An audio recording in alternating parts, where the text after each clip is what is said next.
Hello everyone, welcome to my stream. My name is Sun, your local fox boy. Being real cozy and being so brave about it right now. Hi everyone, hello. Dingy, thank you so much for being the first of the stream. Let's see who else. We got Meta, Blah, thank you so much for your firsts. Blah, Blah, thank you so much.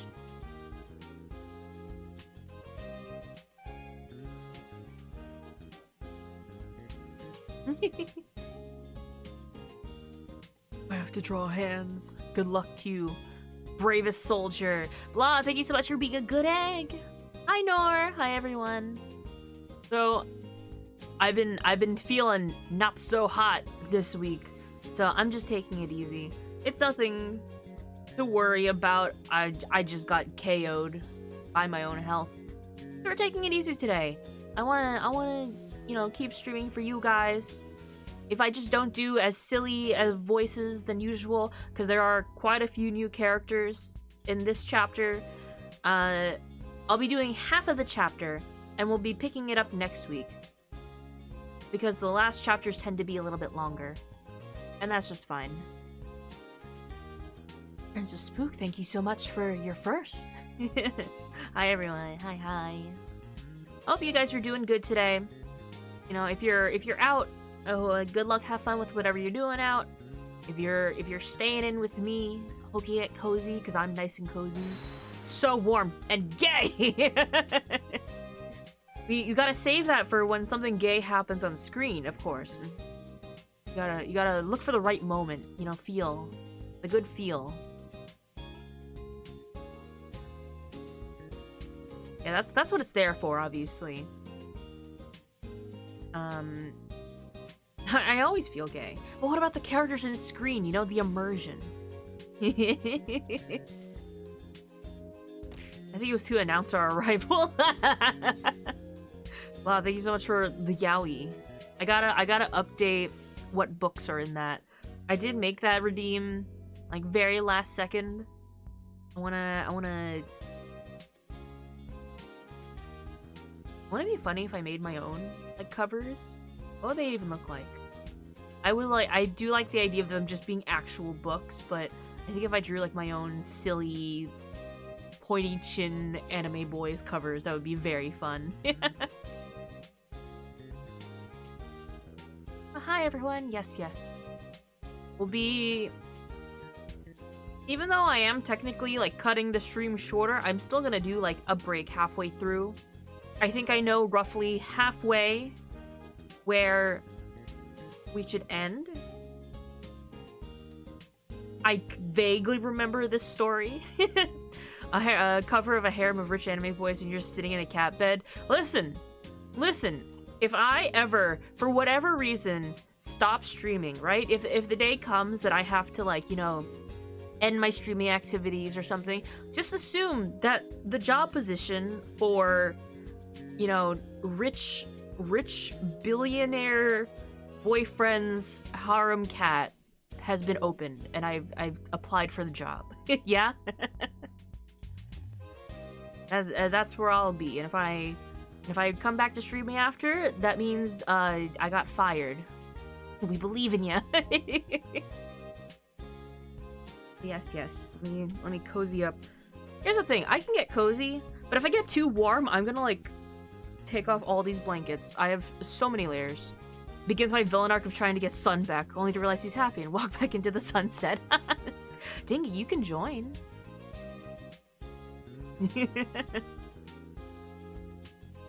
Yes.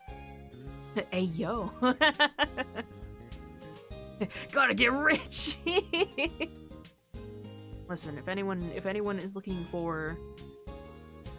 I'll put on cat ears. If anyone's looking for a cat boy to house and just sleep around in their house, I'm open for negotiation on payment. He said harem. Okay, let me turn on the music in game. I had to turn off the music in the actual game itself, so whenever I'm on this chatting stream, I'm on, like, the options menu because it's so loud. Even at 1. Like on a, it's a 1 to 5. It's hard to explain. The volume doesn't have a slider. It's like 1, 2, 3, 4, 5, 0. And I always have to set it to 0 on just chatting. Will you bite and knock things over if that's what I'm getting paid for? Listen, you just tell me what kind of cat you're looking for. You know, a lap cat? A little mischievous guy? You want me to be orange? I'll be orange. Beer, we gotta get rich. I can offer 3 stale cookies and maybe a glass of water. We'll see, we'll see. It's a competitive rate, you know? I gotta weigh my options. Give orange, given how chaotic you'd be.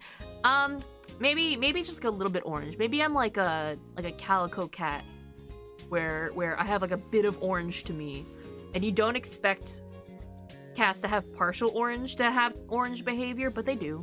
It's in their blood. Damn, this 5 cookie economy.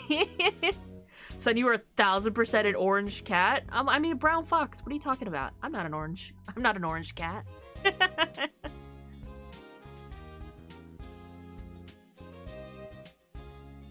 I wonder what kind I'd be. Is the kind of cat that doesn't just think but knows that they're better than you? All cats. Maine Coons. Dingy would be a European Maine Coon. There's a very distinct difference in their faces. Alright, let's go over. What's the dog doing? The dog's in court. Brown is just dark orange, son. Listen. Or be a snake cat. A ferret. The ones with the Giga Chad faces? Yeah. They have such chiseled faces. Alright, we're here. The son finally being made to answer for his crimes. No, I'm the lawyer.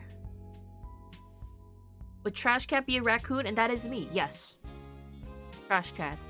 Listen, while technically all carnivores descend from the ancestor that is bear, really everything can be categorized into, is it cat or dog? Oh, condolences to the client. Listen, we have a good win rate. I definitely don't have a guide on the side to make the chapter go by faster. It's fine. Are you guys ready? Are you guys ready? I think we're ready to go in. You're already a son. You want to be a star too? I want to be a star, baby. Let's see. I keep forgetting that I have a button for changing scenes. I still have to get used to my deck. Okay. Here.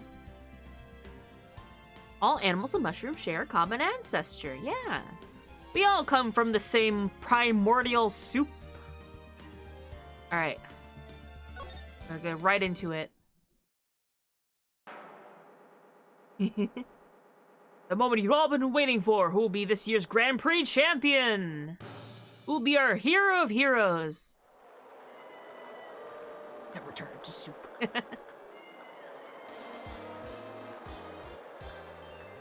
Will it be last year's runner-up, Jammin Ninja, or maybe Captain Saipon, all the way from the lovely tropical island of Saipon? Certain starry students. This is going by too fast. We hope Lady Luck is with all the heroes tonight. And now, the winner of the 3rd annual Hero of Heroes Grand Prix is me!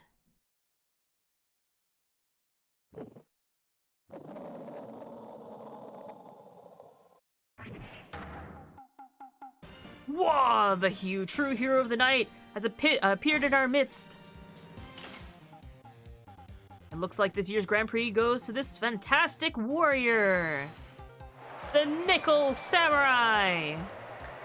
What a twist. Too bad, Jammin Ninja. Looks like the title eluded you again this year. Let me know if the volume's okay.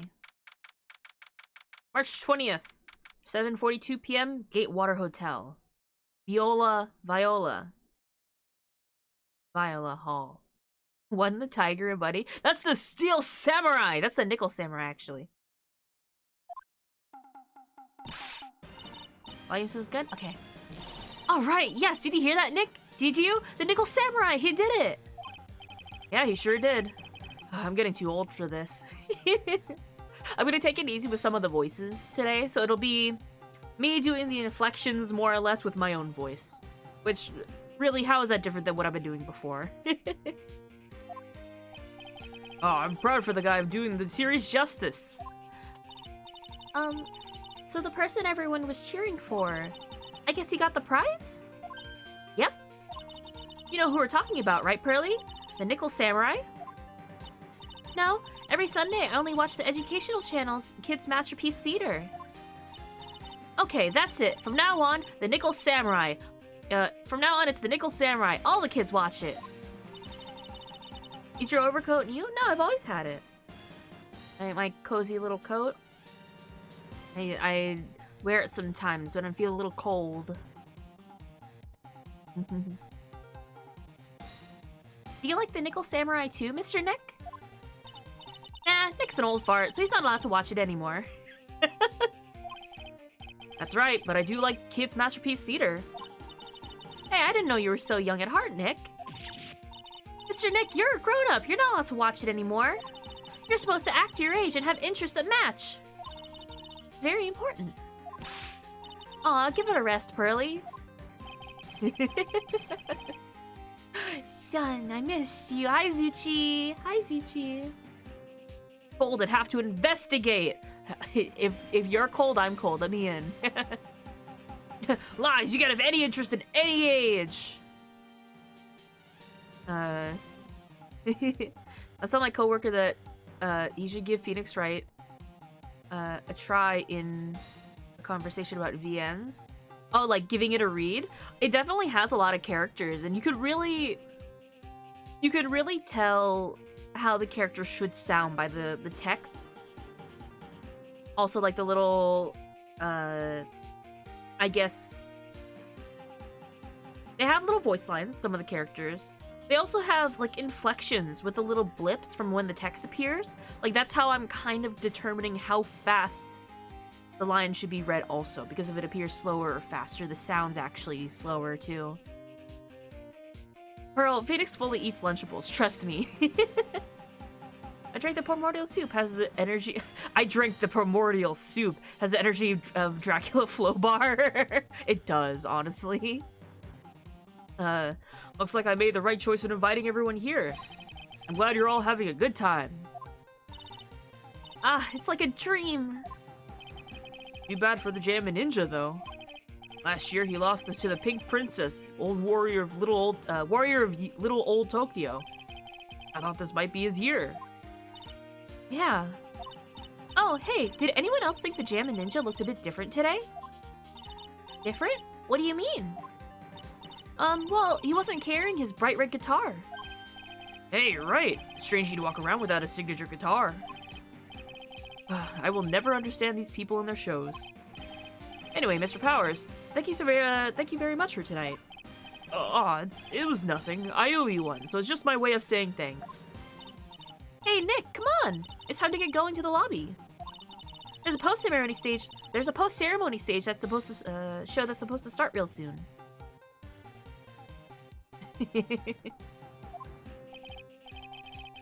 And then, I hear there's going to be a press conference after that.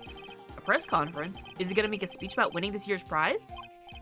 Well, not exactly. Something about the Nickel Samurai confessing something. Confessing? Sounds pretty serious. Nick, come on! You don't want us to be the last ones there, do you? Yeah, Mr. Nick, do you? Why me? The show doesn't even start for another 20 minutes. Yeah, Nick, hurry up! What do we have? We got an attorney's badge, Magatama, a glossy photo Maya pushed to me. Oh, look at that. Very cool. I like his arm. Powers, you blanco-looking ass. Can I like present this to you? Okay.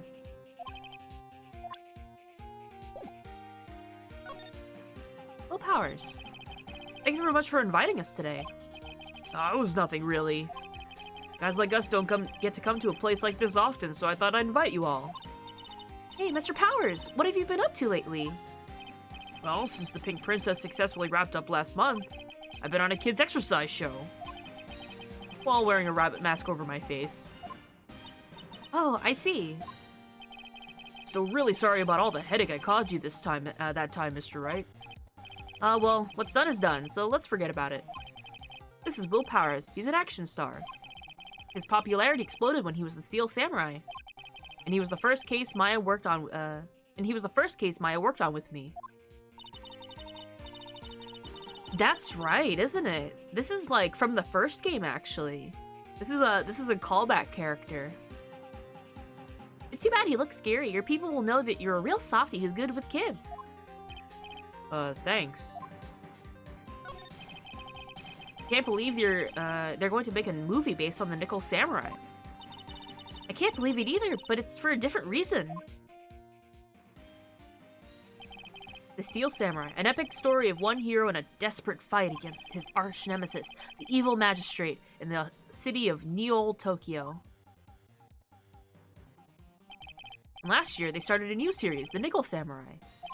The new series seems to be a hit with the kids, too. Really attached to the Steel Samurai as a show, so I was hoping that maybe I'd get a chance to do something in this new one. Yeah, it's too bad. It'd been awesome to see you with the new actor, Matt on Guard. He's super popular right now.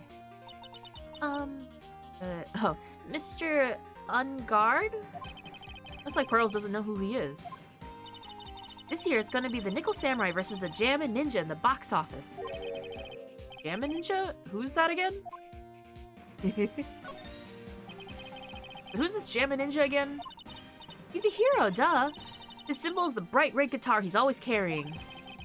Ninja who's always carrying around a bright red guitar? How does that even work?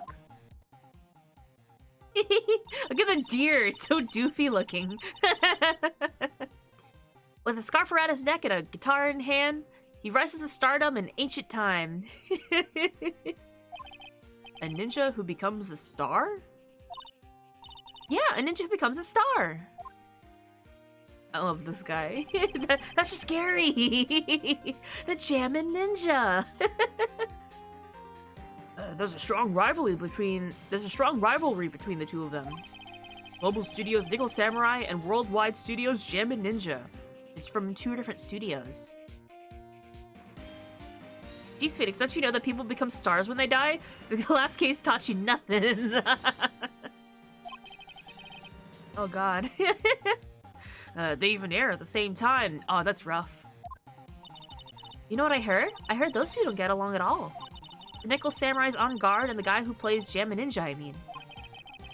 Nickel Samurai speaks French? Oh, you mean Matt on guard, the actor. I guess even the world of heroes is in a sparkling, happy place. Yeah. Oh. Look at all this food! There's a lobster there!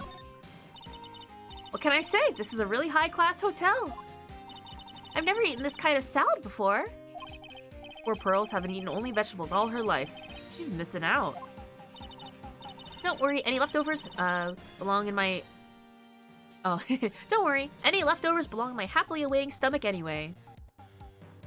Jammin' Ninja would never do anything bad! You're such a glutton, Maya. I lose this one to Maya. Sure, you sure can eat. Well, a growing girl needs her nutrients. A growing girl? Exactly how big do you plan on getting? Guess I could just examine this whole place. The award ceremony was just held on that stage. It really was it was really fabulous. You just reminded me of the circus for a second. Well, shows like that are guaranteed to be good, you know? Where can we go? Gotta go to the hallway.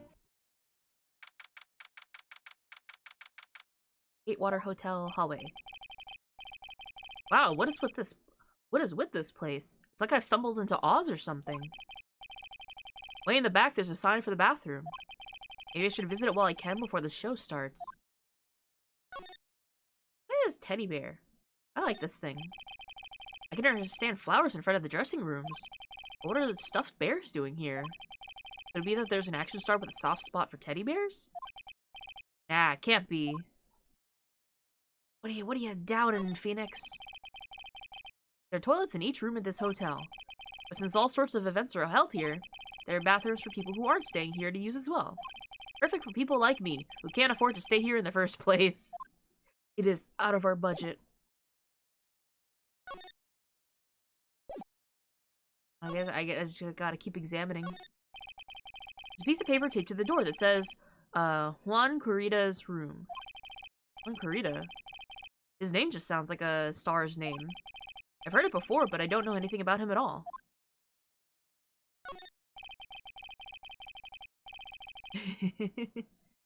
Maya's growing from 5'1" to a mighty 5'2". There's a piece of paper taped to the door that says Matt on Guard's room. Matt on Guard. I've heard that name before. Oh, yeah. Maya's always yammering about him like the obsessed fan she is.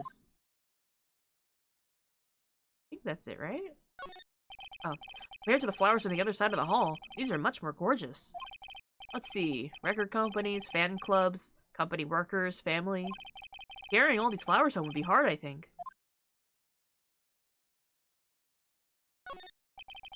To Mr. Ungard from Global Studio staff.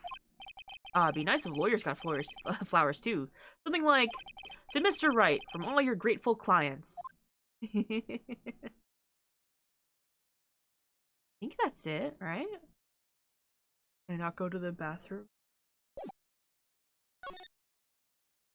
Was that it? I guess we went to the bathroom. Sounds like the post-ceremony show is about to start. Alright, I'm so pumped. I wonder if he's going to show off a special move today. Nickel Samurai Smelting. Actually, what I'm interested in most is the press conference. You mean the big confession the Nickel Samurai is going to make after the show? So what is it? Don't you know what it's about, Mr. Powers? Well, I'm not the Steel Samurai anymore, so I don't have any idea. Bah. Sorry. So I guess you're all, going to the press conference then? Yeah, of course! If that's the case, then here, take these tickets so you can get in. Press conference ticket added to the court record. It seems like the Nickel Samurai is going to confess something after the post-ceremony stage show.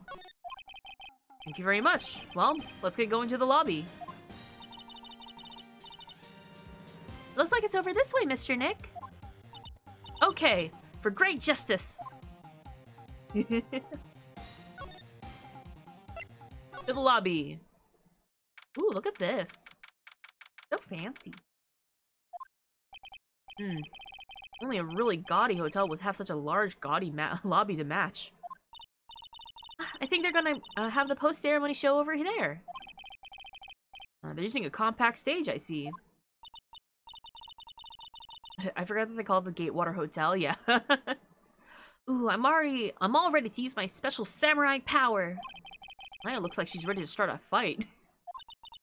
Your attention, please. Your attention, please. The Nickel Samurai's post-ceremony stage show will not be held tonight due to unforeseen circumstances. They call me the Steel Samurai, that way I'm always taking your girl. What? Why? Ow, you didn't have to pinch me. Pinch yourself if you don't believe it. We are asking for everyone's cooperation at this time, so please stay where you are. This is a special request from the police. Maya about to channel Oda Nobunaga and start throwing hands. Police? Did they just say police? Do you want me to go check out what's going on? Wait, I'll come with you. Freeze! You two, didn't you hear the announcement just now? Freeze! Don't move. Don't move!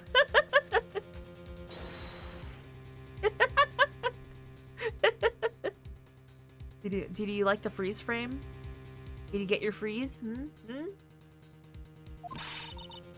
I just finished telling you not to move! That voice. I've heard that voice somewhere before. Oh, honestly, youth these days can't be bothered to listen to other people when they talk. Just the other day, it was the same thing. I tried to tell the boy that the bridge was out. It was dangerous. Listen, no, of course not. He said he was careful and only the bridge part, since it was out, that was dangerous. And really meant it. Well, I really let him have it off that bridge. Honestly, kids these days don't... Sorry, I wasn't listening. What'd you say? This non-stop chatter. It can't be. Miss Oldbag? What's it to you, young whippersnappers? Do I know you? Wait, you! You're Powers, aren't you? Yeah, but what happened back then? You didn't even get nominated this year, did you? Oh, that's right. You're doing that children's exercise program, trying to play nice. Yeah, that's me. Thankfully, I still have a job. I love that show, and you're a hoot. You're the Big Brother character, right? Well, even your face covered with your mask, I know. You're the big, rabbit. That's what a work of art. That is how it is, you know? Really shame. Edgeworth is dead. No! Stop telling everyone Edgeworth's dead. What are you doing here? Look at my uniform and tell me you can't tell I'm a member of security. But that outfit... Annoying nosy brats, get the blaster! We're getting blasted! I started blasting. I fired and I missed. I present you my badge. Oh.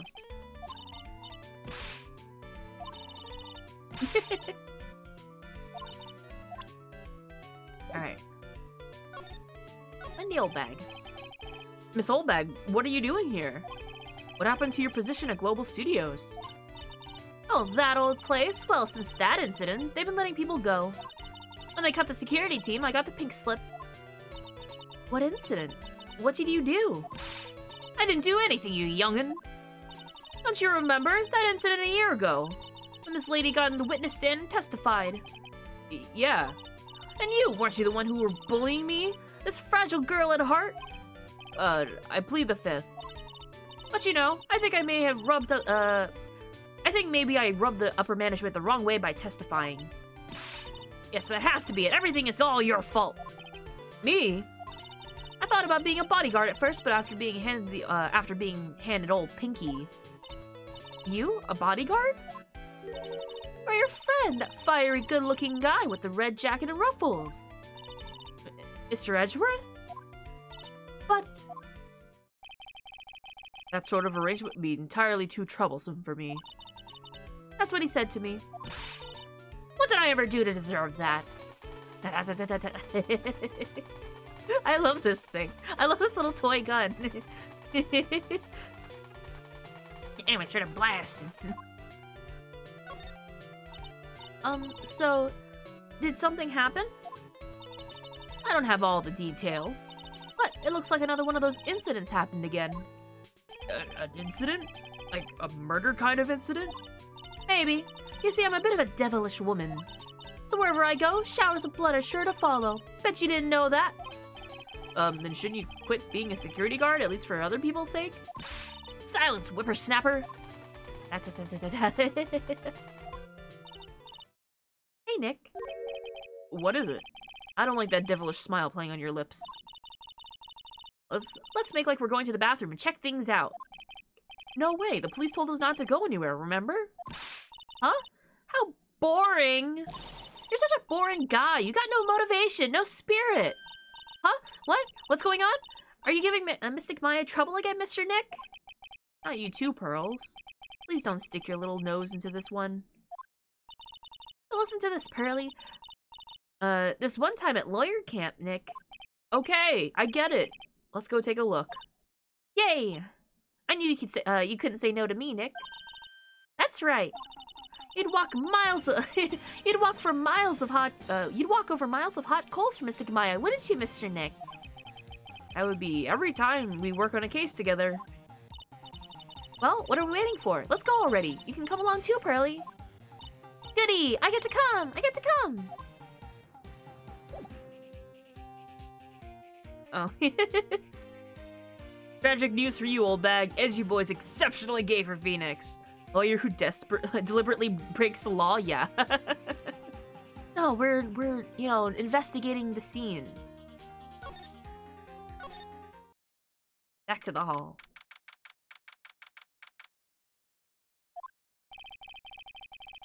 There's nothing really out of the ordinary here.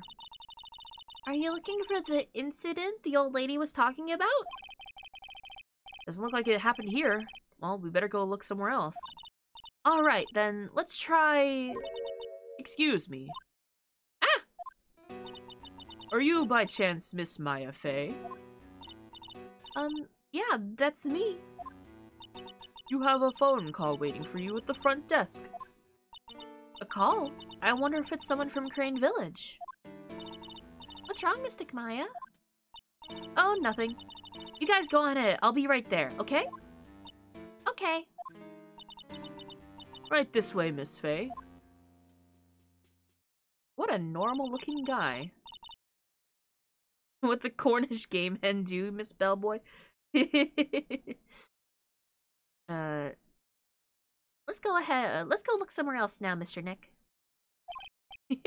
She's fine. She's gonna just answer a call. Yeah, okay. This is a little exciting. This is a little exciting and a little scary.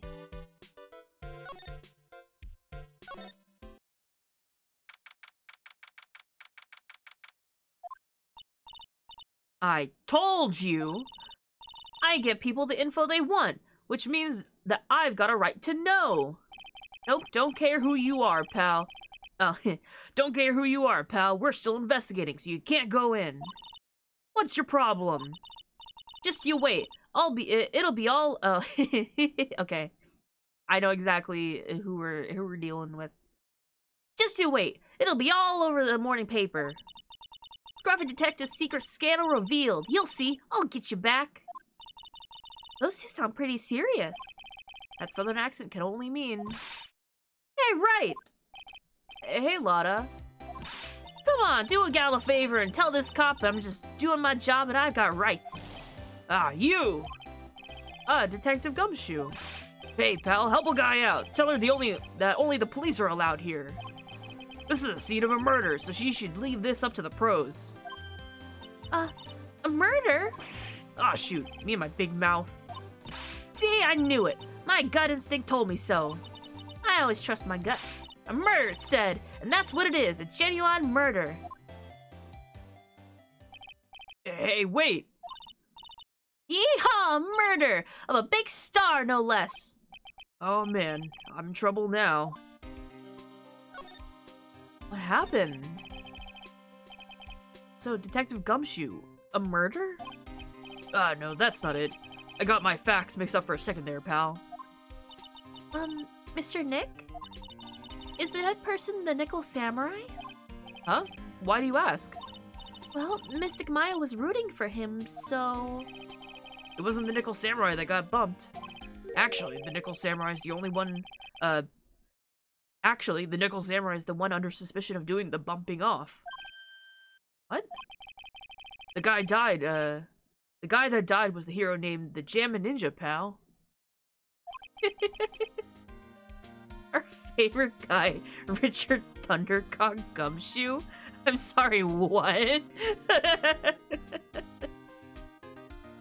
The Jammin' Ninja? Okay, Lotta. That woman with the puffy hair that looks like cotton candy. You mean Lotta? That woman, she was there that time too, right? That time? When Mystic Maya did that channeling. Oh, that time. Well, Lotta's a journalist, so that's why she was there. Journalist. Looks like she was hanging around here before the murder happened. I refuse to elaborate.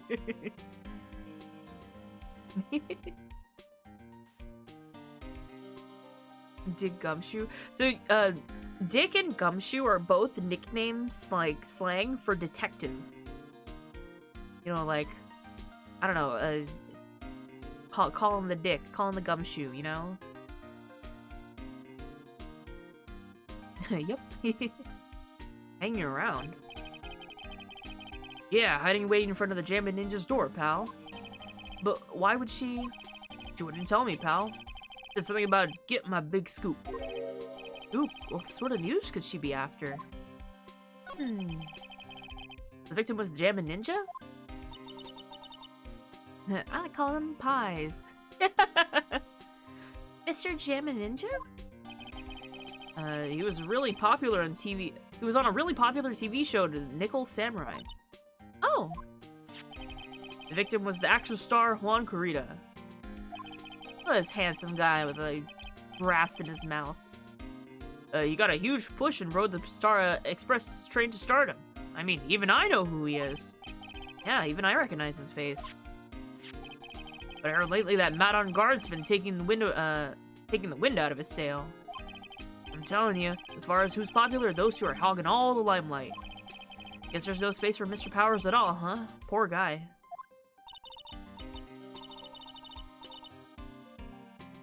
PIs.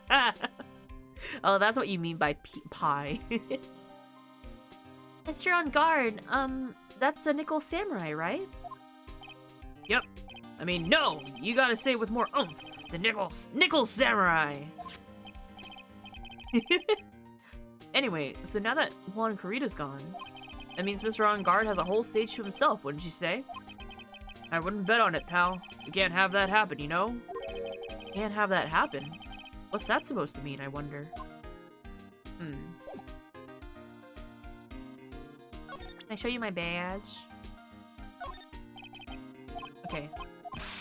Not important. Oof. Back to the hall, I guess?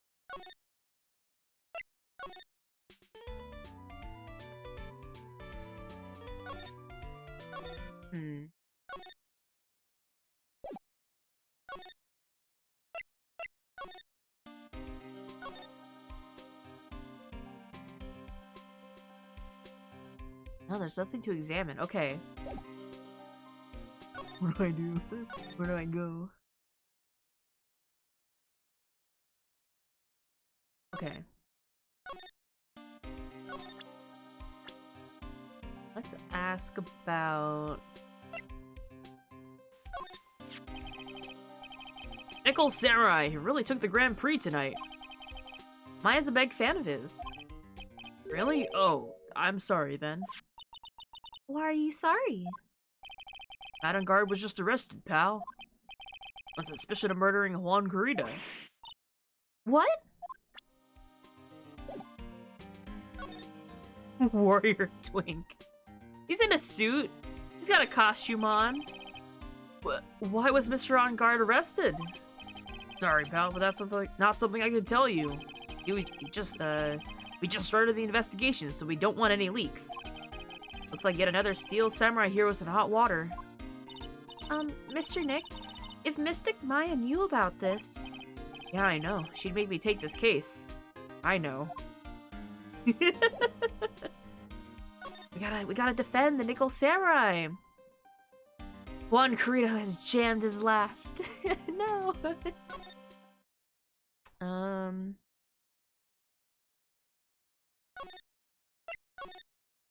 Hey. Hotel lobby. Hey, so what's going on, Mr. Wright? Looks like Juan Corrida's just been killed. What? Juan, It looks like he was murdered, and a suspect was arrested. That suspect is Master... The suspect is Mr. Matt on Guard. You're joking, right? Nope. They arrested the Nickel Samurai on suspicion of murdering the Jammin' Ninja. Oh, not again. I feel sick. Again? About a year ago, something just like this happened, Pearls. I still can't believe. No way. No way, Matt would... What's Mr. Powers got in his hand? Oh, before I forget, this is for you, Mr. Wright. I got this from the bellboy that came by earlier. Huh. Radio transceiver. For me? But why? I don't know. All he said was it was for Mr. Phoenix Wright, the attorney. The heck is this? It was almost right after you guys left. An old man who's a bellboy at this hotel showed up. And that's when he told you to give this to me? Yeah. Why give me this transceiver?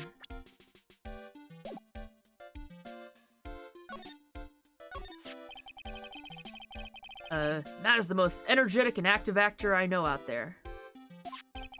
The Nickel Samurai really sealed his place as a pop idol, but he kept adding fuel to the fire of his rivalry with Juan anyway. Mr. Juan, he's the Jammin' Ninja, right? Those two would butt heads over everything they could think of. But I'd say that Matt was the one who almost always came up on top. Blah. Imagine, if you will, forgot to give Phoenix the transceiver. Imagine if Will just forgot to give him that. I mean, he's just holding it, so I feel like we would have asked sooner or later, like, what is this? You know?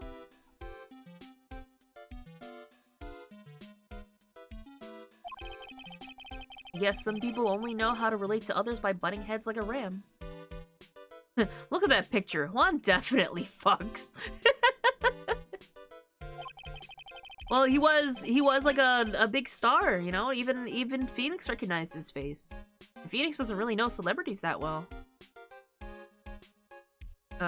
Juan said he'd take Matt on his... Oh, Juan said he'd take Matt on this time too, so he joined a rival TV show. And that was the Jammin' Ninja? The stylish Nickel Samurai and the burdened Jammin' Ninja. So Juan here took up this role just so he could rival the Nickel Samurai. Also, I'm realizing he's wearing fishnets. Like his arms and torso are all just exposed. Powers, Amanda's fucking dead. Well, things turned messy real fast with those two using their shows for their war. The final tally? Look around. It's pretty obvious how things ended up. Matt even won the Grand Prix this year. Final win over his rival, I guess. Matt on Guard was going to hold a press conference, wasn't he? That's what I heard. Even if you wanted to get technical about it, it was the Nickel Samurai conference. Thank you for the hydrate. Hi. The Nickel Samurais? Yeah, he was supposed to wear his costume and give the press conference that way. He was going to be in costume? But why? I'm not sure. They don't keep me in the loop anymore. I was just wondering, where's Mystic Maya? She's been gone a long time. Now that she mentions it, Maya was only going to answer a phone call. Maybe she got lost. I'll take a quick look around for her.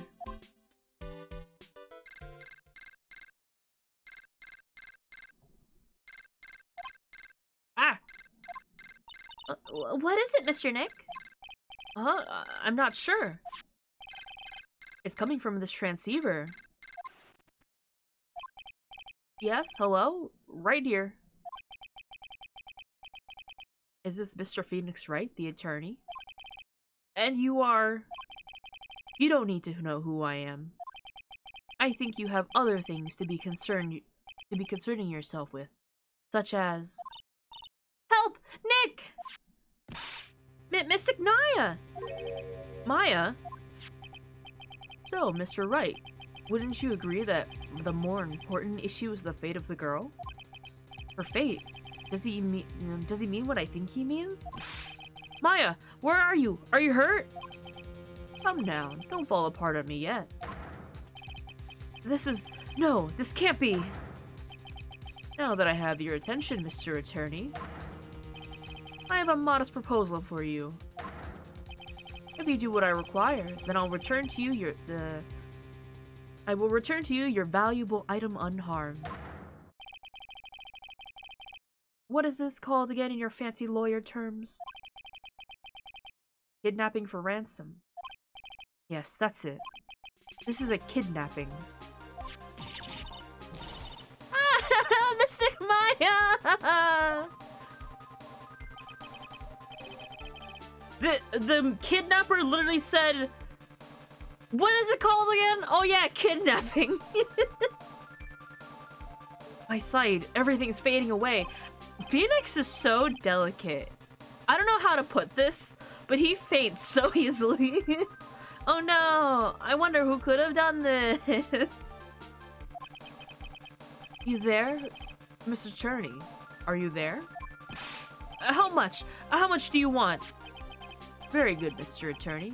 I'm glad you have such a good grasp of the situation. Hurry up and state your condition, and then return Maya. Money is not what I seek. What? What I want is a certain verdict. I would like a complete acquittal. Complete acquittal? What in the world have you done to need? I am not the person you will be representing. What? You're currently at the Gatewater Hotel, are you not? And I know that a murder has just taken place there.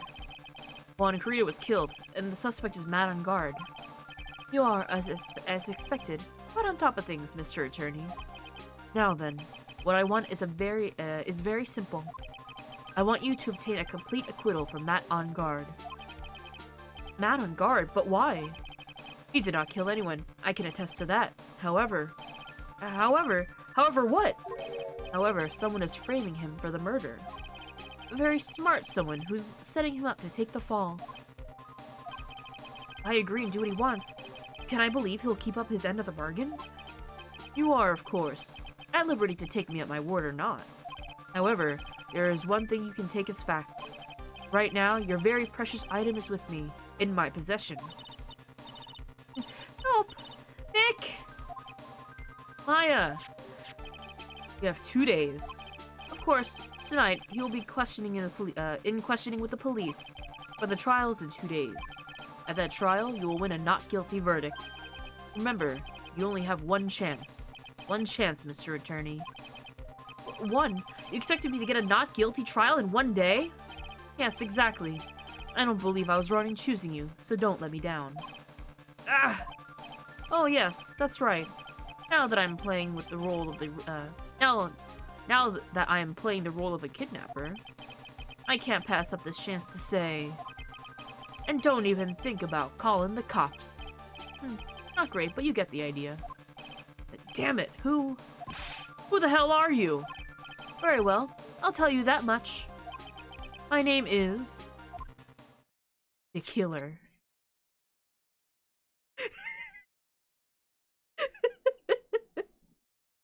I'm sorry. I know Maya is like in ransom, but our kidnapper just said that his name was Dick Killer.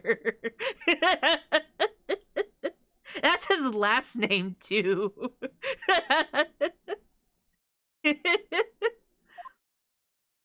Ace Attorney names. Mr. Nick, where's Mystic Maya? She's been kidnapped. No, it's all my fault. If only I'd gone with Mystic Maya. Not your fault, Pearl.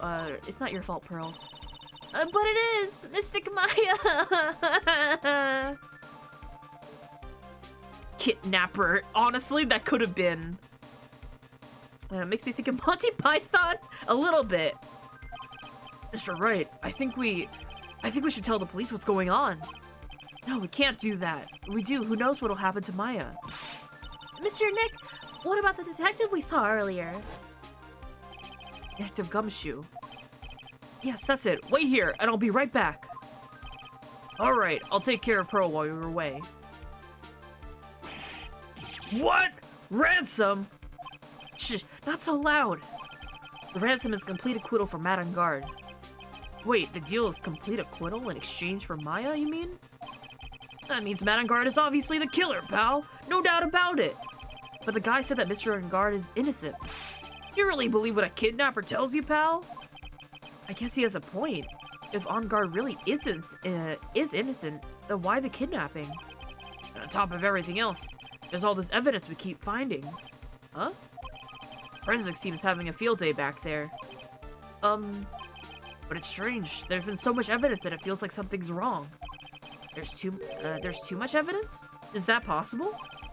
Actually, didn't the kidnapper say something about on guard being set up? Anyway, looks like you won't be leaving here tonight, pal. Just sit tight and cooperate with the investigation. Tomorrow you can start yours. Alright. Isn't there another way? We've also got to be careful about pushing that kidnapper the wrong way. Right. We haven't even started our investigation yet. Date, time, location? None. We have nothing. I love how the setup of this case is so absurd, but it doesn't feel so, like... It doesn't feel weird for an Ace Attorney setup, honestly. We're in the deep end. We are wrapping up this chapter with a bang.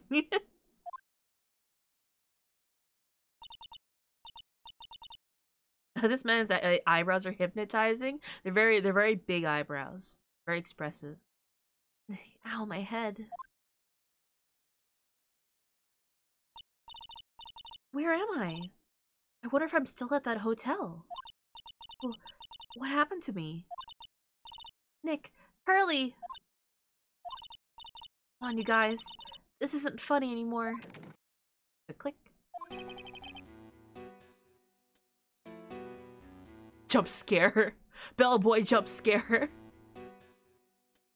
I see you have awoken. Ah! Who are you? Unironically, Gumshoe is consistently one of my favorite members of the cast. I love Gumshoe. He's so good. Me? I am known as the killer.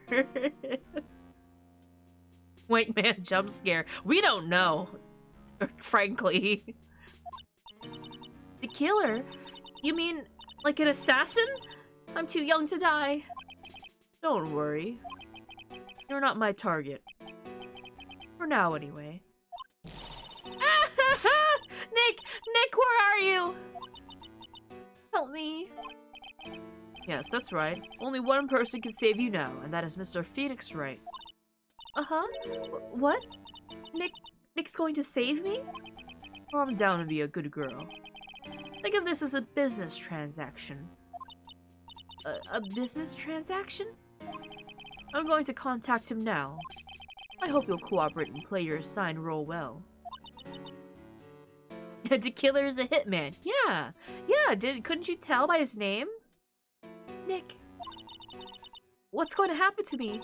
Nick, Pearly. This.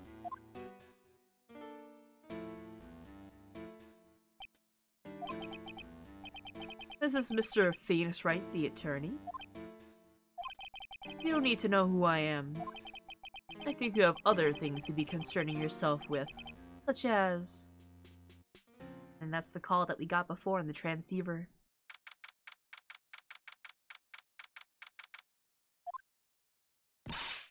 Good morning! Morning, Pearls. Mr. Nick, come on! Let's hurry and go see Mr. On Guard! We have to wait a bit, Pearls. Visiting hours don't start until 9 AM, so... Oh, I see. Mystic Maya, if only I had gone with you. Poor Pearls, she's been like this since last night. We managed to get home somehow yesterday evening. Thanks to Detective Gumshoe gently holding her by the hand and leading her here. But by the looks of it, I don't think Pearls got any sleep at all last night. Mr. Nick, Mystic Maya, she's alright, right? Yeah, she's alright. Either way, I'm going to save her. You can trust me on that. Gotta go do some dishes. Good luck. Thank you, Plug Bear.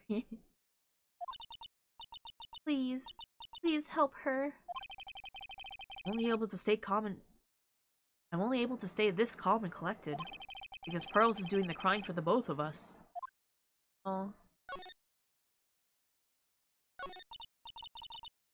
I have a thought. I have a thought. You're going to represent Mr. On Guard, aren't you? Yeah, I don't really seem to have a choice. But what if he is the real murderer? What would you do then, Mr. Nick? You fight to get a not guilty, would you fight to get a not guilty for a murder to save Mystic Maya? Pearls. Let's talk to Mr. On Guard first, okay? We can think about the bad things, all the bad things we want, but it doesn't change a thing. Yeah, you're right. I'm sorry, I I can't stop thinking about it. Oh. Pearls, you're really worried about Maya, aren't you? I don't have anyone else left in this world. What do you mean? My family's all gone. Your family? My father... He left my mother in the village behind and went away. I'm sorry. And my mother... She did that thing all for me. Mystic Maya, she's like a sister to me. She's all I have left in this world. Girl! We'll save Maya. It'll be all okay. Detention Center. We're still technically too early for visiting hours. Oh. We couldn't wait for visiting hours to start, so Pearls and I came down here early to visit one Nickel Samurai charged with the murder of the Jammin Ninja.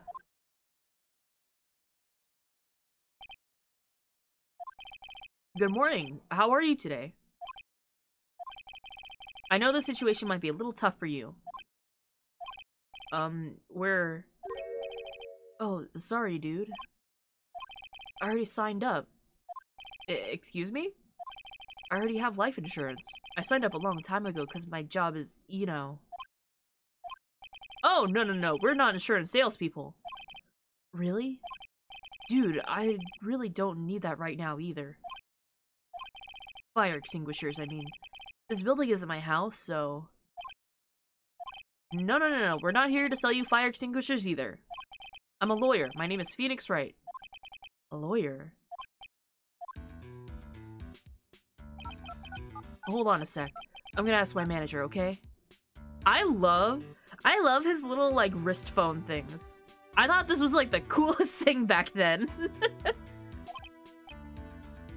Just finished lunch. Baked ship spaghetti using ramen, olive oil, and tomato sauce. Western gyro.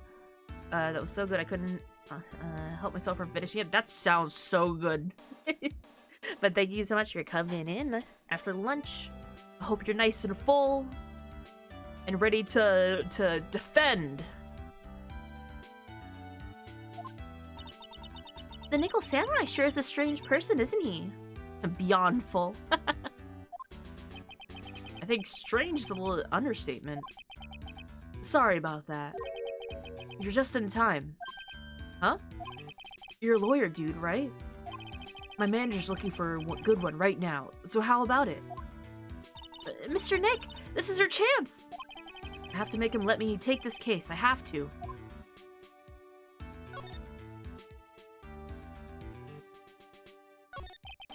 Sorry to intrude, but I would like to ask you a few personal questions. That's okay, but my, I read this last line as my dude. That's okay, but dude, my autobiography's coming out soon, so if I say stuff without the publisher's approval, then I'm gonna be in real hot water. Oh, hold on a sec. I'm gonna ask my publisher, okay? Mr. Engard is so lucky. He has so many people he could talk to. I don't know if he actually has anyone he could really talk to. Sorry about that. Like, I thought the publisher said it'd be real bad if I said anything, dude. You have a mind of his own? Mr. Engard, I would like to ask you about the murder. Oh, are you covering this for a tabloid as a side job, dude? Well, if you want my statement on this, you should ask through my staff. No, I'm not asking on behalf of a tabloid. Hold on a sec. I'm gonna ask the president of the studio, okay? Is he alright, Mr. Nick? We're talking about Mr. Engard's brain here. I wouldn't put my money on it. Sorry about that. The studio president said, even Neo Mount Fuji itself knows that I'm not the murderer. Mr. Nick, what's Neo Mount Fuji? It's a mountain in the city of Neo Tokyo, the city the Nickel Samurai protects. Let me defend you. Mr. Engard, this is an attorney's badge. Dude, I'm sorry, but I don't have any free time to be looking at things like that. Huh? I'm much too busy with the Nickel Samurai stuff right now. I don't have the time to take a lawyer's correspondence course. Why does he believe I'm a salesman? Insurance and extinguishers? Now this. And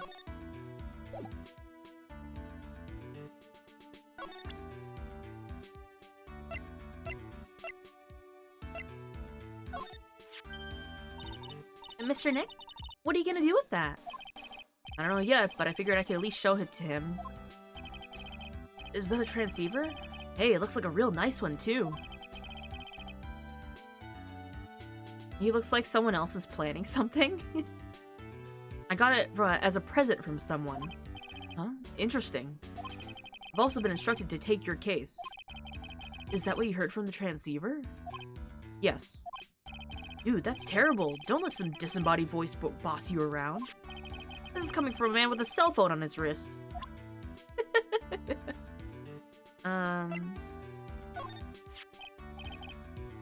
When you spend too much time and effort to get your lawyer's badge, you get less use out of that than a banana-shaped baseball glove. You know, our badge, we only need it for certain things, you know?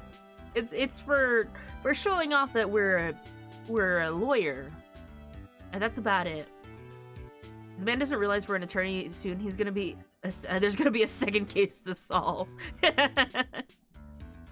What's that? It's a ticket for the press conference. You're going to give one after winning the Grand Prix, right? Uh-huh. Me? Yes, while you were in costume, no less. I never heard anything about, like... I never heard anything like that, dude. I only heard about the stage show. I always leave that kind of stuff to my manager. You didn't know? That's odd. Well, dude, I think it's about time for me to get going. Please, wait. I really need to take your case. There's always other people in need of a lawyer, right? Want me to introduce you to a few? Please, let Mr. Nick represent you. Oh, thanks for getting the lights. Man, oh man, lawyers these days. Now you dudes use kids to pull in clients, too? If you don't take me as your lawyer, then the killer is going to... Wait, what did he just say?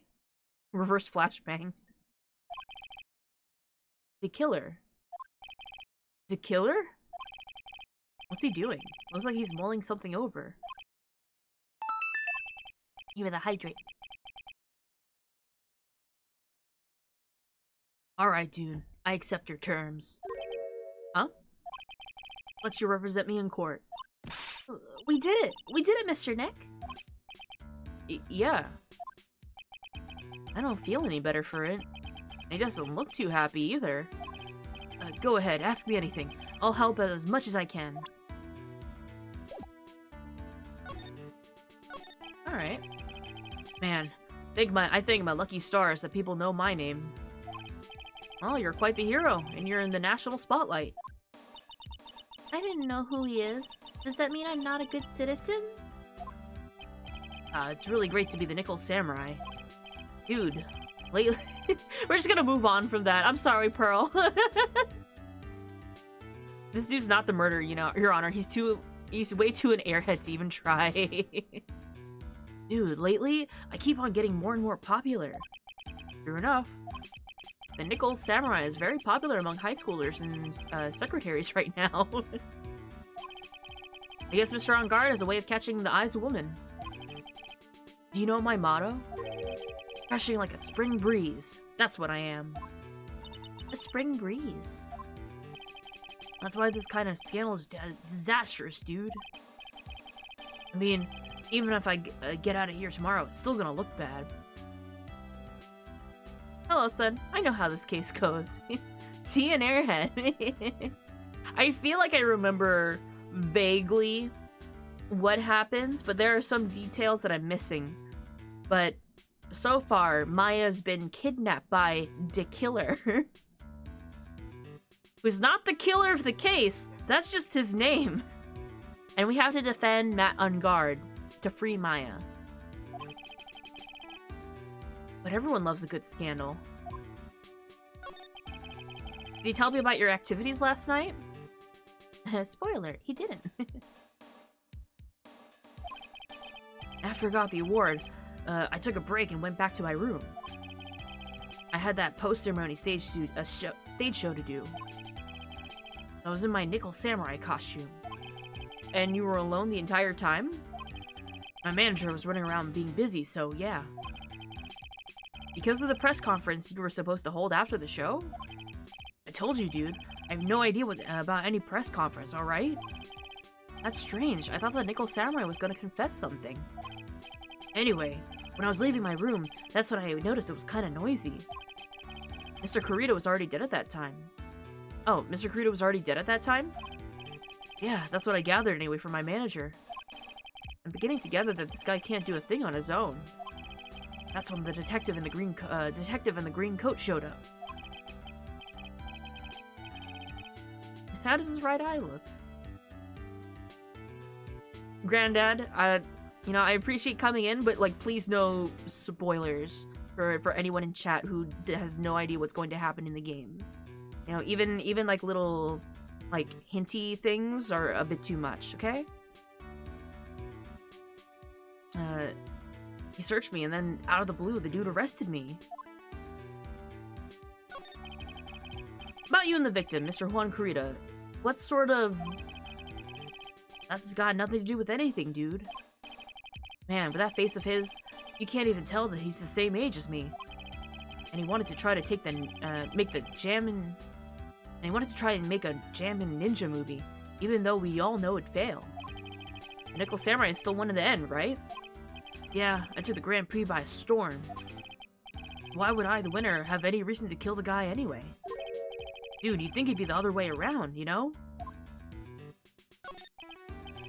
Do you know why you were arrested? I guess maybe the full body search went badly? Did they find something on you? They found a button from the Jammin' Ninja's costume. A button? I don't get it either. It was caught in the pleats of my samurai pants, or a hakama. Ah! Dude, I really think someone planted it there, though. I'm serious. Wonder if that's what really happened.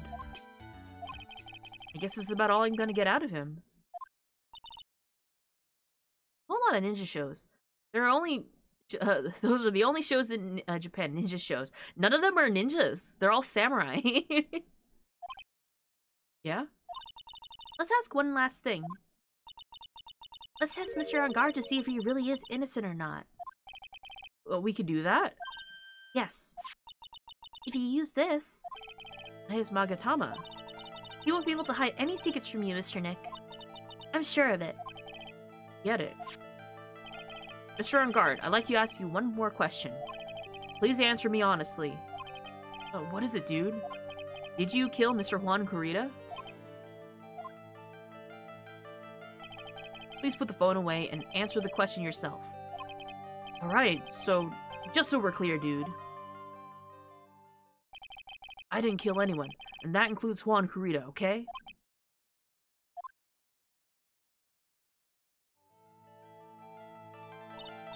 Well, Mr. Nick? Nothing. Not a chain or lock in sight. Which means... it's alright to trust him. Yeah, it does appear that way. Well, at least I can breathe a sigh of relief knowing my client is innocent. The trial's tomorrow, right? I'm counting on you, dude. I'm on my hour-and-a-half break. Let's go. I hope your drawing's going good. I'm gonna save in the third slot, just because I like saving the... Oh wait, this is the second slot. I don't know, wait, why did I think I was gonna save in the third slot? This one, yes. This isn't the third game yet. This is still the last chapter. Oh, Pearl's just there. Cool. Well, at least we were able to get Mr. Matt on guard as our client. We know that he didn't do it, which is very important. So what are we gonna do now? Well, the trial's tomorrow, and we only get this one chance. There's only one way to prove Mr. On Guard's innocence. We have to find the real killer. Okay, then let's start looking. Drawing hands and glasses, black and white heart. It is tough. But I'm sure it's going well, and it's such good practice to do things in black and white. Hands, huh? Hands are tough. I hope the glass is going well. Glass is fun.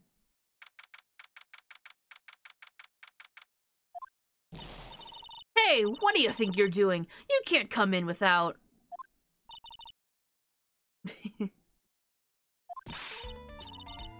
Hold on, it's you! What's going on around here? I heard poor Juan was killed, is that true? It's a bad rerun is what it is. Another steel samurai doing the most evil deeds. You know, that's not entirely... I'll have you know I was a huge fan of Juan's. Why, oh why, do all the stars I'm interested in drop like one by one like flies? It's always been that way, ever since I was an elementary school girl. The class hamster was fine, the other kids started me the Queen Reaper, I swear. Whoever in your named evil spell... actually, I wanted to ask you about the murder and what happened. Give me some pointers, yeah. Don't push me, boy. Enjoy your life, Granddad. Mr. Nick? I couldn't hear everything she said because she was talking too fast. I gotta have 5 sketches by Tuesday. It's quick workaround, but honestly, the more you do it, the faster it becomes. 5 is not gonna be that bad. Just take it easy, you know? Miss Oldbag, could you please speak a little slower? Don't boss me around, you spiky-haired smarty pants. I love that sound effect. It really does sound like a kid's toy. My dear Hammer died a year ago in a dreadful murder. And only recently did I finally find a star that makes my this heart go ba-dump again. I don't know what to say.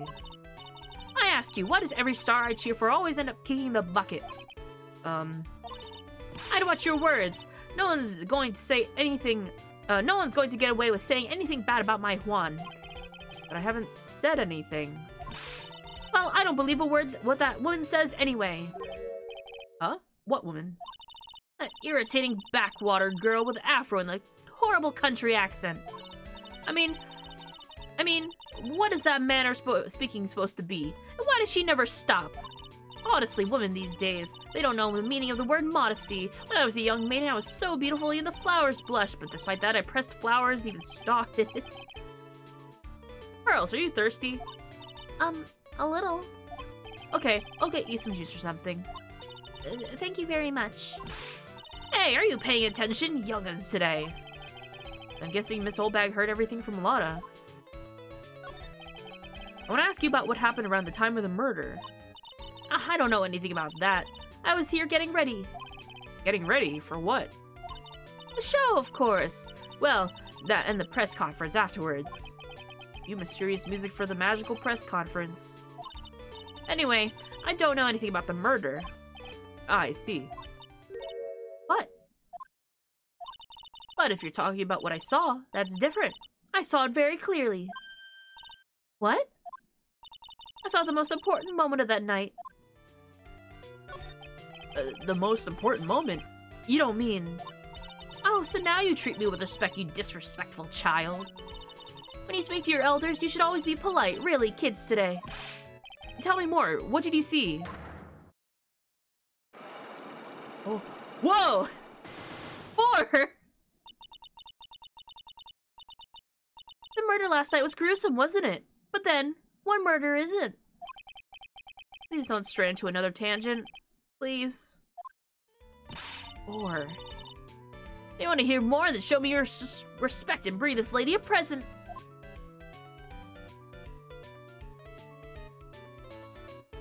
Well?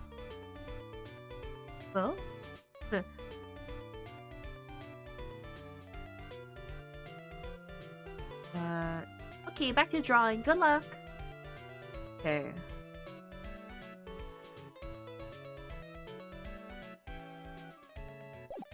Yes.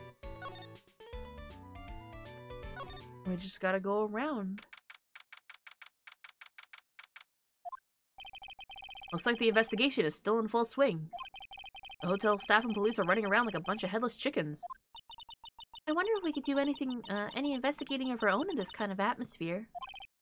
Oh, gotta roll up the sleeves and try, I guess.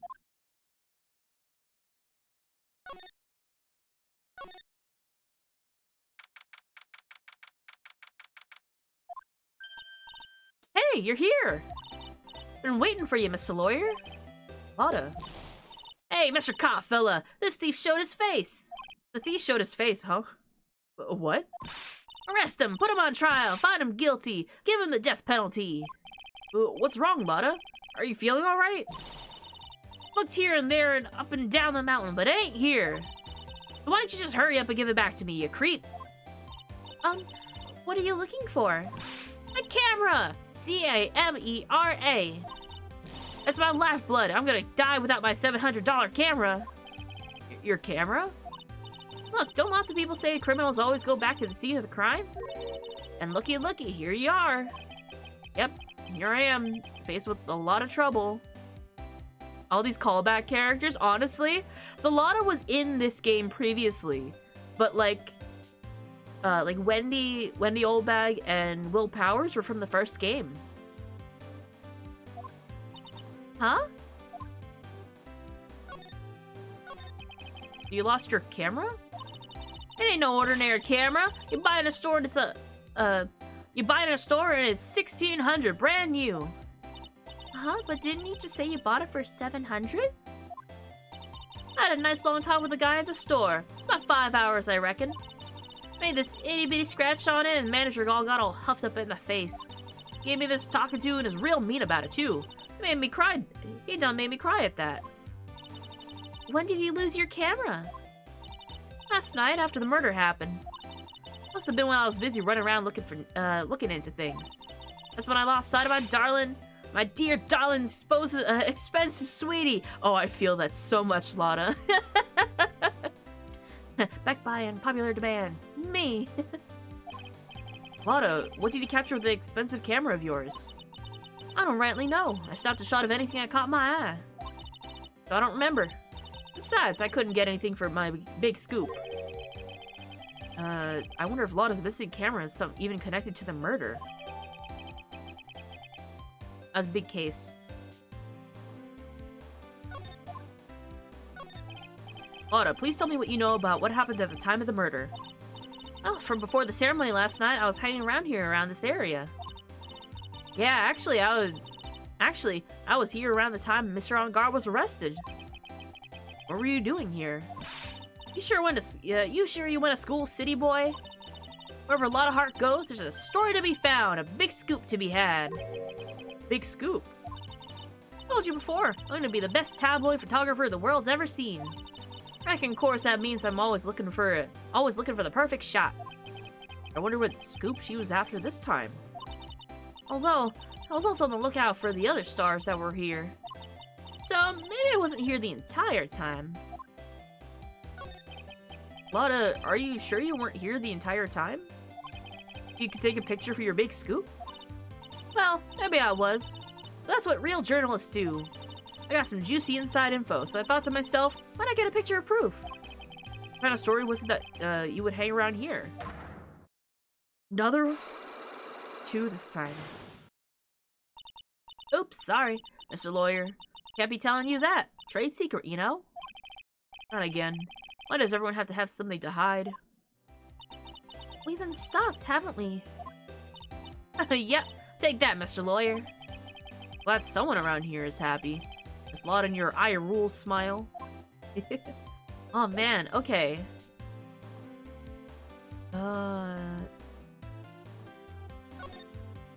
Oh, okay.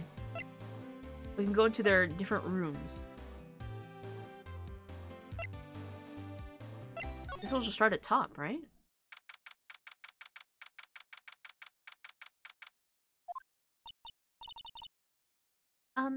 Where are we? We're in Mr. Matt on Guard's dressing room. This is our client's room. May I help you with something? Oh, yes. You're Mr. On Guard's lawyer, correct? I gathered as much. I also look for lawyers on my end, but to no avail. How do you know I'm his lawyer? You were just saying that he's your client.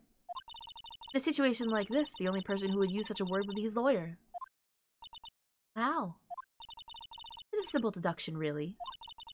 The trial's tomorrow, and Mr. Ungar's situation is looking rather grim. You came here, one stopping your mad dash, to find clues to build your case, correct? Well, you're not totally right, but you're not totally off either. It's really not the time to be showing off, Mr. Nick. I'm Adrian Andrews. I hate to waste time, so let's get down to business. Alright. Maybe we're of small stature, but appearances can be deceiving. What do you got for us? I assume the first thing that you want to know is what everyone was doing that night, correct? Yes, that's correct. Then, I'll tell you. Before the awards ceremony, I had dinner with Mr. Ungard. It was very room, I might add. Dinner? What did you eat? I told you, I hate to waste time with trifling details. If you take a look at the table yourself, you wouldn't need to ask me. But she's a lot of fun at parties. When the award show was starting, I headed for Viola Hall. And after the show ended, you came back to this room? No, I had a small errand to run. I helped with the preparations in the lobby. Oh, preparations for the post-ceremony show, I guess. When it was time for the post-ceremony show, I came back to call for Mr. Ungard. After that, I went to visit Mr. Kurita. And that's when he found his body, isn't it? You really held strong through everything. Yeah, she seems to be mentally tough as nails. So, about you and... Stop right there. You aren't seriously about to ask how Mr. Ungard and I are related, are you? Sorry. I have no idea how he could choose you as his lawyer. Why did she have to go and say something like that? Mr. Nick, calm down and hang in there. I'll give you a shoulder rub to relieve your stress later, alright? I already gave you my name earlier, but I'll add that I'm Mr. Ungard's manager. Manager? Speaking of managers, did the victim, Mr. Kurita, have one? No, he did not. He didn't? Global Studios is a very different policy from Worldwide Studios in that Worldwide Studios does not assign individual managers to their stars. I see. This industry is very ruthless and unforgiving. Actually, you look quite ruthless and unforgiving yourself to your poor partner. Dragging a little girl like her to places like this, honestly. You're wrong! I'm doing this to help Mystic Maya! Girls, calm down and hang in there. I'll buy you juice later, okay?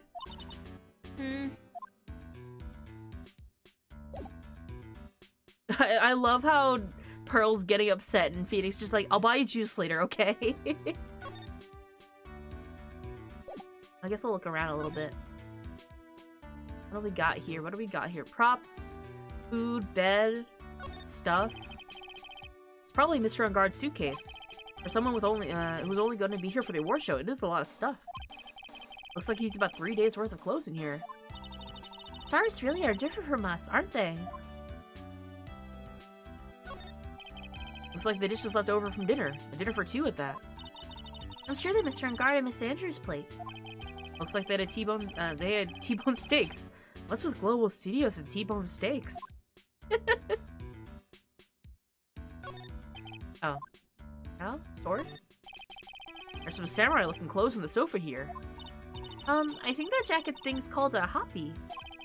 Whatever it is. I'm sure something like that would make a great souvenir. I would be absolutely thrilled. Oh. Or thinking about how Maya would absolutely steal that jacket in a heartbeat. Oh my god. Is that a rice cooker in the corner? Oh, there's a bear with like a little fish on top of the coffee maker. I love all these bears. Mr. Nick, where are we? We're in Mr. Juan Kurita's room, Pearls. Mr. Kurita? The victim. Which makes this the crime scene, too. Oh. Oh, it's you! So, what happened? The kidnapper? He contacted you again? Not yet. He probably won't until we win Mr. Ungard's acquittal. You doing okay, pal? Hanging in there? I just wanted Maya to be alright. We have a lot of time left, but I'm gonna help you as much as I can, pal. Can you do that? Even if we want to look around the crime scene? Just this once. Special circumstances, right, pal? I'll even tell you everything I know. You gotta keep it quiet. My neck on the line here. Thank you. Oh, that's right. I got you guys a map of the hotel, pal. Here you go, little missy. Wow, you're giving it to me? Thank you. Wouldn't want to get you to get a lost hotel that wouldn't want you to get lost in a hotel too big for its own good. Mr. Nick, I got a map. That's great, Pearls. Mr. Nick, I can't read what it says. It's okay, Pearl. Let's see. Okay, so this is how it reads. We're currently in Kurita's room. Back. I love how Gumshoe's so willing to help us for the sake of helping Maya. This is so great.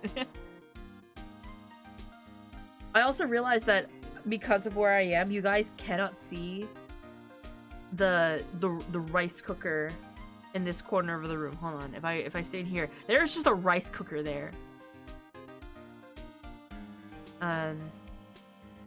Do you know what was the cause of death? Well, technically, the final autopsy report isn't out yet, but one look at the victim should tell you, pal. It should? Yeah, here's a picture.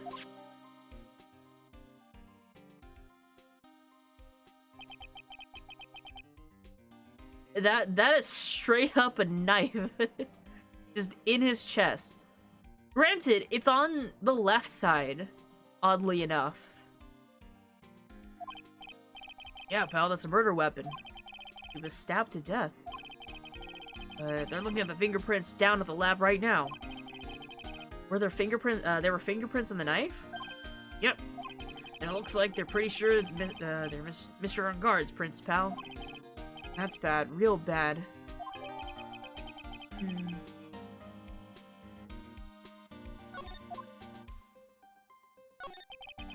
Why was Mr. Ungard arrested? Because we had evidence on him. Evidence? It looks like the victim, Juan Kurita, really put up a big fight. Oh, this is a big room. That has a big teddy bear next to that bed. Yeah, look at the crime scene, you could tell. Signs of a struggle everywhere.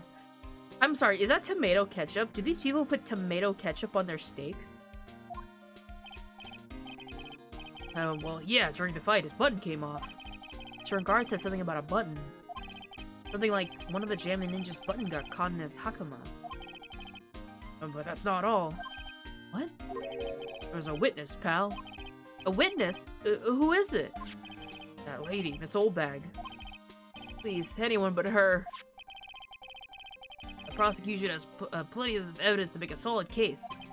Not to mention, there's something going around where the Vic...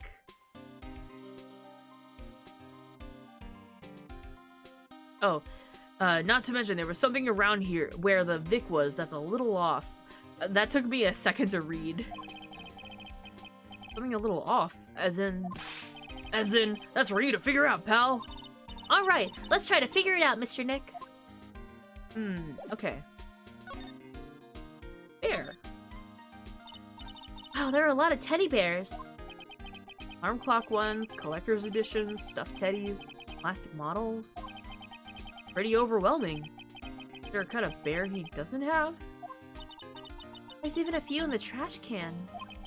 Yeah. I get the feeling that maybe the guy didn't really like bears. Poor teddies.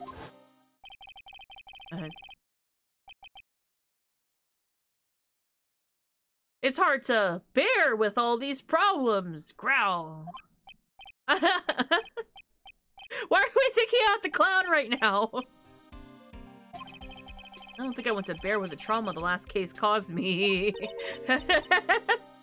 What's wrong, Mr. Nick? Oh, wait. Jump scare? We got clown jump scared. It's okay. If anyone didn't see that we just saw the clown from the last case. Right. Oh, there's a fridge here. There are all sorts of things in this refrigerator. The carrot juice bottle and tomato juice bottle are both empty. Empty? Too much of a hassle to throw them away, I guess. They're all vegetable juices. I guess he must have been a real health nut. Oh, there's a beet. There's a beet, some ketchup, and a bottle of strawberry jam, too. Maybe red was his favorite color. It's so messy in here. Charles really likes things neat and tidy, I take it. There are lots of electronic things in here that I've never seen before. Hey, Mr. Nick, tell me what they are, pretty please. Okay, that over there is a watch. You wear it on your wrist. I know what a watch is. Oops, for a second there. Forgot I was talking with Pearls, not Maya.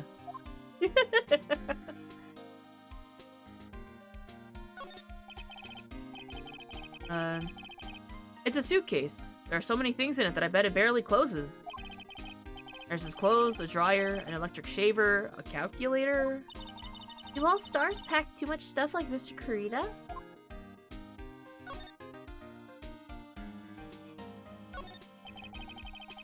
It looks like Mr. Kurita had dinner last night. Okay, so this is not ketchup. This is tomato juice in a bottle.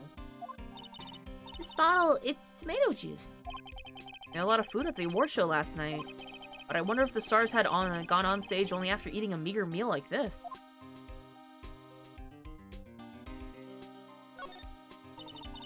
So that's a bed, right? Yep, it's big, but it's a bed. Ah, Mr. Nick, it's so soft! Big beds must be a rarity for her. I have those, floor tatamis. Beautiful wine glass, and there's tomato juice in it. Ew, tomato juice.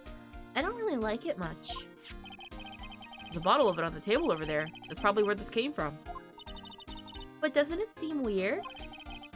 What seems weird? I mean, everything else is scattered all over the floor. Right. The flower vase is broken. The makeup is strewn everywhere. Why is the glass the only thing that's still alright? Wine... It's not wine. It's tomato juice.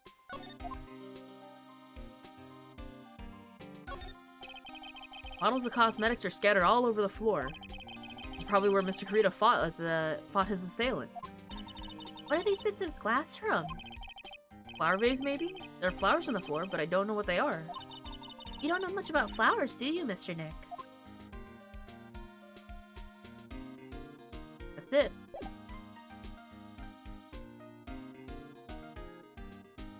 Bye. Little shuffle.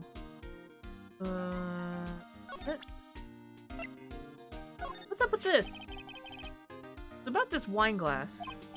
Ah, so you noticed it, pal. The whole crime scene was a mess, but this glass was the only thing that was untouched. You noticed that too, Detective Gumshoe? No, actually, Miss Von Karma noticed it first. Yeah, Pearls noticed it before me too. Wait, so does that mean Miss Von Karma's here at the hotel? Yeah, she's around. Man, you're gonna be in so much trouble, pal. Especially if she catches you in here. Well, you can bet on the instant I see her. I'll be running the 1,000-meter dash. Alright.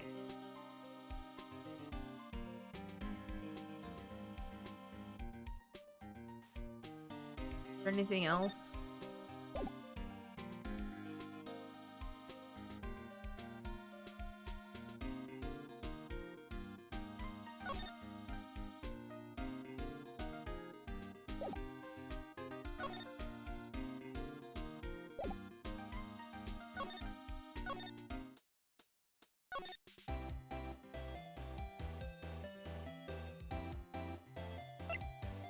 I don't think there is anything else to check.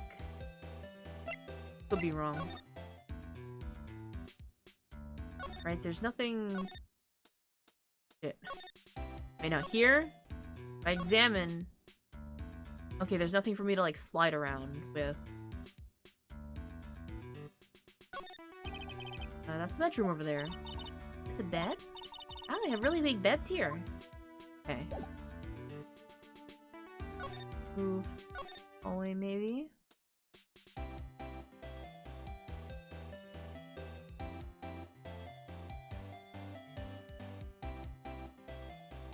I'm like looking at the guide to see if there's anything I missed.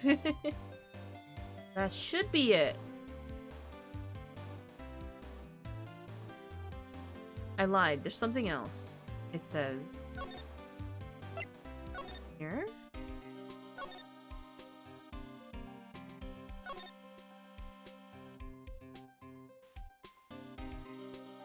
Lying to me. I'm being gaslit by the game guide.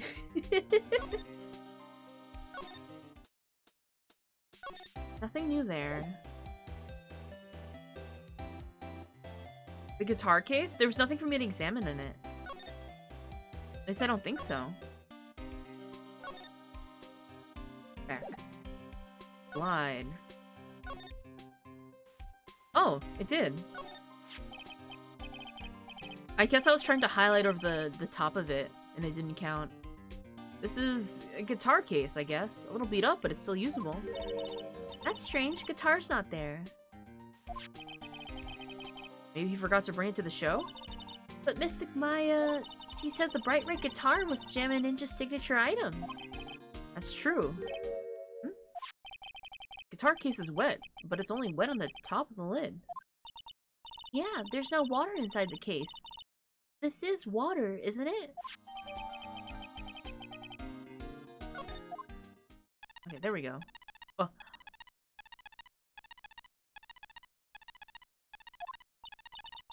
What's that beeping noise, Mr. Nick? I've heard this sound somewhere before. It's Miss Von Karma. Uh-huh? For some reason, whenever I hear that sound, she pops up out of nowhere and whips me. Come to think of it, that's exactly what happened the last time. Sorry, I gotta make myself scarce. Later, pal. Yow! At last, you reveal your true nature, Mr. Phoenix Wright. Oh. Would it be too much to ask you to be nice for me for a change? You're the type to steal information from pitifully hopeless detectives. That's very dishonorable of you. Ow! Hey, don't you dare run away, Scruffy McTrenchcoat. Ah! I didn't think the detectives of this country could be this pitiful. Ah, detective, come over here for a second. Yow! No, gumshoe.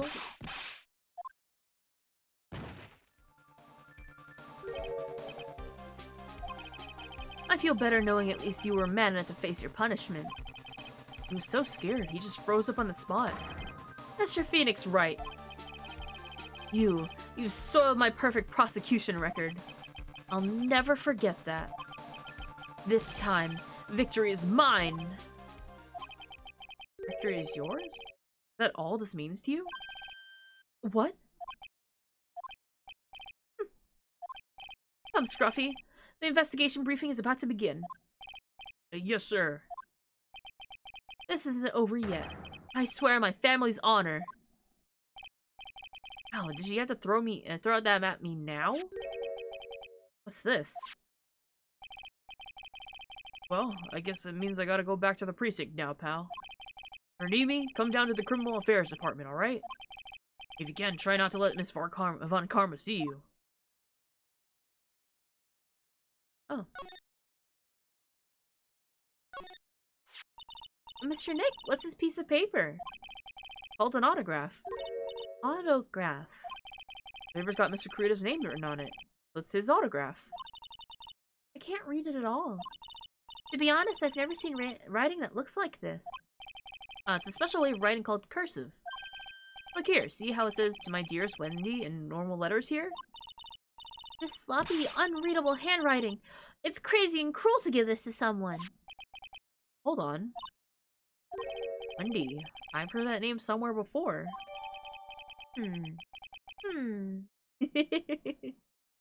What a familiar name. Alright.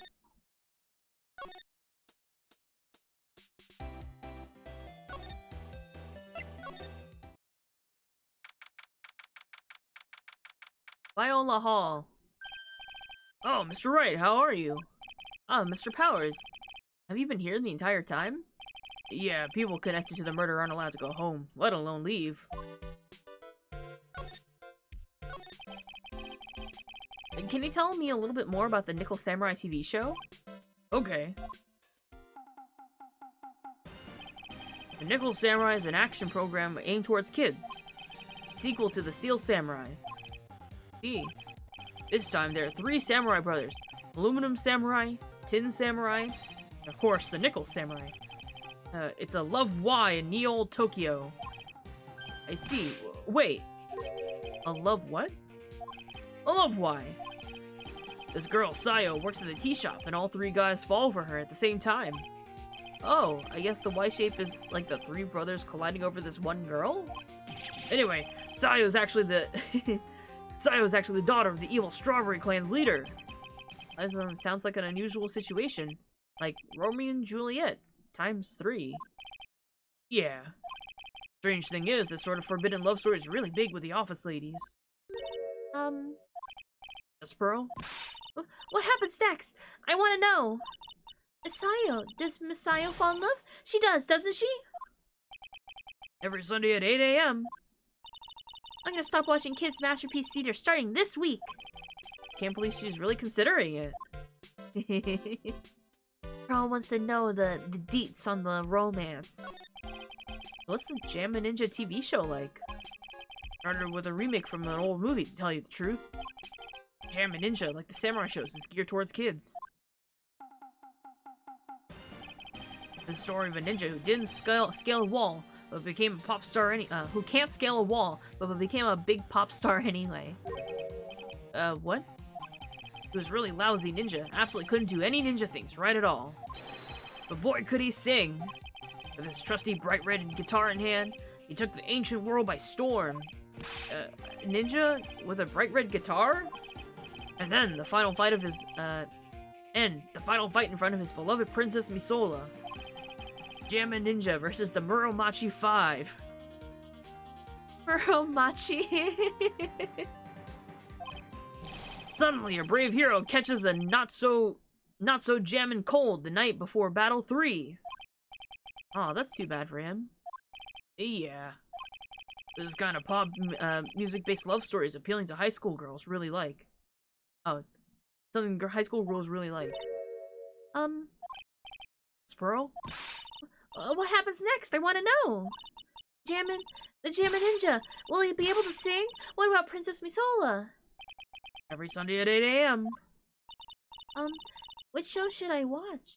Can't believe she's really considering it. They do air at the exact same time. Or Pearl.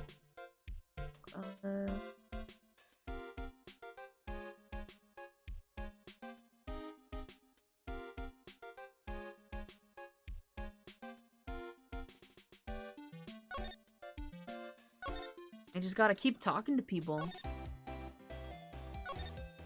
Alright. What do I have to do first?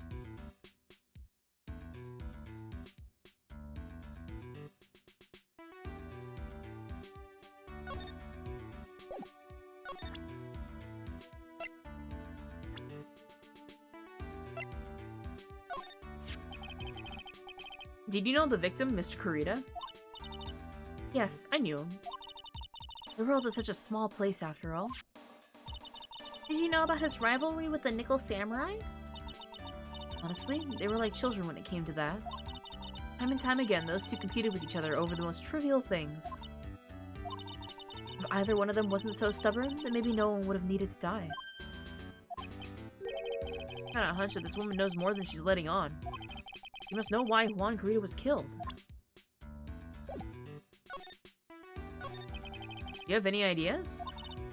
As to why Mr. Kurita was murdered? Why would you ask me about such a thing? I'm just doing my job. So, do you have any ideas? Oh my god, 4. Miss Andrews? Sorry, but there's nothing more I have to add to this conversation. Is that a Cyclops, Mr. Nick? Yes. Getting to be more and more of these lately. Big secret. They all have big secret to hide. Okay.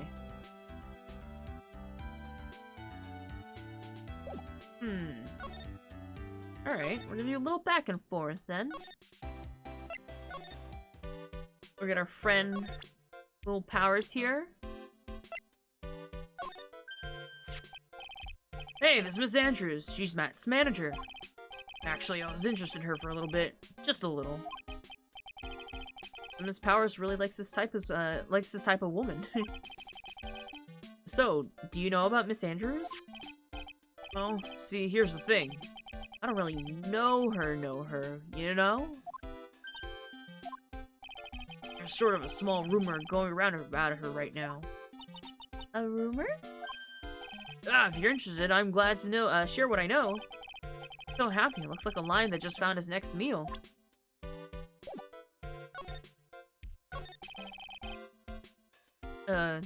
Would you mind telling me about this gossip? So you are interested. I thought you would be. Yeah. I have a weakness for celebrity gossip, too.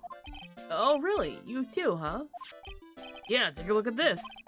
Looks like a tabloid Miss Oldbag would read. Alright, let's see here. Jammin' Midnight Rendezvous. The mysterious yet beautiful manager of the stars, Miss A.A. You see now, don't you? What? You can stop pretending to be in the dark, mister, right? Juan Corita didn't have a manager of his own. Which means if we're talking about a certain manager with the initials AA. Adrian Andrews? Yes, exactly. This is big news. But it seems kind of odd. That woman, Miss Andrews, together with the biggest rival of her client? It's a wonderful thing that can only happen between two people. Mr. Powers looks happy. Look, Mr. Powers looks so happy. Or else is following along, not having any idea as to why he's smiling. Well, like the saying goes, one man's garbage is another man's treasure. Got the clipping. Alright.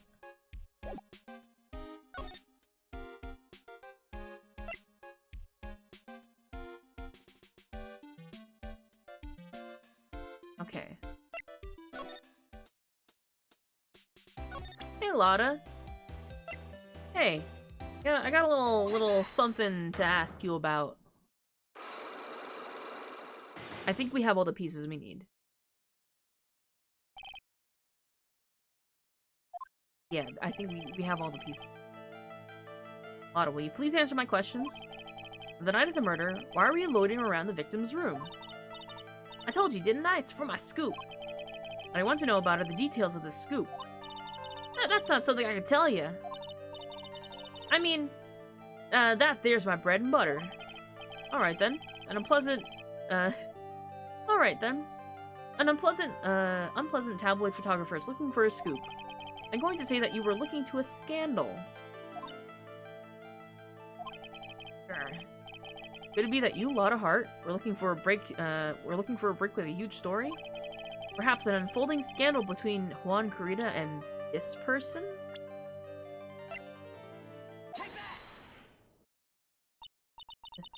This woman. She's Adrian Andrews, Madame Guard's manager. Nickel Samurai's manager, caught recently meeting with his rival, the Jammin' Ninja. Be the hottest story of the season, wouldn't it? You're pretty good at this guessing thing, Mr. Lawyer. You can't just make up any old thing and think it'll make the papers. You gotta have backup. Backup? Yeah, you gotta have that, what's it? News sauce. You mean news source? That's it! Tell me something that shows Juan guy had something to do with Miss Andrews. We just got a little something here. This is the article from a certain weekly tabloid. Jammin' Midnight Rendezvous. The mysterious yet beautiful manager to the stars, Miss A.A. Ah! Mr. Corita didn't have a manager of his own. What's more, his rival, Mr. Angar's manager, Adrian Andrews, he has the initials A.A. You saw this article and thought to take some pictures of them as proof. That's why you were looking around Mr. Corita's door last night. Wah! Easy. Easy.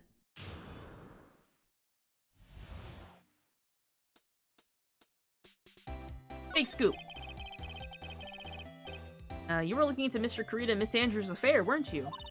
You got it! I was hoping to catch, I was gonna catch them...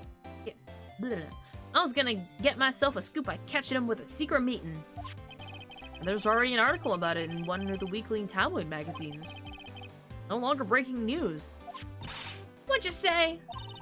Our initials are AA. What kind of vague thing is that?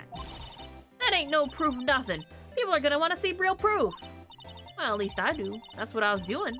Getting photos. Oh. I'm gonna whip up the reader's interest with some gossip and a little misleading. And spice it up a little and have myself an exclusive story. Wow. A lot of nice journalistic integrity you got there. I already finished writing up my spicy article, you know? But the paper I wrote it on, the note itself is gone. The note to yourself? It was inside the case of my $1,600 camera. They done ran off together. I came here for my big story. I didn't come here to have my treasure disappear on me. Yeah, I understand. It's enough to make a gal go bonkers, I tell ya. What's with people now, anyway? I never thought I'd see the day when someone done steal something from me. Really want that note back, huh? I got no idea why, though. The story in that note is probably a bold-faced lie.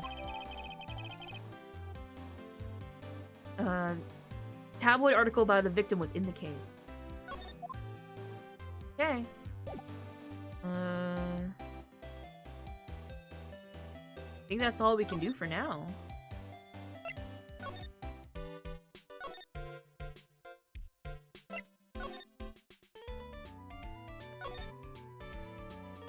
Let's go see Gumshoe. A blue badger! It doesn't look like Mr. Scruffy Detective is here. Right now, even Pearls is calling you Miss Scruffy. Thanks, Francisca. They said something about an investigation briefing earlier, right? Why don't we come back and try again later when they're done? Okay. I guess that's all we can do, right, Mr. Nick? Okay. We're actually missing something then.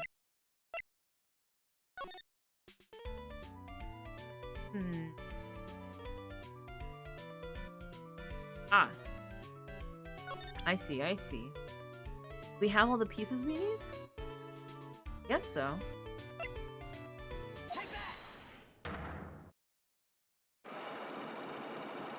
God, 4 locks.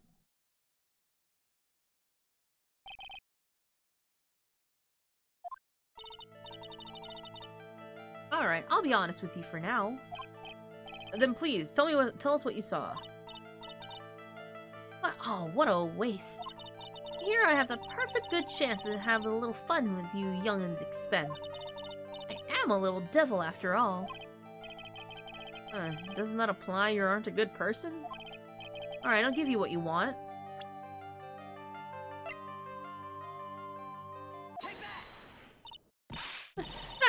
That's Juan's autograph!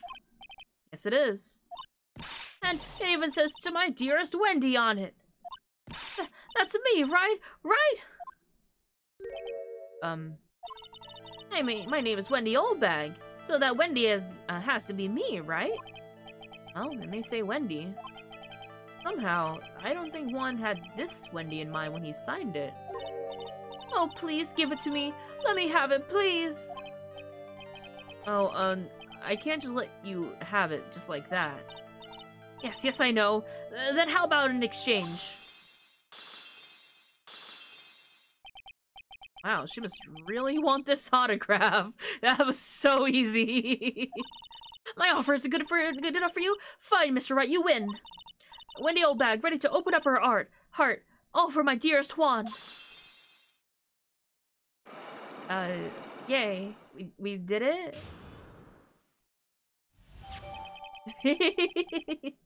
Autograph given to Wendy Dearest.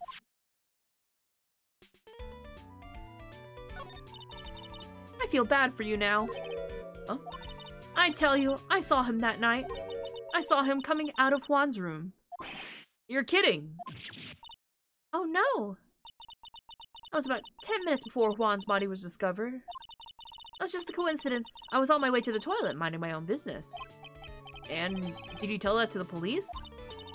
Well, of course. I thought I can get a gift certificate or two out of it, maybe more. Gift certificate? I've been recruited again for that part of the trial. You know, the trial tomorrow. This time, you're gonna get it. I'm gonna work hard to get your client pronounced guilty. But Mr. Engard hasn't done anything bad. I don't care about details like that. I know he did my poor Juan in. I just do. A yellow-bellied chicken. A yellow-bellied chicken? I wonder what that would look like. I trust my senses. I know when someone did something bad, and I say he did it. What did Mr. Engard ever do to deserve this? What did Mr. Engard do to you to make you so... You don't know? That guy, he framed my Juan. He created that scandal that plagued poor Juan. Mr. Nick! What is it? What's a scandal? Oh, I'll tell you about it after we get home, okay? Poor Juan led astray by the wiles of that vile temptress. Mr. Nick, what do vials and wild temptress mean? How about we just listen to what Miss Oldbag has to say for now, okay, Pearls? So, Miss Oldbag, who is this woman that you're talking about? Adrian Andrews, of course. Who else? That guy, he shoved that girl into Juan on purpose. His own manager, but why? I thought lawyers were smart. He had to create a scandal to make Juan lose face. That girl drove Juan into a scandal that dragged his reputation through the mud. Sounds like a pretty standard definition of a scandal to me. Why do you know about that anyway, Miss Oldbag? I'm one of Juan's biggest fans. I'm always out there gathering information. There's nothing I don't know. And do you have proof that Mr. Engard did what you say he did? Next week's issue of a certain magazine says so. Oh, of course. A tabloid. Next week? Doesn't that mean it's something people don't know about yet? Why would Miss Oldbag have information like that? And where did she get it?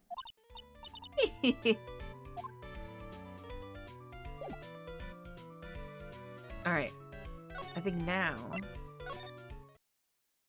There we go.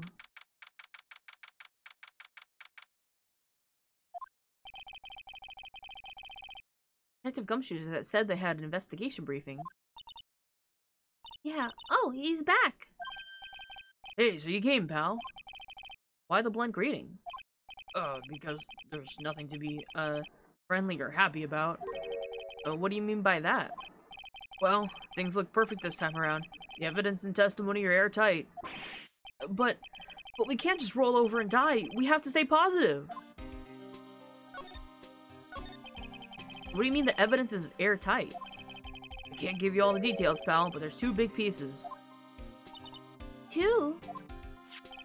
Both of them are in this photo. First is the button that's missing on the victim's chest. That is a big button. That's the button you found during your body search at Mr. Engard. I wouldn't call that a button, but I guess there's no other name for it, huh? Yep, found in the folds of the Nickel Samurai special pants. And the second one is... A knife in his chest, pal. The fingerprints on the knife in his chest, to be exact. Fingerprints? Whose are they? You didn't even have to ask, little missy. It's obvious. Matt on guards. Tomorrow's trial. Talk about being stuck in between a rock and a hard place. So, what about this airtight testimony?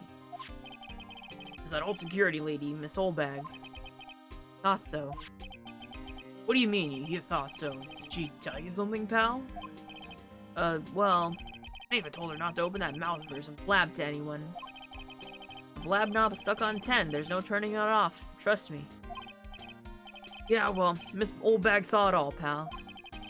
Yeah, she saw Mr. Engard come out of the victim's room in the estimated time of death. No way! Okay. bu- bu- bu-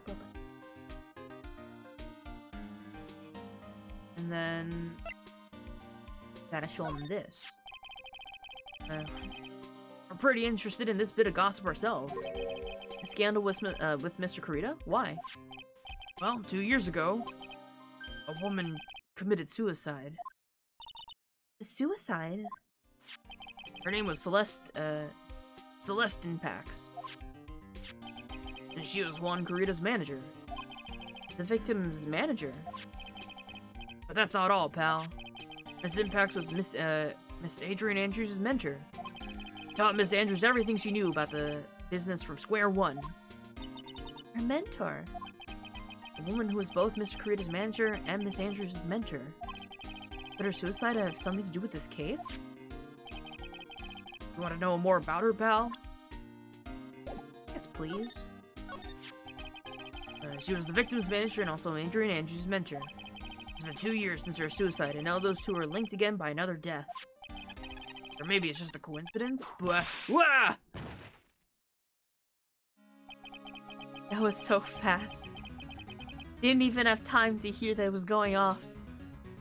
I'm getting sick of your dealing with one foolish idiot after another. Miss Von Karma, you can't seem to stop allying yourself with the enemy, can you? I don't need a traitor in my midst. You don't? You don't mean... I do. Ruffy, you have 30 minutes to get out of here. You're no longer needed. Goodbye. That's... Wait! Please wait, sir! If I don't get this month's pay, I'll just... Quiet. If it weren't for traitors like you, I would have won. Is that what you want to say? Who? That voice. Edgeworth! It's Edgeworth. What is this music? Why is the music like we've got a new like item? It's been a long time, right? This person... This is Mr. Edgeworth? What am I gonna do with you? Still blaming others when things go wrong. You haven't changed a bit, Francisca. You... How dare you show your face in front of me without a shred of shame upon it?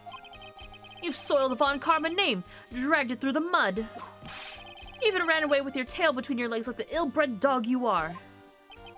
I'm talking about the Von Karma family creed. To be perfect in every way. Let's hear it, Francisca. How are things going? I hear you're having a rough time maintaining perfection in this country. You seem to be getting crushed under the weight of it all. That's why I came back. Keep your assumptions to yourself. I haven't given it yet. I won't lose. This case is mine. I'll never hand it over to you. Never. Mr. Phoenix right. I will see you tomorrow in court. It will be a clinical lesson of the meaning of total victory. This case is mine. Godzilla 101 for the amazing 25 months of support. This case is mine. Your message brings a fierce determination to our stream. Let's dive into the excitement together and conquer. Thank you for being a good egg, Vin. Hi. 25 months. Wow. That's quite a number. Thank you so much for the support. Hi. Hello there. Edgeworth came back to us. Edgeworth came back. Hope you're doing good. Always. I'm just kind of taking it easy. If I go too hard on the voices, it's a bit too much for me right now. Still the same wild mare she always was. Hi, Edgeworth. Edgeworth, look at my badge. Okay. Put a little more thought into what you show me, Phoenix, right? Oh, we're back on a full name basis. Doing better than I have been. And no worries at all, Sir Edgeworth. Still stuck up as ever. I thought you, the prosecutor Miles Edgeworth, had gone and died. That's right. So this entire time, Phoenix thought that Edgeworth was dead and was so upset over it that he said, Don't say his name in front of me. I don't want to hear his name anymore. It makes me too sad. Mr. Nick! I never wanted to see you again. I think that's enough of a warm welcome for someone you haven't seen in a year. Are you gonna run tomorrow's trial? You heard her, right? That wild mare hasn't given in yet, it seems. So no, I don't think I'll be making an appearance. Your hatred for me is quite unhealthy, not to mention one-sided. But I will say this one thing. You can't win on your own in the trial tomorrow. That's supposed to mean I have something definitive that you lack. Working together is the definition of teamwork. It's the power to find the truth. The truth. In order to understand this case, you have to understand a certain truth. Well, if you ever feel the need for my assistance, it's available to you. Edgeworth is gonna help us! He's on our side! One-sided? Yeah. That means it's the enemies to lover trope today. Edgeworth goes, well, you hate me, but that means I don't. God. I'm not in charge of this case, but I will find but I can be a bit more generous with information. Just what is going on inside his head? A lot of things may have happened. However, Manfred van Karma was still my mentor. Manfred? Manfred? That actually sounds like it should be the case. And a perfect win record is proof of Von Karma. 1 year ago, you could not establish guilt in a few cases. Are those losses the reason you suddenly disappeared from the prosecutor's office? Did you leave because you had lost your perfect win record? I think your motivation for prosecuting trials was so selfish. It'd have been better for everyone if you never came back from the dead, Edgeworth. Oh, we're so upset at Edgeworth. I see. Let me ask you something. Why do you stand in the courtroom? What is your reason? Well, with Francisca, she almost always says, I will defeat you this time, the instant she sees me. But the courtroom is not a personal battlefield for prosecutors and lawyers. I stand in the courtroom to defend my client, to save their lives. Save your client, you say? Those who only think of their own ego-driven goals, those kind of prosecutors are reprehensible to me. Apologist came out today. I already beat it. You already beat it? Possibly the best game I played? It's a long game. Congratulations, like just the first game. I'm glad that you liked it though. The Apollo Justice trilogy is one of my favorites. I cannot wait to get to it. I'm glad you enjoyed the game. Even if you are a prodigy. Or someone like you, Edgeworth. Yes. I played on my 3DS. Oh, okay. Yeah. It is a good game. It looks like there's still a lot you have left to learn. Like how much I love you, Phoenix, right? Finished it a couple months back. Oh, well, if that's the case, then yeah, me too. I thought you meant like you finished the re-release, which I would have been very impressed by, based on how much time it takes to finish one game. But I will be streaming it, but I'm gonna give people, give or take a month, just by coincidence of how it works out, to finish the games themselves. Or they get to watch me play it afterwards. They don't have the time to. Or, you know, if they don't buy the game. I don't have that much time. Listen, some people might. Back in the day, I absolutely would have. A lot I have yet to learn. Me? Yeah, you, Phoenix. Well, that's enough for now. Time to see... The time when you will see is coming soon enough. Edgeworth's gonna propose to us. Those are the fighting words of a man that's gonna propose to us. He came back from the dead and said, I know you hate me so much right now, But listen.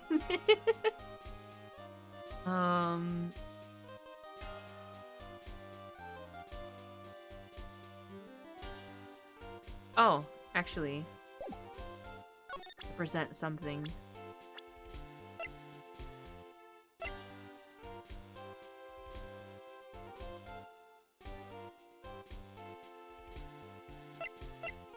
Do I have this yet?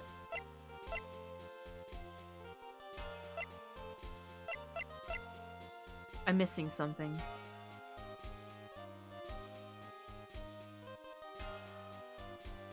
Or not.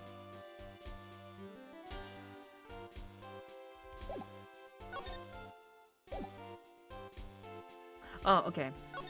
That's what I present. Not that. Profiles. I keep hitting present instead of profiles. It's you.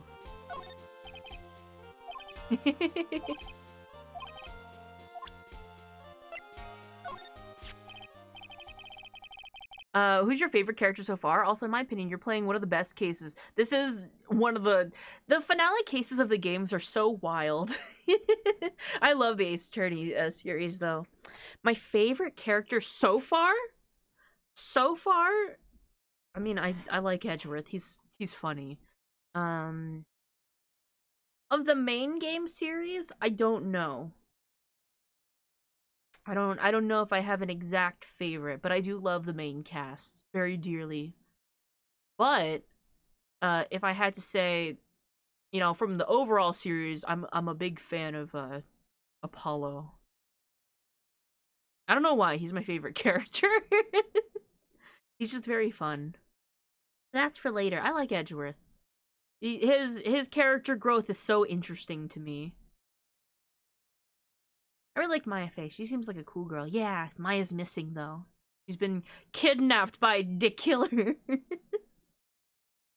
Have you played Trials and Tribulations? That's actually, well, I will be playing it next. So, I have played or seen other people play the entire series already. So, I'm replaying all of it. Albeit with more and more vague memories, because it's been so long since I've played any of these. But I'll be doing Trials and Tribulations next, after I finish this case next week. This woman is another key to solving this case. Edgeworth already has this whole thing figured out, huh? Do you really think so? He was Adrian Andrews' mentor a long time ago. You had spoilers, but you don't remember much? Pretty much. I'm doing this so I could show my chat the game series that I love so much, and then I can easily go into the Apollo trilogy when I stream that, because there are some characters in some context that carries over, you know? But, so there are some chunks that I'm like, oh, that's right, of course, that's how it goes. I am using a guide to kind of streamline, the gameplay, because some parts of it are like, oh, you know, like, obviously you have to present this one key evidence to this one character to continue the dialogue. The little things to help out. So I don't spend like 100 hours streaming this game. Yeah. She was suddenly called away by a different show and become Juan Corrida's manager.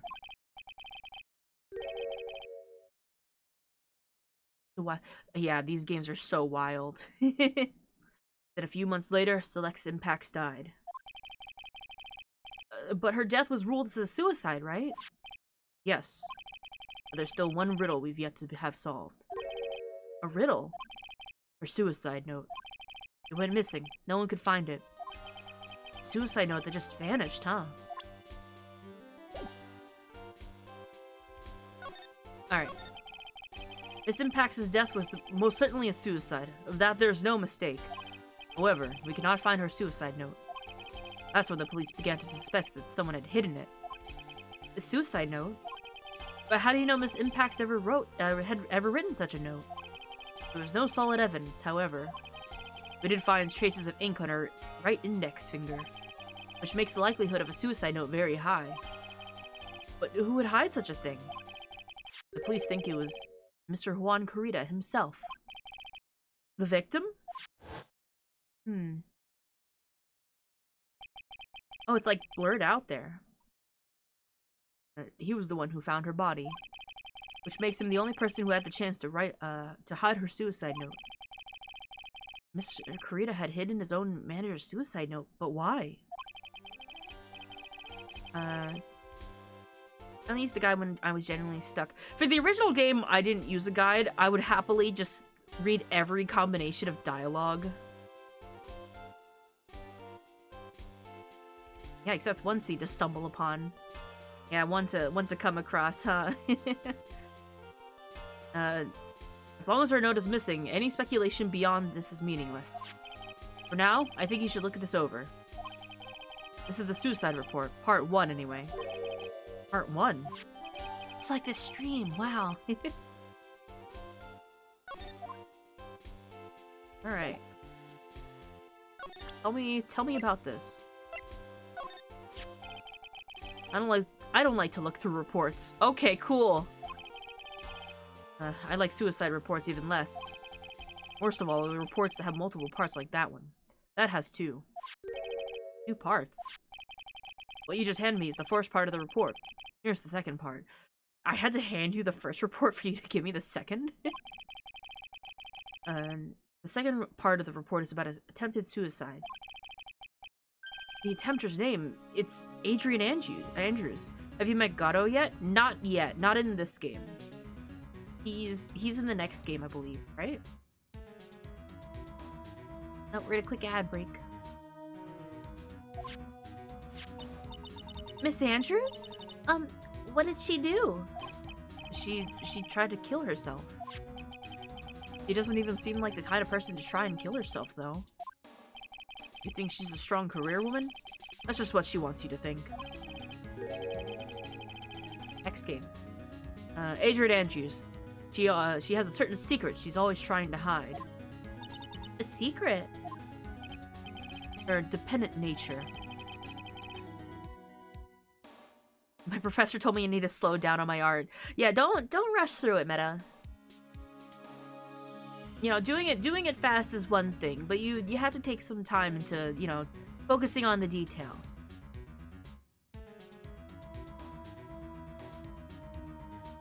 Her dependent nature. That's likely what she's really like on the inside. Miss Andrews? Dependent? Talk about the exact opposite of what that woman is. Oh, back on top. What's this about Miss Andrews having a dependent nature?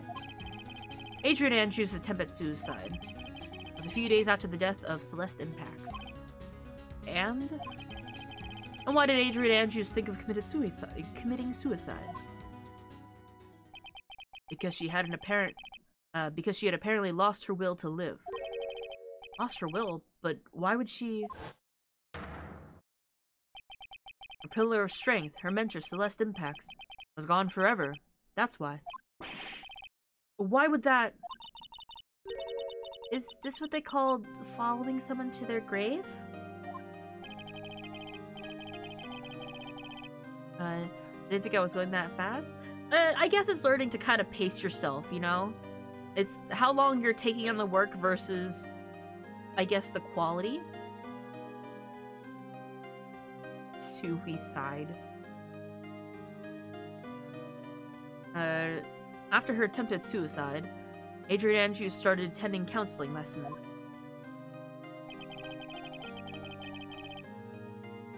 In my opinion, I think the first game of the trilogy is the worst. The rest are beautiful. I think the first game was kind of getting its foothold. You know, like finding its legging, like finding its foothold, and then it really just kind of goes up from there, in my opinion. I like each game more and more. She's someone who needs a person in whom she can trust absolutely. Once she finds that person, she'll do anything she can to keep them near. Edgeworth, you speaking from your heart or something here? Without such an anchor in her life, her crippling anxiety stifles her ability to live. And that's the nature of her dependency on others? And I can't hydrate, thank you so much.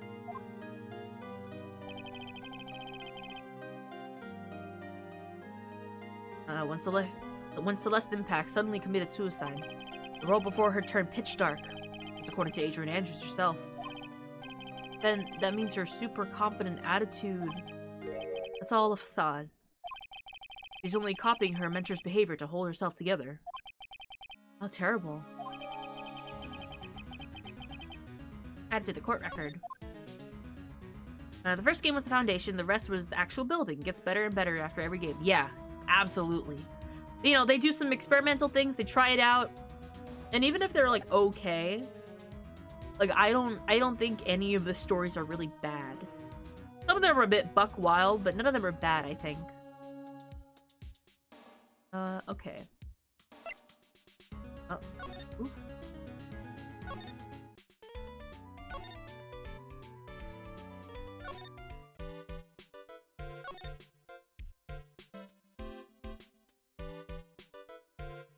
Hallway. Yes. Oh, not here anymore? Oh, Miss Andrews is here. But it looks like she's talking with someone. That's Franziska von Karma. Miss von Karma? What are you doing here? Well, you see, I'm his lawyer, so... You've got some nerve following me around. Following you? That's you, Miss von Karma. You're the one doing the following. Pearls. You're always following after that Mr. Detective with the little beard. Me? Following after Scruffy? Don't make me laugh. Let me show you something interesting, little girl.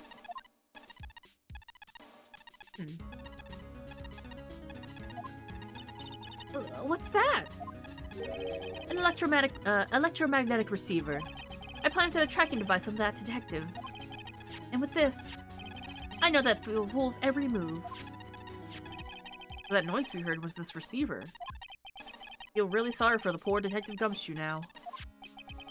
Now then, let's stop wasting time. Adrian Andrews. Adrian Andrews. Yes? Think hard about what we just discussed. Understood? Alright. What are those two talking about? Miss Andrews, she seems a little dazed, doesn't she?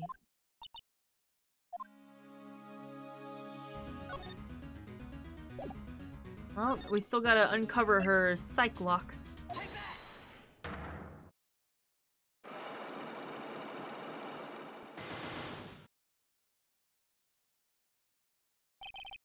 Motive for murder. Why was Juan Kurita murdered? If you ask me, I think you know the reason he was killed. Why are you hiding things? Don't you realize you're putting Mr. Ungar's life in danger by your actions? Why do you have, in the Justice for All series, the only case I didn't like was Turnabout Big Top. You know, the clown circus and all that. It was straight up nuisance for me. I feel like that one was everyone's least favorite overall. I didn't dislike that one, but it was like a bit of a stretch in terms of story. It kind of didn't have like a good conclusion. It was a case nonetheless. The truth is, I was not that close to Mr. Kurita. We're not that close? That's right. I've never been good at being intimate with another person. Not good being intimate with another person? Somehow, I highly doubt that.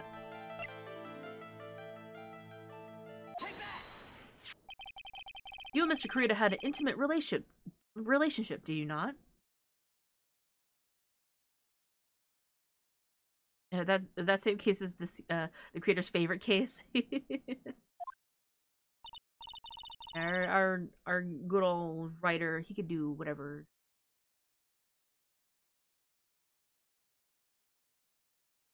A silly third-rate tabloid article. The name of the writer is like slipping my mind right now, but they Shu? My brain is mush today. I'm sorry. Shu Takumi, yeah. Really cooked with Ace Attorney low-key, absolutely. They're all so good. They're like, being a puzzle creator is like a job. That is like a full career right there.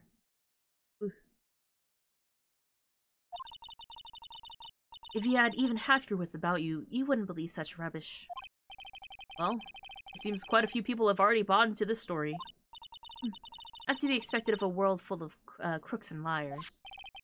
Note to self, stay on our good side. In any case, I despise interpersonal relationships like that. I see. However, if there was a need for you to get close to someone. What if there was a need for you to get close to someone? Me? Need to get close to Mr. Kurita? As if there was ever such a need. Didn't you get close to Mr. Kurita for this person's sake? Celeste Impacts, your mentor. How do you know about Celeste? Miss Impacts. She committed suicide, didn't she? But it looks like no one knows why. Right before her death, she was Juan Kurita's manager. So I believe you got close to Mr. Kurita so you could find out more about her suicide. You have great imagination. You may have a future yet as a slimy mud tracker for a putrid third-rate tabloid. Miss Andrews? There was no mystery surrounding her death, none. It would be pointless for me to force myself into a relationship for nothing. Is that really true? Was there really no mystery at all? I don't believe that you were completely at ease with the way her suicide was resolved. Evidence.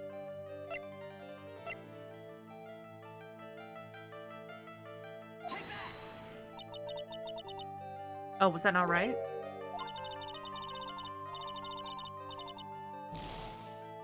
Okay, it wasn't hers, then it was just the incomplete one.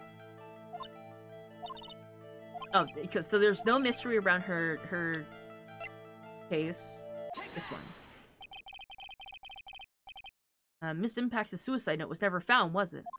There we go. There's no mystery around it. Looks like the police were under suspicion that someone had hidden it. Like maybe the person who discovered her body, Mr. Kurita. Juan? And Miss Andrews, I believe that you thought the same thing. That's why you became intimate with Mr. Kurita. I've sat by quietly and listened to your insulting ramblings long enough. It's true that Celeste was my manager, however, allow me to say this again. It had nothing to do with me. I didn't even know that her suicide note was never found. I'm a person who doesn't care what goes on in the lives of others. That's the impression you like to give. However, I don't think that's who you really are. What? I have some evidence that says otherwise. This proof that Celeste Impacts was someone very special to you. Okay. This one. Yeah, if the music keeps playing, then it's wrong. If the music stops, that means I did good. That's what I usually go by. Miss Andrews, you nearly went through it with it too, didn't you? Went through with what? Ending your life.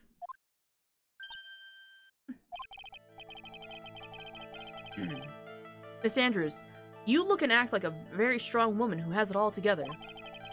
You don't ask for anyone's help, relying only on yourself? Yes, I've been very independent ever since I can remember. However, it's all just a lie, a facade. You've always searched out people on whom you can depend on. That's... You were dependent on Miss Impacts, weren't you? Which is why, when she passed away, you lost everything you had. Stop.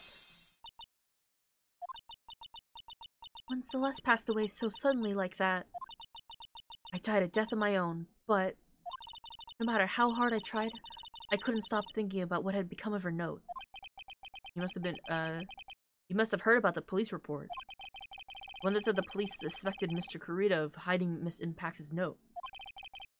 Heard about it, and thought to recover it for him by getting close, am I right?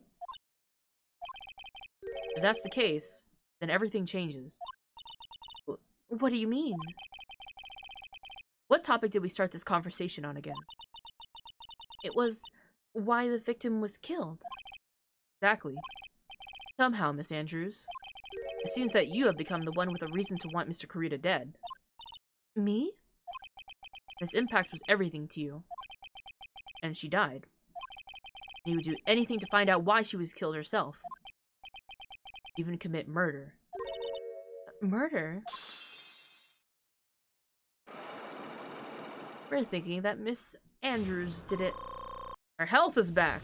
I forgot that we get health back after we do one of those. It's true. I'm a woman who can only live in insecurity. I'm physically small, and I don't have a lot of self-confidence. I've pushed against all of that, though I've tried to live strongly. I've never wanted anyone to find out the truth. Miss Andrews? This one thing. It's the one thing I wanted to take with me to the grave. Do I know who the real culprit is? I think I remember, but I don't want any spoilers for my chat, please. Because there are some people who I know are lurking in the chat or come into the chat who don't know anything about the series. It was my secret. Mine and mine alone. I'm sorry. You probably think I'm a worthless human being right now, don't you? Please, Miss Andrews. All I want to know is the truth. I'll not spoil, no worry. Of course. I trust you. After Celeste passed away, I heard that someone had hidden her suicide note. And that someone was Juan Corrida. Celeste, without her I became scared. Everyone seemed like they were out to get me. You got close to Mr. Corrida to recover her suicide note, correct? Looks like that tabloid reported the truth after all. Ironic, isn't it? Well, like they say, where there's smoke, there's fire. And if they purposely add fuel to the fire, they can keep the celebrity world burning. But as for the suicide note, I didn't and wouldn't kill anyone for it. It just doesn't suit me, that's all. Oh, that's enough for now. I still have work to do, so... I understand. Oh, I have one small favor to ask. My attempted suicide, I'd like for you to keep it a secret. Miss Andrews, if people found out about my weakness, I would sooner choose to die than live. Alright, I understand. We'll keep it a secret. Miss Andrews, I guess she's the overthinking type. Probably never says anything without carefully thinking about it. Through it first. Thank you for discretion. Mr. Nick, can I ask you something? What is it? Miss Andrews has been playing with that card in her hand since a little while back. That card? Yeah, I guess she has. Miss Andrews, what was that card you're holding? Huh? Oh, this? I don't quite know. It suddenly appeared in my handbag.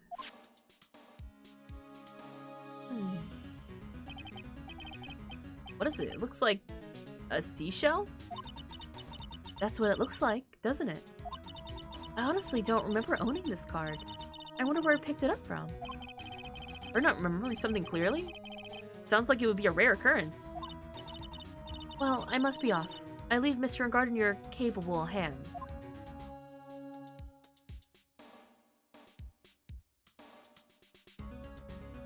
Okay. Let's see.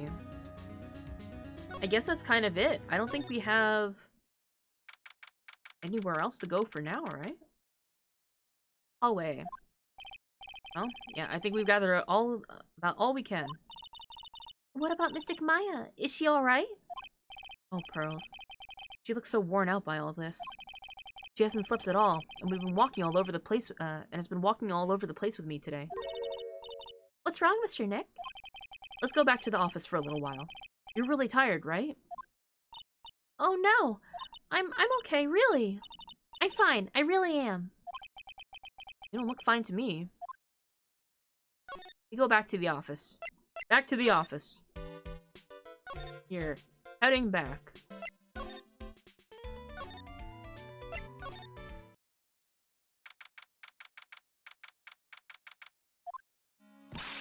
So, what now?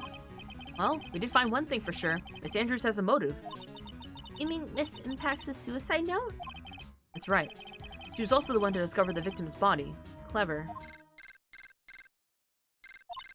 Ah! Mr. Nick, the transceiver! Hello? Rankin Lofts. Why are we answering it like it's the phone? Mr. Attorney, you're not answering a phone. Yeah. Maya! Where's Maya? As I promised, I have not gone within a few feet of her this whole time. Phew.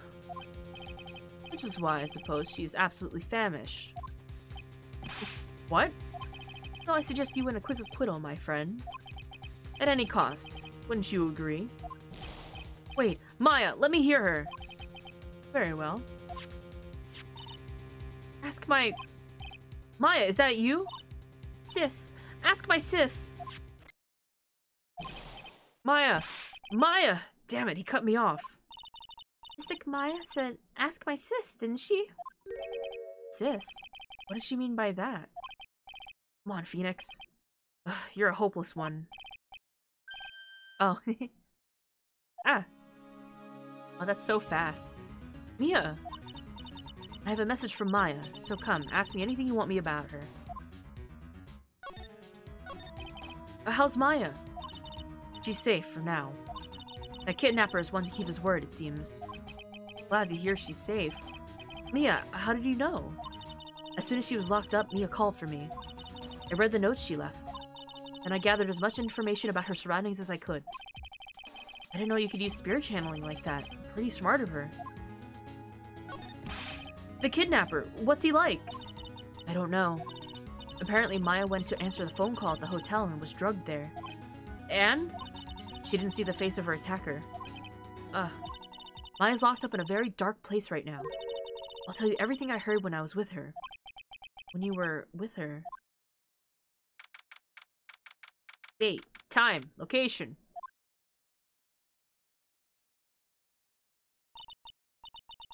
Starving. Could really go for some apple pie. And at a time like this, sweets are the only way to go. I have to stay positive. He promised he wasn't gonna kill me. I'm not gonna die. Sis, I wonder if you're with Nick right now. Oh. Brad, it's locked. But this door lock seems easy enough to open. On TV, the hero always uses a plastic card or a stiff piece of cardboard. Then, click, they magically open the door. I wonder if there's a card like that around here I could use. Let me look around a little bit first. What's this? It feels like there's a lot of glass bottles here. And these, they feel like barrels. I'll pass. Too bad I'm really hungry and not really thirsty. There's all sorts of things piled up here, but it's too dark to see. Huh? Someone dropped a card here. Kinda looks like a business card, but there's no name on it.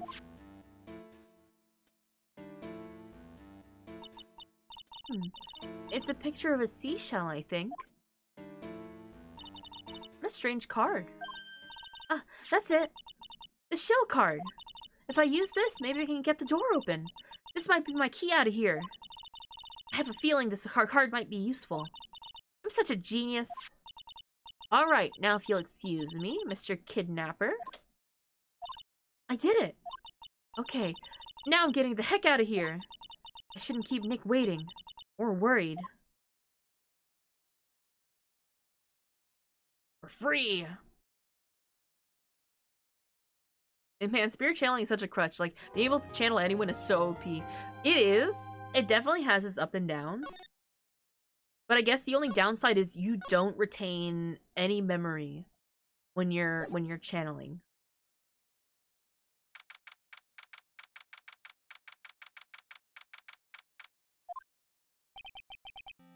Adrian did it? Oh, Adrian did it? There, that's the inflection. That's what it looks like.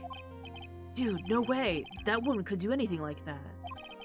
In court today, there will be a mountain of evidence that'll implicate you. Mountain of evidence? Imagine you channel someone and they die and you can't do anything about it. Well, if you channel someone and they die, then you die. That's your body. I'm certain there's someone out there trying to very hard to pin this whole thing on you. Please, Mr. Lawyer, dude, like I said yesterday. I'm refreshing like a spring breeze, alright? I can't let any sort of scandal ruin that. Yeah, that's my point. I understand. Well, it's almost time. Ah. Mia, we must get a complete acquittal today. I know. But I can't focus on Maya's situation right now. Or Pearl's either. No matter what, I have to focus on winning this case by the end of today. Indeed. Well, let's get going. It's him. This is right. Good morning. This is it, Mr. Attorney, the day of the trial. Maya, she's unharmed, right? Well, when I checked on her earlier this morning, she seemed a bit, how will we say, tired. How shall we say tired? I feel like this guy probably has a very heavy accent. And he's not knowing this words because, like, it's a English not first language situation. Don't worry, people don't die that easily. Besides, what you really should be concentrating on is winning today's trial. Grr. For my sake, as well as yours, you must win today's trial. Which is why I sent you a little present this morning. Present? What in the world would you want to give me? You'll figure it out once the trial starts. And even if you don't like my gift, I expect you to graciously accept it and win today's contest, if you please.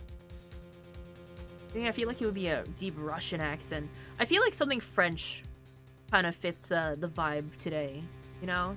But I don't do too many foreign accents very well. The kidnapper sent me a present. Mr. Lawyer Dude? Who was that? No one. It had nothing to do with you, so forget you heard anything. Dude, did your nose just get longer? Hey, yeah, French does kind of suit him. Oh. Court is now in session for the trial of Matt on guard. Are the prosecution and defense ready? Defense is ready, Your Honor. Looking a little empty over there. I say, Mr. Wright, what happened to Miss Von Karma? I don't know, Your Honor. Why are you getting mad at me? Your Honor. Please be quiet, bailiff. Court is in session. If you must tell me something, please keep it brief. Now then, what is it? Prosecutor Von Karma has... This morning, Miss Von Karma was shot by an unknown gunman. Oh! What? Shot? Somehow, I think this is the present that man was talking about. His present? Miss Von Karma is one of the top prosecutors in the country at the moment. If she were to disappear, it would be to your advantage. This is totally insane. Miss Von Karma, is she alright? I don't have that answer. She's alive and in stable condition. Oh. That's good. Phew. You're... I thought he'd show up. Your Honor?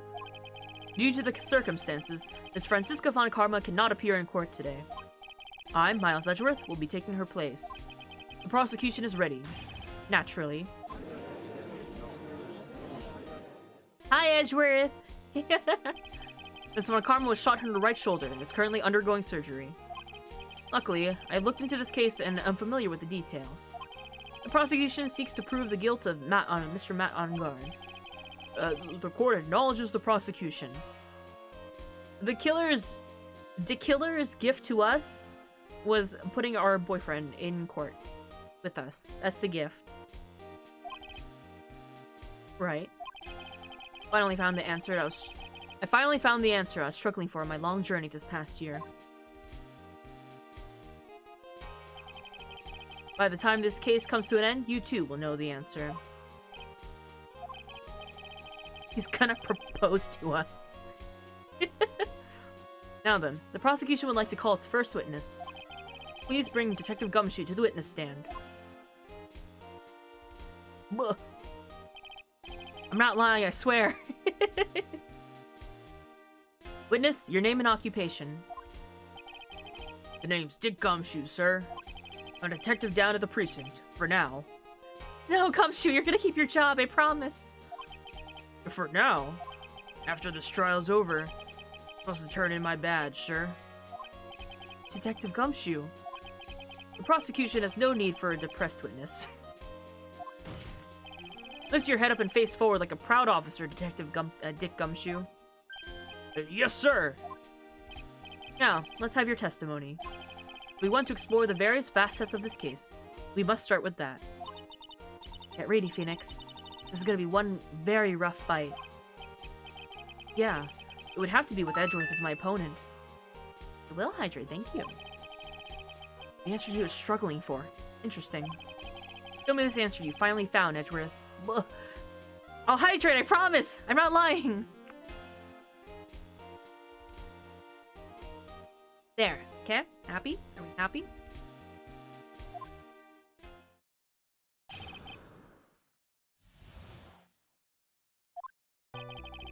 This murder happened on the after the Hero of Heroes award ceremony, sir. Edgeworth X, right? You think Edgeworth would be on top? I'm happy, yes.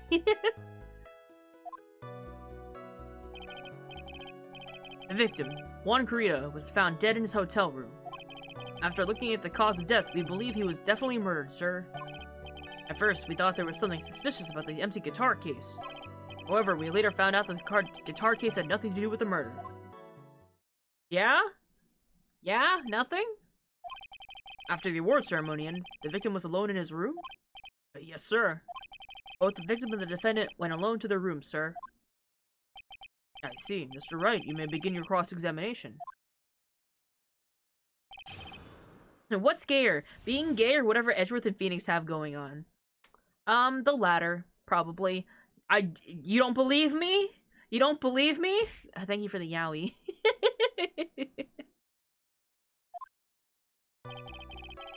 Okay, the murder happened after the Hero of Heroes award after the Hero of Heroes award ceremony. Geez, these names. Okay, let's see. No, the Magatama was to check that you were telling the truth. I believe you.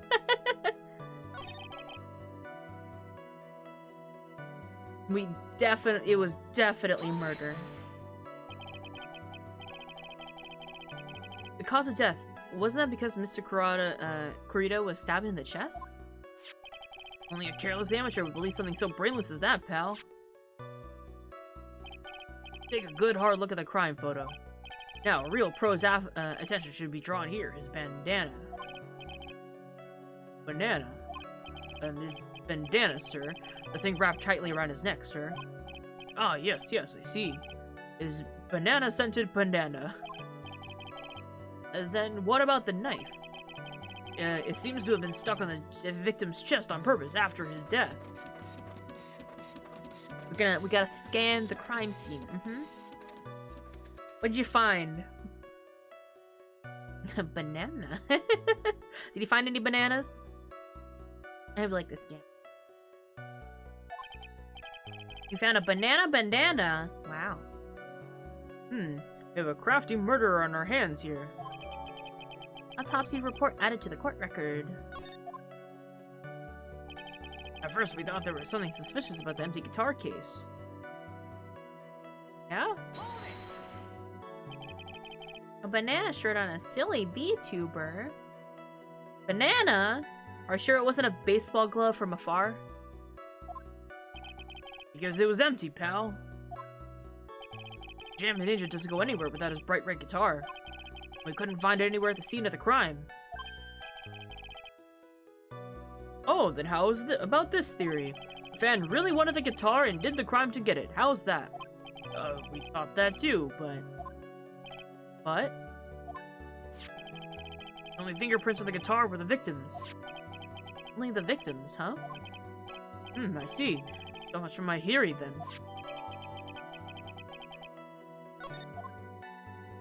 Could have been a Jigglypuff scene from above. You're so right. We found out that it had nothing to do with the murder. What convinced you that it had nothing to do with the case? The guitar wasn't at the Gatewater Hotel that night. Well, then where was it? Red guitar was eventually found at the TV studio. The victim, Juan Corrida, had apparently only taken the case with him, sir. Do you mean he forgot to put the guitar inside the case? Yes, sir. Even when he was on stage for the ceremony, he didn't have his guitar. So the guitar case was empty before he even got to the hotel. Yeah, that's right. So it really had nothing to do with the case after all. I believe that is enough. First, the victim was choked to death with his bandana. Then, after the victim was dead, the killer deliberately stabbed him with a knife. Which brings me to my next point. Why then did the police arrest Matt on guard? Because there was no reason enough to suspect him. Here it comes. Like Edgeworth's back in full swing. Very well, Detective Gumshoe. Please testify about this matter. Sir.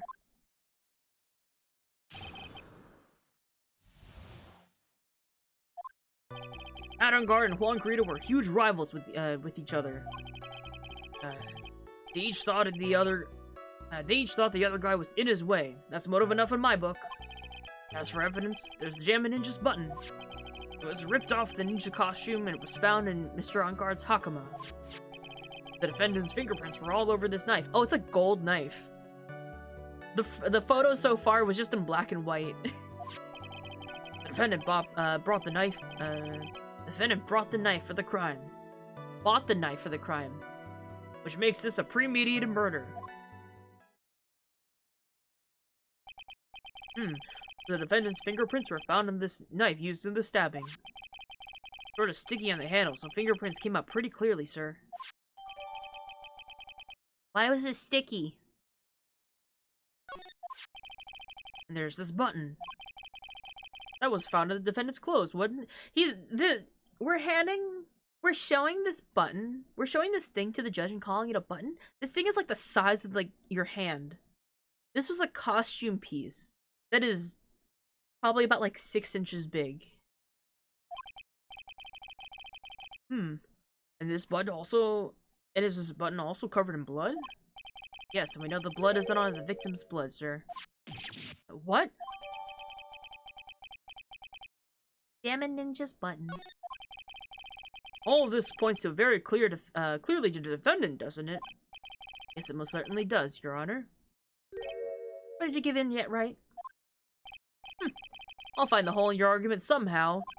We'll find Edgeworth's hole. You can press as hard as you'd like. Just hurry up with your usual pointless question.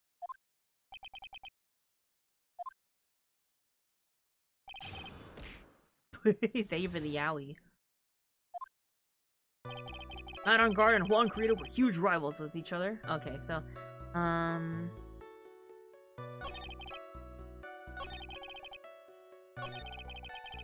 the first weird thing... The defendant bought the knife for the crime.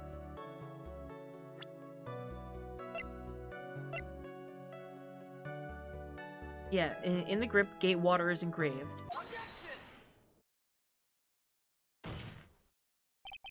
Wait a second. What? So the base of your argument is that this was a premeditated murder is simply that my client bought a knife beforehand? That's right, pal. Yeah, who goes out and just buys a gold knife anyways? Here's my question. That's like a cutlery knife? Where can you buy a single set of cutlery that's like not part of any set? Tell me.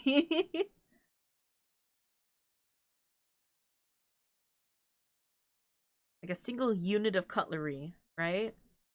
Which would mean that if he did buy it, there's just a whole set somewhere else matching. Craigslist. No, you're right, I guess. Does Craigslist exist in this universe, in the Ace Attorney universe? Did not buy this knife. Uh-huh. Take a good look at the handle of this knife, and you'll see what I'm talking about. Huh? It has Gatewater seal. It has a Gatewater seal set into the handle. Gatewater. I think I've heard that name somewhere before. That's the name of the hotel. The Gatewater Hotel. Oh. The murder knife was actually a property of the hotel, which means that this murder was not premeditated. We've done it. We solved the case. Yes, this is very true. This is a very big... What is it, Mr. Edgeworth? I'm sorry, but the defense is simply too careless. What?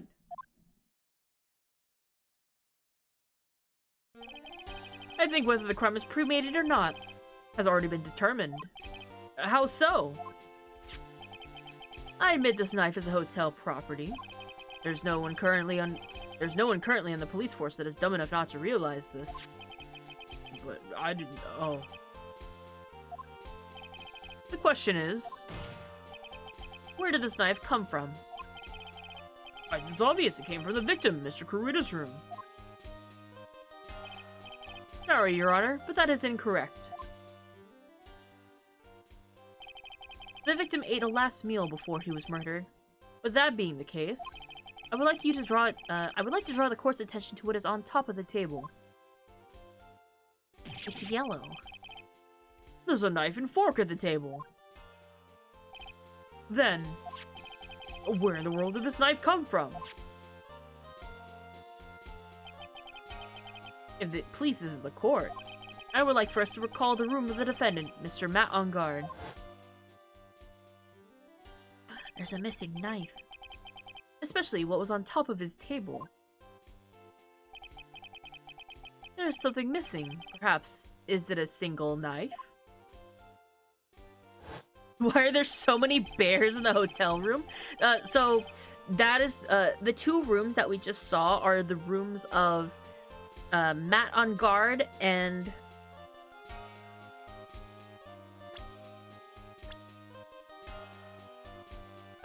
Juan Kurita. So it was Juan's room that we just saw, and his fans sent him so many bears. We don't know if he likes bears or not. He has a lot of them. They get sent to him, but we did find a few in the trash, so we're really not sure at this point. It's one of those things where, like, I guess, a certain animal or character is associated with a celebrity, so, like, fans will send that in a lot. That's so funny. It kind of is, honestly. We came to the conclusion that Mr. Matt on guard's knife was missing. Mr. on guard had gone to the victim's room with a knife he had used during dinner. Why would he carry a knife on to visit? To kill. On a visit. To kill, of course. And with that, I believe the prosecution has proven that this was a premeditated murder.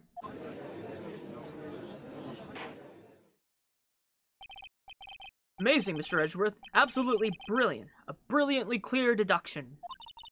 It seems like Edgeworth has planned this from the very beginning. It must be one of those traps, and I just walked headlong into it. Murder weapon with fingerprints and a button with the victim's from the victim's costume. There's quite a sizable amount of evidence here. I can safely say that any further deliberation is at a waste of time, your Honor's time. Although, I wouldn't mind the defense were to present evidence not yet shown to the court. Evidence not yet shown means evidence that the court hasn't seen yet. In other words, new evidence. What does the defense have to say about this, Mr. Wright? Well... Phoenix. The judge is favoring the prosecution right now. If we answer with something wrong here, that gavel of hers will ring out the sound of our defeat. Mr. Wright, do you have something important and necessary to present to the court? Yeah, we do, actually. There's one piece of evidence that catches my attention. Something this court has yet to see.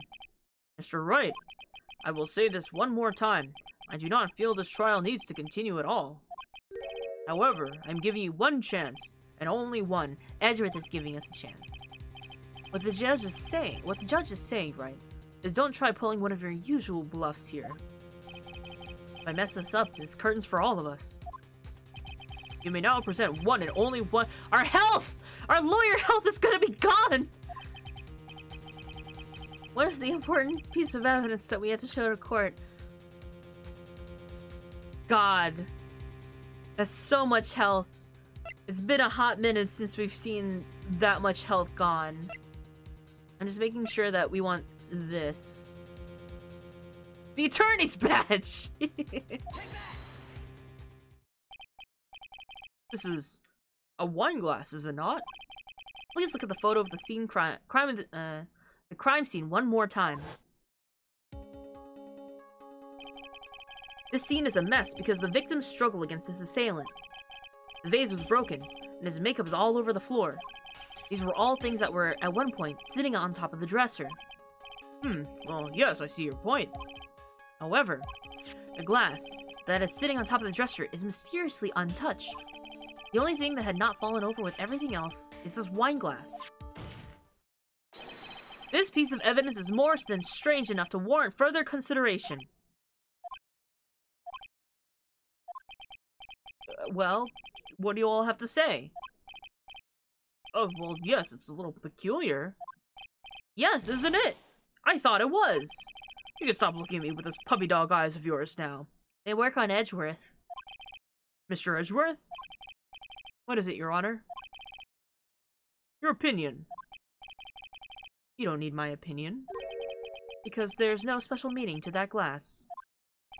What?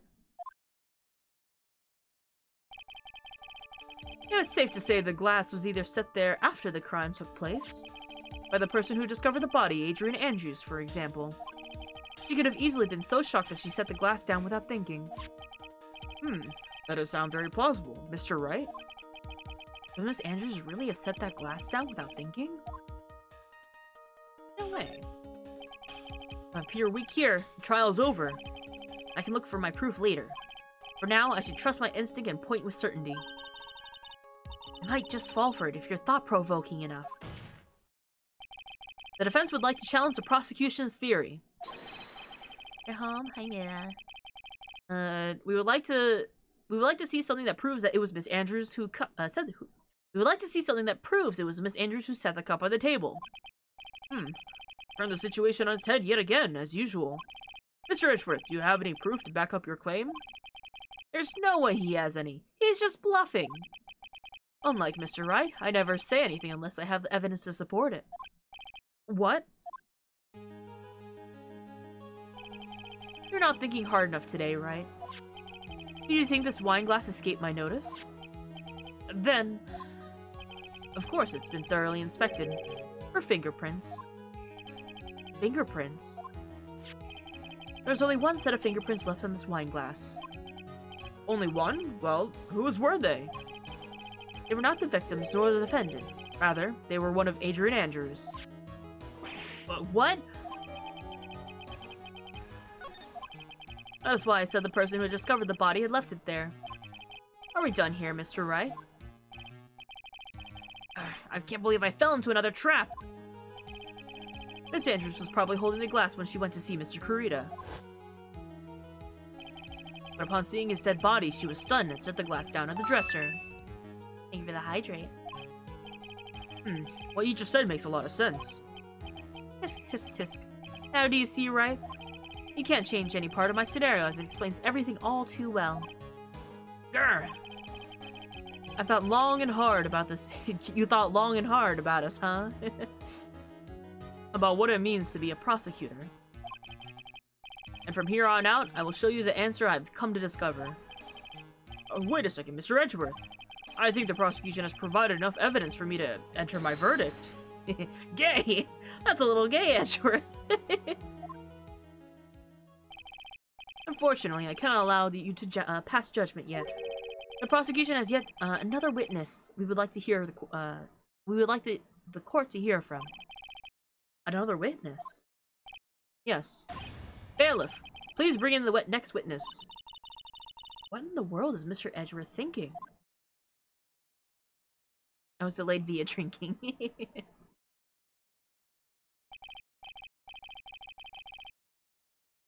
Now then, witness, please state your name and occupation.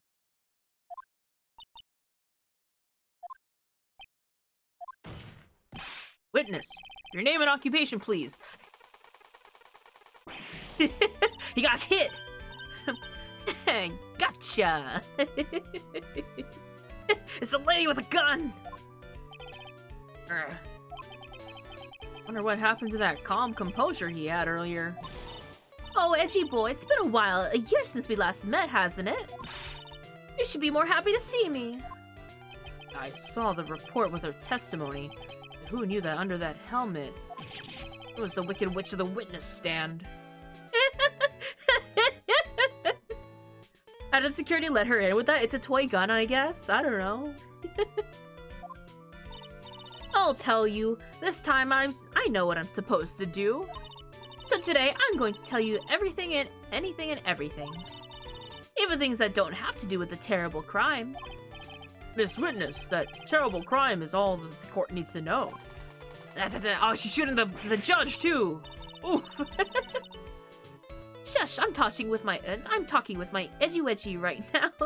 My dear edgy wedgie. She's one of the few things I actually know about Ace Attorney. I love Oldback. She's so fun. I wish I could read her dialogue faster. She's so chaotic. I love the chaotic witnesses. They're so good. Don't interrupt us, Gramps. Yes, ma'am. No, please, by all means, interrupt her, please. Anyway, witness, your testimony, please. It's true what they say. The youth are hot-headed nowadays. Not that I mind at all, Edgy. Now then, what shall I start with? The witness was on security detail at the hotel on the night of the murder. I love to hate her. I like any character that, like, ruffles up the prosecution, you know? Like, any witness who just kind of throws them off guard. This is correct, Miss Oldbag.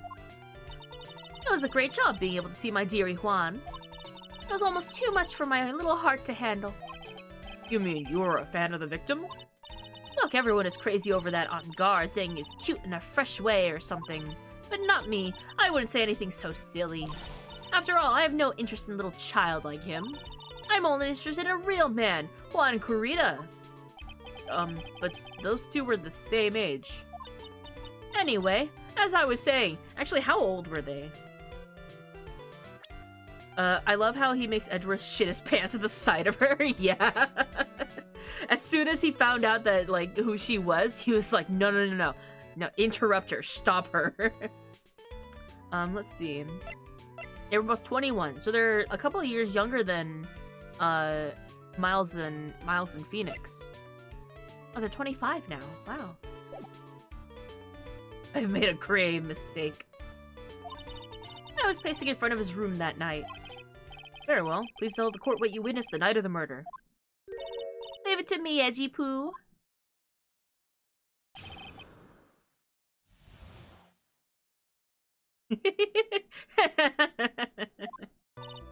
Anyway, after the ceremony, I went to pace around the hallway in front of his room. There was something I was interested in finding out, you know. So while I was on the job, I made sure to keep a good eye out the whole time. That's when someone showed up. It was a man coming out of poor Juan's room. It was on guard, mad on guard. He was trying to sneak his way out of Juan's room. So Mr. On Guard came out from the victim's room. See, it has to be him. He's the murderer. I see. Well, Mr. Wright, you may begin your cross-examination. Edgeworth is thinking so hard right now. Okay. Enter the room. Madagascar 3? I don't think I finished watching Madagascar 3. At least not the whole thing. Guard. Mad on guard. You saw my client? Are you sure about that? You see. Really? Annoying brat, when I say I saw someone, I saw that person. Why do I get a sense of deja vu? Maybe to avoid a repeat of last year, I should delve into this a little bit further. Please tell the court about the man's clothes in more detail. What a troublesome man you are, really, as if something like that matters. Yeah, but it does. Now what was it? Oh yes, it was that thing. What thing? That gaudy thing he's always wearing, that racing jacket. Ah, he was wearing that at the detention center, too. That thing's meant for nothing but seducing women out of their pantaloons. Men! But they can sing a song that cures broken bones and shattered organs. She's just built different. Right. Never will forget the scene. Is she dead? No. Puts car in 4-wheel drive. So, Mr. Wright, was this testimony just now important or relevant in any way? Ooh, yay! Oh, wow, what a lovely badge you have. It's very important. Of course it was important, Your Honor. Perhaps you would like to point out what part of that testimony was important. Don't you see it, Edgeworth? Your Honor, I request what the witness said about the jacket be appended to her testimony. I don't quite I don't quite see where you're going with this, but alright, witness, please. Oh, well, I don't like to badmouth anyone without reason, but if I must. He was wearing his flashy racing jacket. Honestly, it's all just for show. Not press. Right?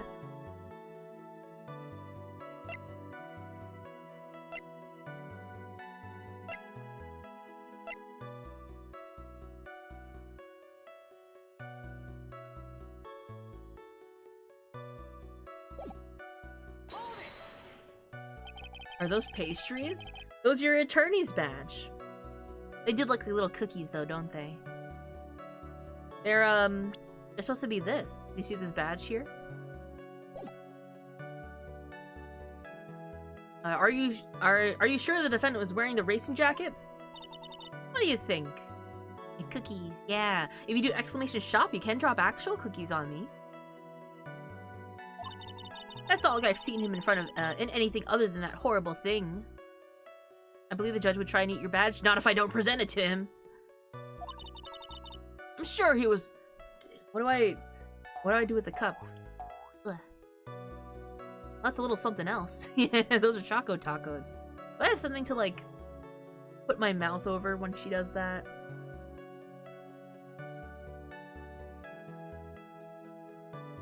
No, I don't, so I'll just cover my mouth. I'm sure he was wearing it.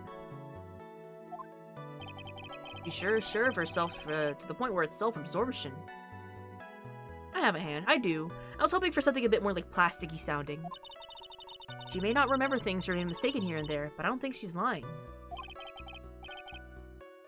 Bad for us. Really bad. That's how the human mind is. This is the tendency to jump off topic. She strayed into a few interesting side topics this time, too, hasn't she? That's what makes her a sweet old lady, right? That's because you're not the one who has to question her. Alright.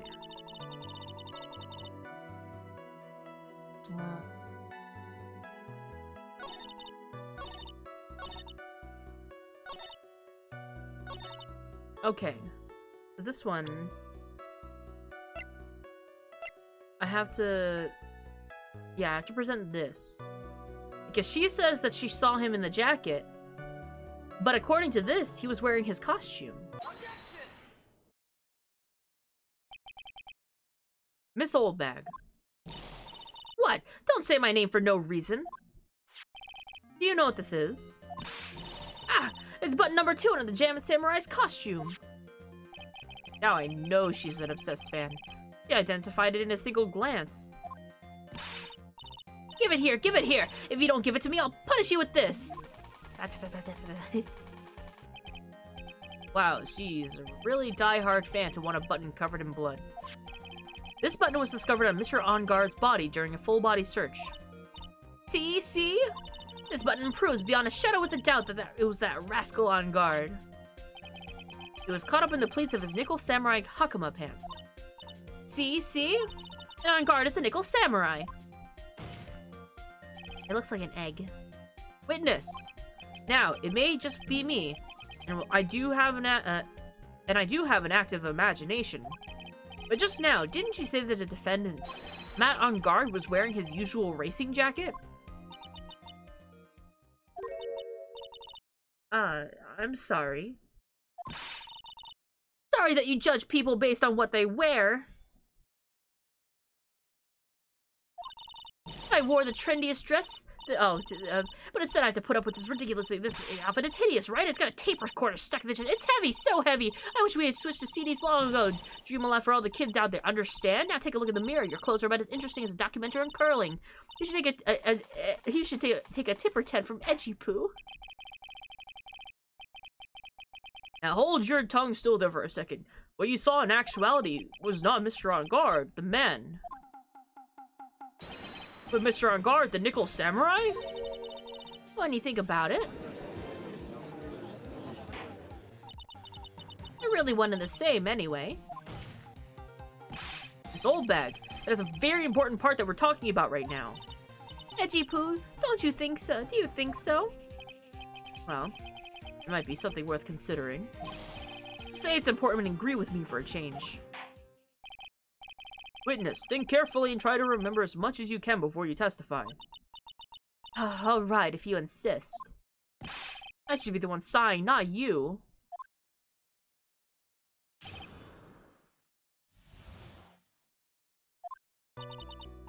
On guard, on guard. Yes, now I remember. The Nickel Samurai, that's right. It was the Nickel Samurai that I saw. Yes, it would have been convenient for him to wear his costume during the murder. He had to go to the post-ceremony stage show right after the crime, you know. So he must have worn the Nickel Samurai costume when he was stabbing poor Juan.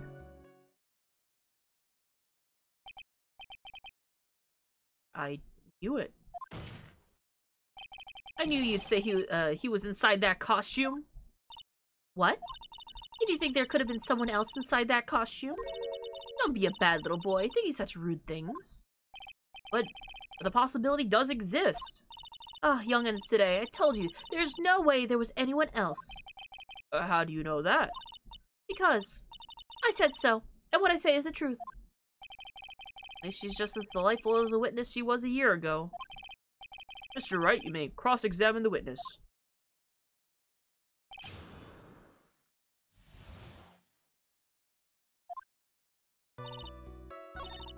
Nickel Samurai, that's right, it's the Nickel Samurai I saw. You sure about that? Be a little more careful with your testimony, please. Not too long ago, you said he was wearing his racing jacket, and now he's not? Not too long ago. Let me ask you this. When you were itty-bitty, what was your grand dream? Huh? What did you want to be when you grew up, whippersnapper? My dream, huh? Well, I, wanted to be a Judge Wagner, hero of the public's court, so what? See? Look at where you are now, you're not Judge Wagner, are you? Well, what I said earlier, who puts any weight into things like that? The now is everything, I can't be held responsible for the past. Why did the court become theatrics over testimony? All that matters is that man inside that costume. Isn't that enough? Oh my god, I got an achievement for that?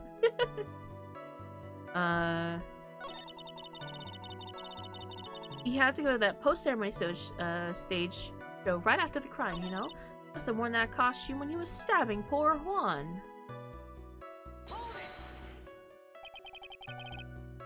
How you feeling, son? I'm feeling okay. I'm kind of going in waves right now where I feel better and I'm kind of taking it easier when I feel less better. But I'm having a good time. When did the court become theatrics over testimony? Phoenix, have you played any of these games? Really, Judge? Nothing you say about the fact that her testimony could be used as evidence to put her in a mental institution? No, she's fine. She's just a perfectly fine witness. I don't know what you're talking about. Let me ask you one more time. The person you saw, it was really the Nickel Samurai? As showy as ever. Haven't I been saying that from the very beginning? Can I throw the towel yet? You need to think too hard on that one. Huh? There's a contradiction in her testimony, and it's sitting in plain sight. The question is, what contradiction means for us?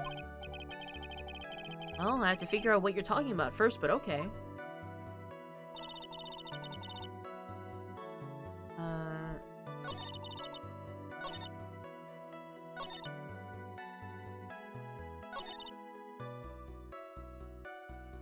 Where's that?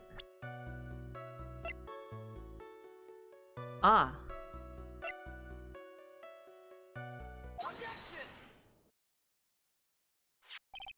Let's take a look at this. Yeah, so it's a knife, big deal. If you're trying to scare me with that, I'll have you know it won't work. No, that's not my intention at all. That's the knife that was used in the murder, correct?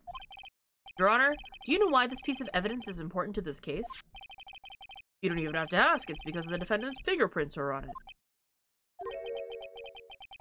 Is that what you're driving at? That's exactly what I'm driving at.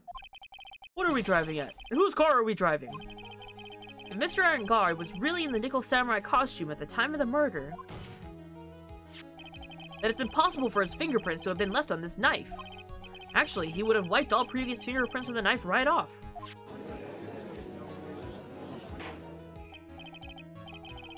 We're traveling a wall, whee! Oh shit, he's right. That's right, the Nickel Samurai wears gloves, doesn't he? He probably took off his gloves right before he began the stabbing. And why would he do something like that?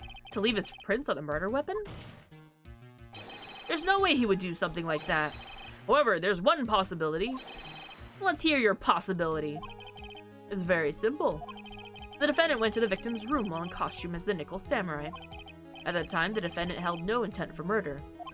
He was probably just going to relax and talk with the victim about the stage show. Which is why he took his gloves off. The murder still take place. That's fucking stupid, Edgeworth. It's well known that there was bad blood between the defendant and the victim. Yes, I've heard of that before.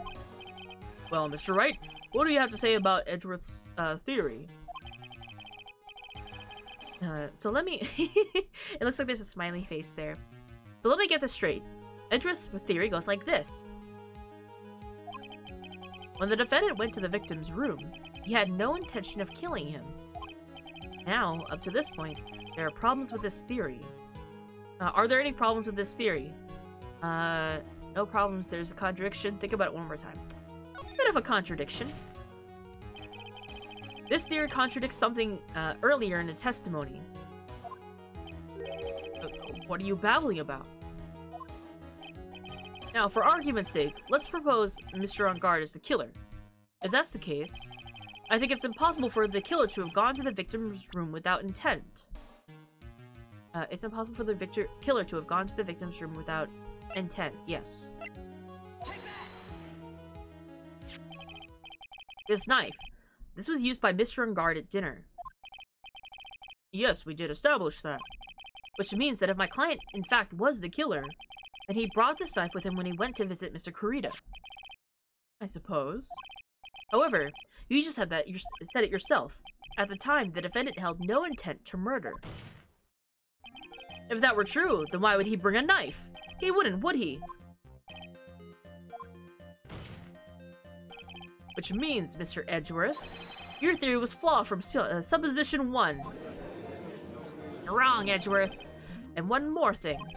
If the murderer was wearing the costume at the time of murder, then there should be glove marks left on the knife. Which means the defendant's fingerprints wouldn't have been over it like a bee's on a hive. And that brings me to my final point. The knife was planted by the real killer to hide their identity and mislead us. Order! Order, I say! Order in the court! Was this knife really planted by the killer? Why would the murderer do such a thing? To frame my client. Mr. Erengard, of course. To frame. Aren't you enforcing the interpretation a little too hard on this one? But we just established that the witness saw the Nickel Samurai in costume. And if that were true, then there shouldn't be a single fingerprint on this knife. Witness. Looks like I made your life a tiny bit more difficult, huh, Edgy Poo? Witness, did you or did you not really see the Nickel Samurai? I guess at first I thought... well, I guess at first I might have forgotten, but... Are you saying you mixed up Mr. Ungard with the Nickel Samurai, his character on TV? But I mean, I can't really do anything about that now. Look, I was waiting in front of the doors because, well, I wasn't waiting around for the Nickel Samurai, that's for sure.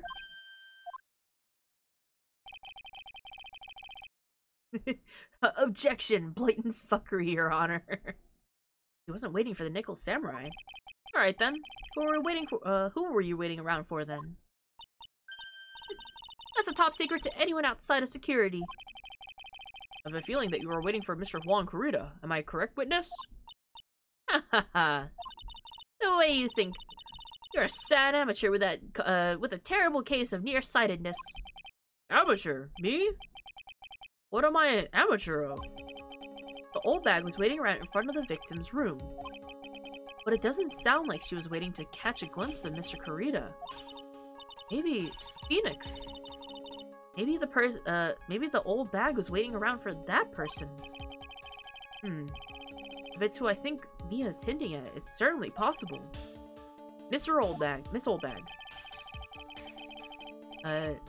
You were waiting for this person to come out of the victim's room, weren't you? Ah, I see.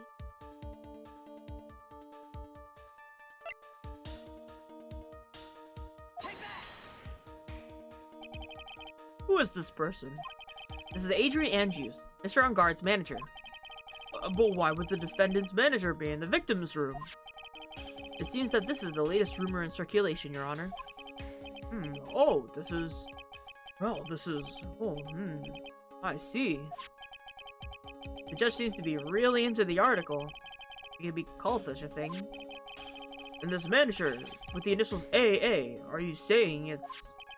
Adrian Andrews? Without a doubt. The witness thought so as well. Looks like you found me out. Well, that's fine. I could throw away this whole sworn confidentiality thing then. Witness, what in the world are you? Watch out, Phoenix. I've got a bad feeling about this. Very bad feeling. I've got some information. Some very secret information from a certain source. That's why I was doing my own little investigation. In secret, of course. But what for? You know something, I really like your eye makeup. My eye makeup? That's a little out of the blue, but thank you very much. Oh, just for myself. Personal reasons and all that. Well, Mr. Edgeworth, how will you proceed from here? I really don't want to do this. However, I simply cannot let this point slide. Handsome me. Thank you. Different compared to others? You wanna see. I take a good look at my face. Think I'm handsome?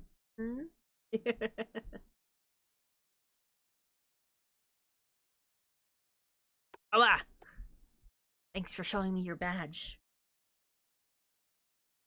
Yes. See. Very well then. Witness, please testify about the secret information.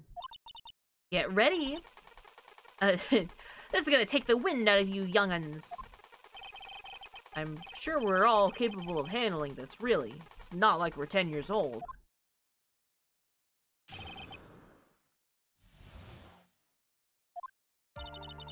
That Ungard is one evil, evil man. He thought he could ruin poor Juan by causing a huge scandal. So to do that, he sent his own manager to get in close with Juan. I cannot condone such dirty tricks, so I took action. Oh, and this is top secret. Got that? Nobody else knows about nobody else but you and me know yet, okay? The defendant sent his manager. What a distasteful topic for this court. What? Nobody's above gossip. And this isn't, and isn't there a saying? The truth is never pleasant. Never heard that one before. Mr. Edgeworth, what about this Adrian Andrews person? I've looked into this matter. We have looked into this matter. And found that the truth the article proposes is in fact baseless gossip. But should this be true, then this proves that the defendant did bear ill will towards the victim. That means I'll have to smash this rumor once and for all. Now then, Mr. Wright, you may cross-examine the witness. Be careful. The old bag seems rather excited right now. That's right! On guard is nothing but your average... On guard is nothing but your average foul-blooded youth. The truth is never pleasant. No, that's just you, old bag. That's just you. Well, as the old saying goes, you gotta burn old bags with fire. Time to fire up the afterburners and hit the highway to the danger zone. God, the references.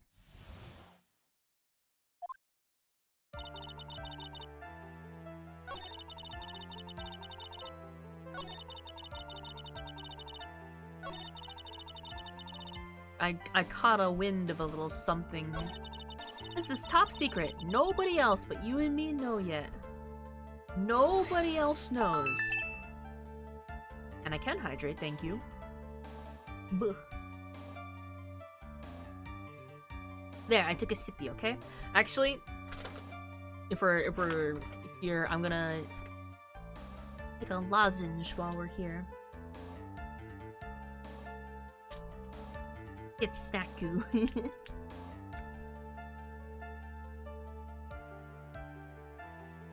So if I sound a little funny...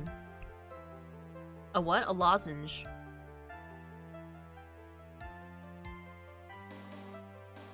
Wait! What? I'm a busy woman. Tea time with kids is over. Oh, funny? Son, you're always funny. Secret information that no one else knows yet. If that's true, then how do you know this secret information? Oh, well, that's because I'm a pro. Yes, that's it. It's a secret. Even if you drilled a hole into my brain, you'll never find out. How in the world did that old bat get such a secret piece of information? I know what happened. So, no one else is supposed to know this secret information, correct? If that's true, then why do you know it, Miss Oldbag? Why are you looking at me like that? Stop that! Witness! I hate to say it, but this is how you came to acquire your secret info, isn't it? There's a camera somewhere out there. And in the camera case is a little slip of paper. The investigative photographer, Lotta Hart. Oh yes, I remember that mischievous girl. She reported that she had lost a certain note when she had written to herself. You reported such a thing. On that piece of paper, she had written down some of her impressions about the relationship between the victim and Mr. Andrews. What? Outrageous ideas, you say? No, I said impressions. Then everything written on this piece of paper is completely meaningless? Ah, that's it. That's the note. Ah! No, you see, this is something completely different. This is my top secret list of groceries to buy. Then you're the one who took Miss Hart's note? I'm a huge fan of Juan's, that's why. That infamous puffy-haired whippersnapper. She's working with that evil on guard. She said so herself. On guard, I'm his sidekick. She was so happy, smiling like a silly duck. I was only checking what she had written.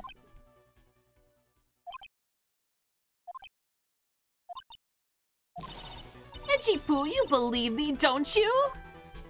I was only trying to help out like the angel I am. It's only one little piece of paper. I've never taken anything else before. Really should come with a supply of cheese to match your vintage wine.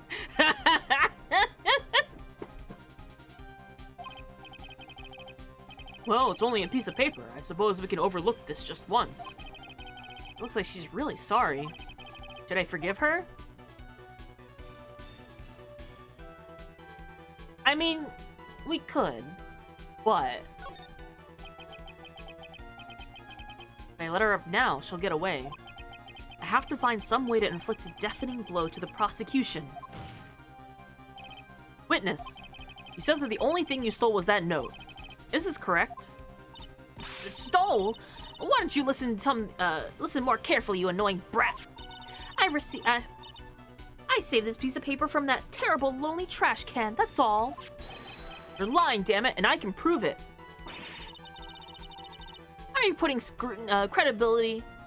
Are you putting my credibility under scrutiny again? This old bag. I don't believe that the note here is the only thing you stole that night.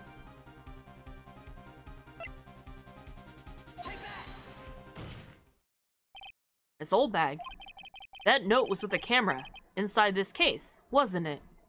What credibility? A camera. Yesterday, Lotta Hart was raising a huge stink over her camera. She kept saying something like, "My sweetie $1,600 camera disappeared on me."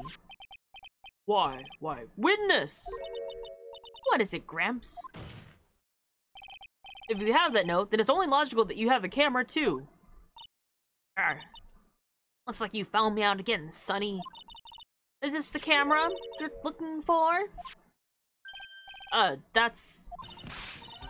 What? Even though I look like this, I'm still a person, you know? I still eat meals like you, I fall in love, and I borrow things from people. Oh, I think your definition of borrow is a little off. I saw that woman's business card, and that's what I noticed it said. Slime bag celebrity photographer extraordinaire. Then when I saw that, I had to know what sort of pictures she had taken. I'm a professional bodyguard. That's my business to know these things.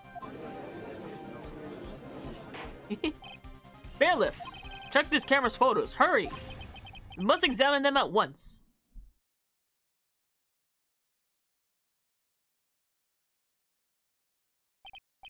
Well, Mr. Edgeworth, what do we have? There's only one photo that seems to be relevant to this case. Present it to the court.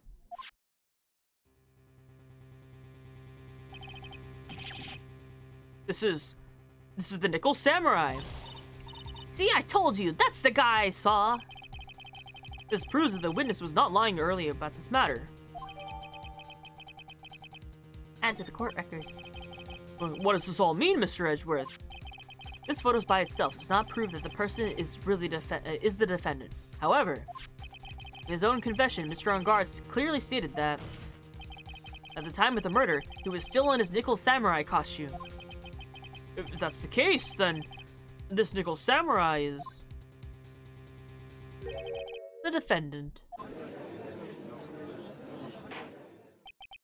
How did it come to this? I think this brings us to the end. We've examined every piece of evidence thoroughly. Final comments, Mr. Wright? The court will consider them before we close.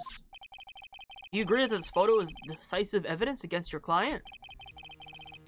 If this photo is really decisive, then we're done for.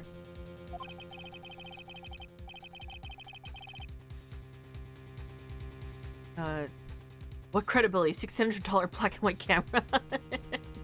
It comes with a filter. That's expensive. Also, this is like, what, like 2017 or 2018? I think it's about like 2017, 2018 right now. I don't know the exact year. I'm a bit vague on how much time's passed since the last game. I feel like we had color cameras in that time. But this game was also made in like the mid 2000s, technically.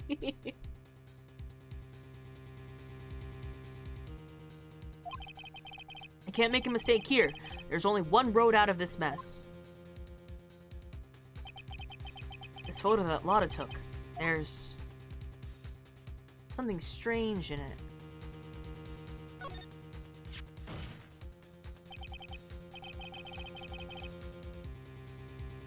Something strange in this photo. I knew this was coming, right? Your thoughts, Mr. Edgeworth? Maybe it's expensive because it's an antique. She got it. So here's the thing. It was a $1,600 camera, but she only paid $700 for it because Lotta scratched the camera and then spent 5 hours talking to the shop owner for a discount. I think we can all agree here. There's nothing strange with this photo. There's no way for the defense to debunk this photo, even with a debunk buster. A bunker buster. A what now? Debunk with a bunker buster. Is that what you're planning to do, Mr. Ryan? Anyway, please look at the photo one more time. You believe that you could honestly find something wrong with this photo? I feel like there's a chance that I can mess up. So I am going to save right here.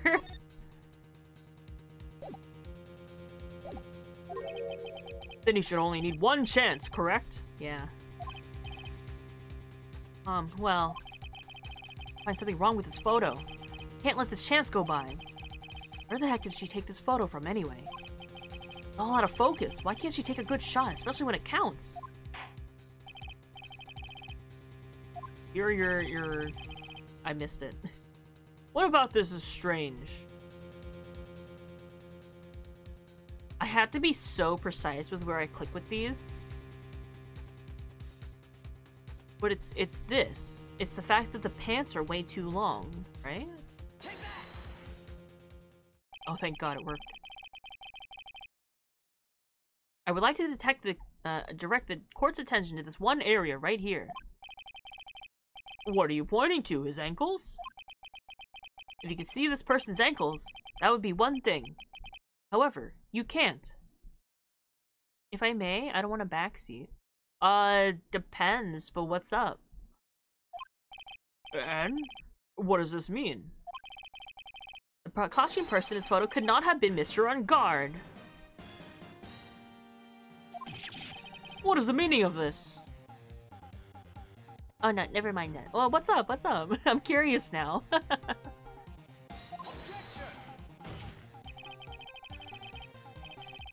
I wonder if you would care to elaborate, with actual facts, that is. Let's take a look at the Nickel Samurai's poster. I thought it was the button, but that was wrong. It's the other character's costume. Please pay particular attention to the area around the bottom of the hakama. His socks. You could see his socks.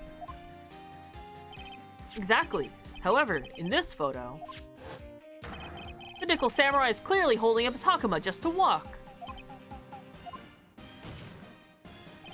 There's only one explanation for this. The person inside this costume is clearly much shorter than the defendant. We have literally done this case before. Someone wearing a steel samurai costume that is way too big for them. Alright, I think I've turned things around for myself this time. That's curious. Huh? What is? Edgeworth is unusually calm today. That's true.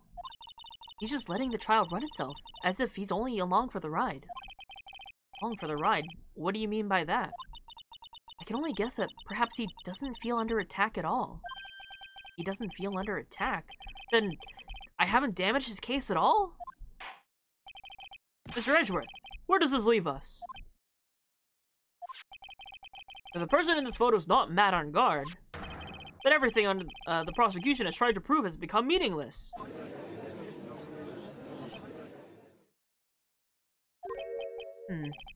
I figured it would come to this. What? Right. I have something I want to ask you. I think you have proven that this person inside this costume is not mad on guard. In that case, who is this a photo of? Who is the person wearing the Nickel Samurai costume? Don't stress over this, Phoenix. It's very simple. What you should be focused on is Edgeworth's attitude, don't you think? Yeah. Why is he so calm? Mr. Wright, let's hear your thoughts. Who is the person in this photograph? It's clearly Edgeworth. Where is he? It's Edgeworth, right there. He disappeared a year ago. And then he suddenly appeared. He's smug because it's him inside the costume. This is right here. Suddenly disappeared a year ago. And he appears after we started the case. Wow. I believe I believe what it is that we're implicating, that it's Adrian Andrews. That's what we have, like, a bunch of things built up towards.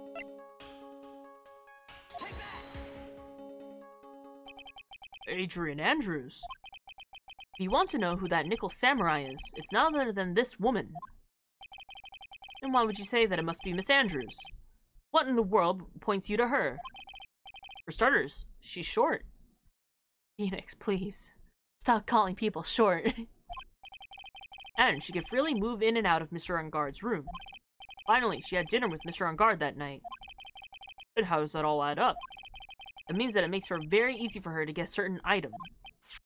A certain knife with Mr. Ungard's fingerprints all over it.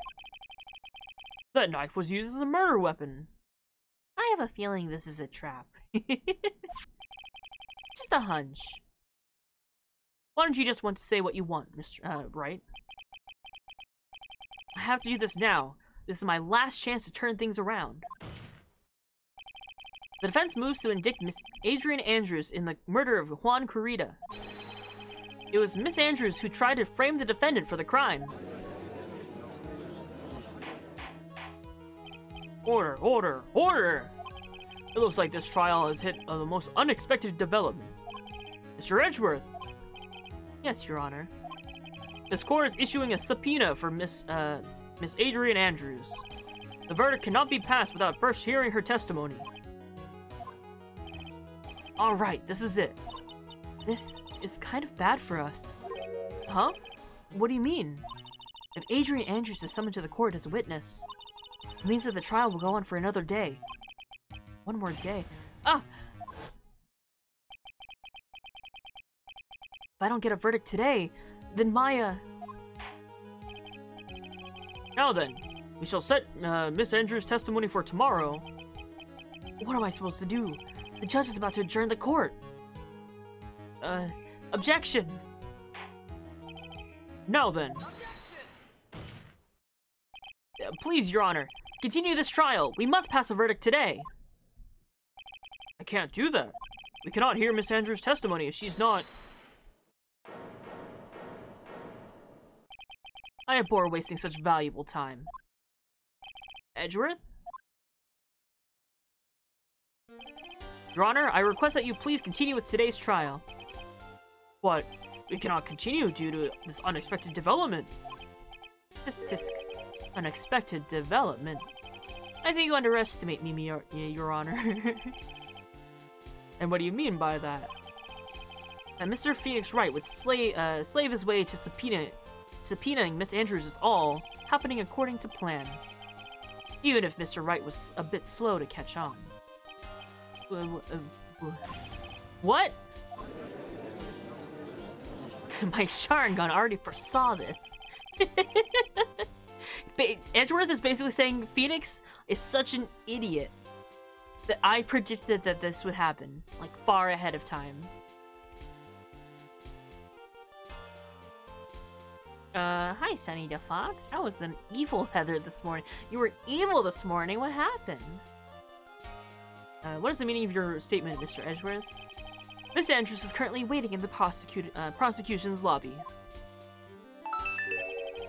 He is the next witness. Ugh. We'll hydrate. I promise. Meme.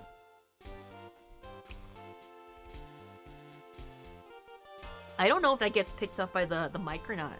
My little straw. She is the next witness. Everything was planned out in advance by that man? Somehow, I knew there was no way Edgeworth would overlook Miss Andrews. I was teasing another streamer about punishment for missing his well-liked anime watch party day, so I suggested he do a watch-through of Ghost Stories. Full English dub. Oh my god. like, just watching it or, like, streaming it? Because it's kind of problematic. Oh, thank you for your badge. Yes, I'm observing it very closely. The pain and suffering I get from every one of the judge Obvious statements cannot be measured.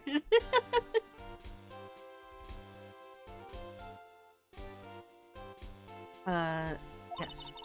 Looks like this battle is far from over. Exactly. The judge's obvious statements. The judge is really us to be like, I don't know what that is.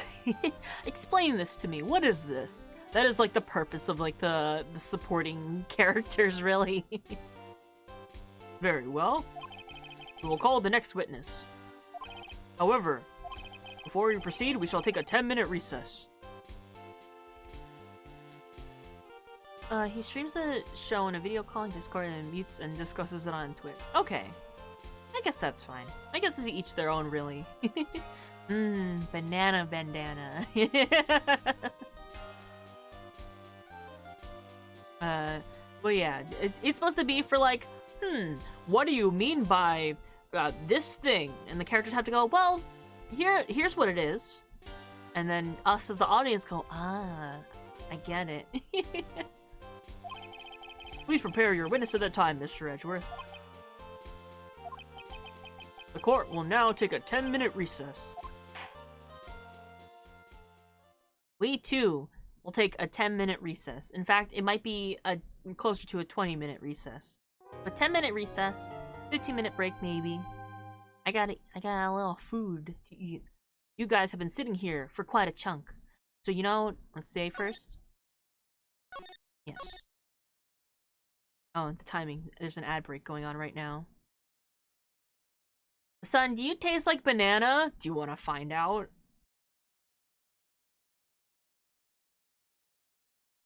Words on. What do you guys think? Yes. If I nibble on your hair, would it taste like banana? I mean, you could try, but you would just be eating hair. Do you want to get hair in your mouth? I don't know if you really do. Streamers. Okay. I'm gonna set up Words on Stream for you guys just to hang out. I'm gonna get food. You don't have to play Words on Stream, but in the meantime, while I'm away, please go get some water, go get a snack, go pee. Nibble fox ears for that yummy banana. Why am I banana? I think my familiars might taste like banana, but I'm brown. Sure I'm saying words. Okay. Let's see. I think everything's connected. Like 10-minute recess. Water. This. Snack. Stretch. Get up and stretch. I know some of you guys have been sitting there for the past 4 hours watching me. Get up, do a little wiggle. You know, it's unshrimp. We're gonna come back soon, okay? Alright, I'll see you guys.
I'm back, but I'm still eating food.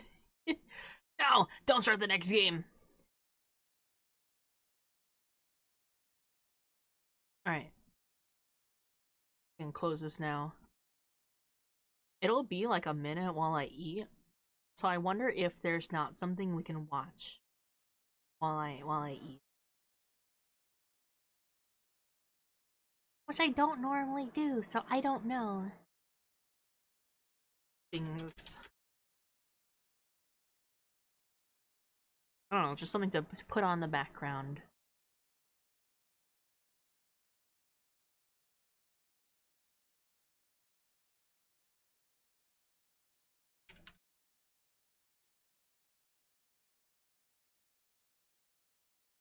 One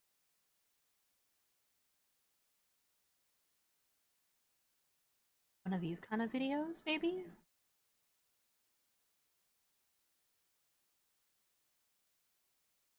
Maybe. That comes out.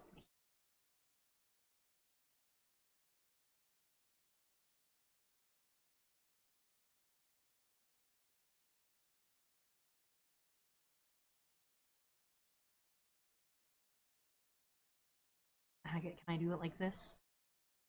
Make it like real quiet. And we just relax. We're to tell you that, my sun hat came in. Ooh, let's go. Is it nice? Is it comfy? I'm assuming it's the sweet treat one, right? Yeah, I'm so happy. I hope you enjoy it. I hope it serves you well.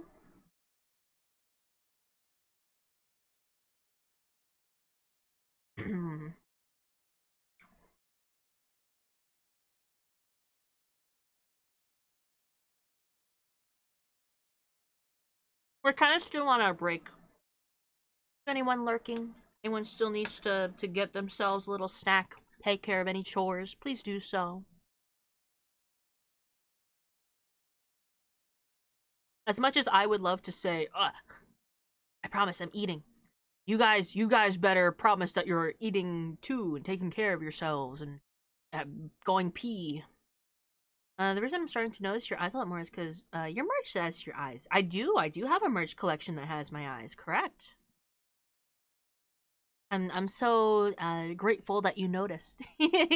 That's one of my favorite features about my model. Joke's on you, I already ate. That's good, that's good. So yeah, so as much as I would love to say, like, don't get up from your seat, watch me the entire stream, I want my chatters and lurkers to take care of themselves most of all. You know? You're on your phones, you're on your computer watching me on whatever device that you happen to have me on. I want to make sure that you guys are okay.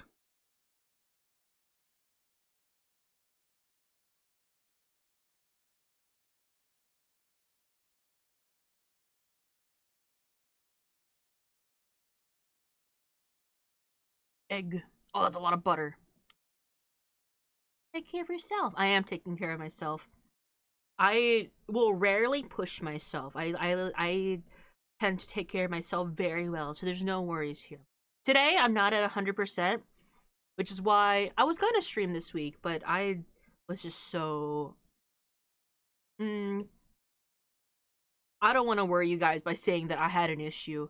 I was just kind of feeling not at 100%, so I didn't want to stream if I wasn't feeling up to it, you know? I'm recovering for a broken ankle. Oh my god, laying is the best thing I can do to take care of yourselves. You know what? Drink lots of milk. Make sure that broken ankle comes back 100 times stronger than before. I did eat all day. I woke up and then I was hit with such a wave of exhaustion. I basically slept from like afternoon till 8 in the evening, woke up for like half an hour and then went back to sleep listening to Final Fantasy 14 lore videos. Nothing bad happened. Just some stuff I won't get into details. I'm okay. I'm fine. You know, getting a little bit sick is a bit inevitable. You know, it'll happen sooner or later. For me, it's happening right now, and that's okay. Fuck, that sounds nice, actually. Kind of. But I did lose 2 days worth of work. I was too tired to work on anything, basically.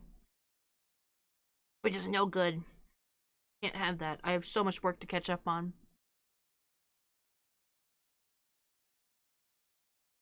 Maybe the recent insomnia in the past week talking, though. You know, even if you can't sleep, just like laying down and resting is good too, you know? Take your time. You guys too, you know?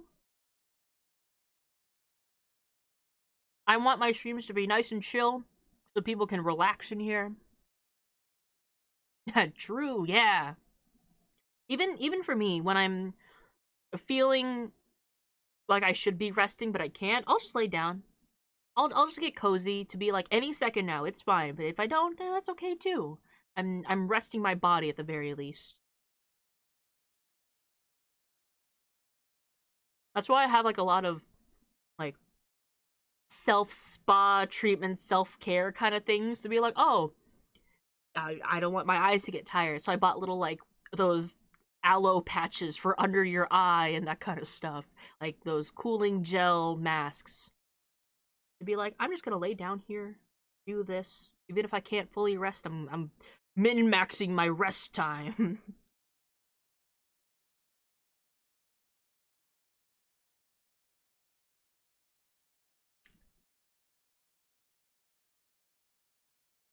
Cakes look good.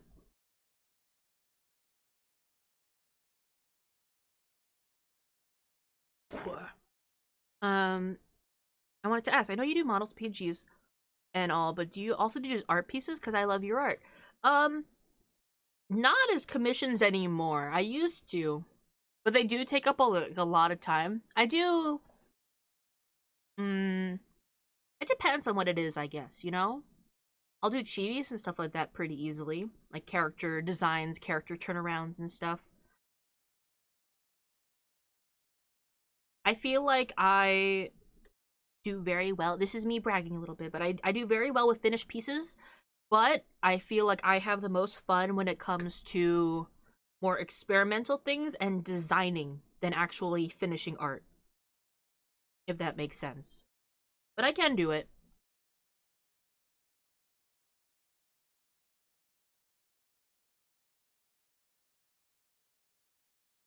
That was / is my job.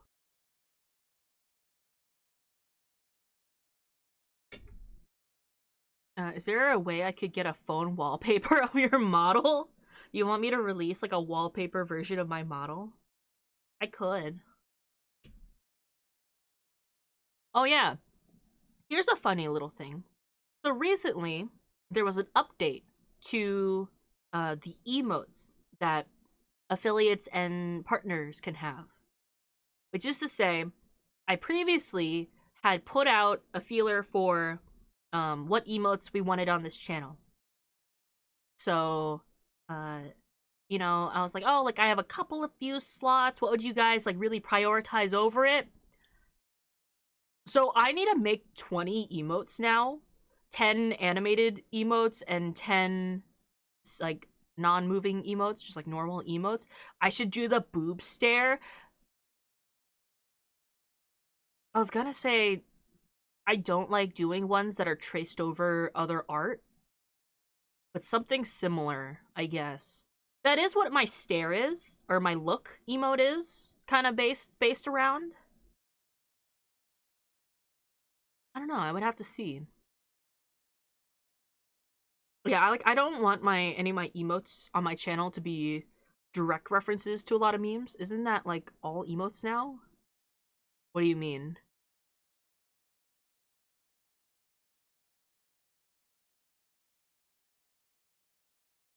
What do you mean by that?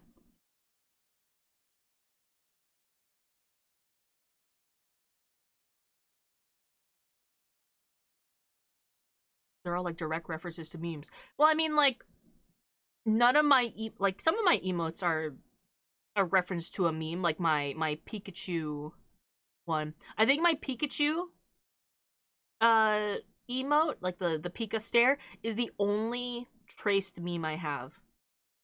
And even then, that's like, it's like very distinct from the original, I feel. Or more distinct. I don't like having... I personally don't like having emotes on the channel that are... Yeah, yeah. That are direct references to something else. Like, one-to-one, I mean. So, like, I have my my little wah emote, which is kind of supposed to be like the Elmo Chaos ref meme. But I didn't trace it. None of my emotes are traced over anything else. They're all drawn from scratch.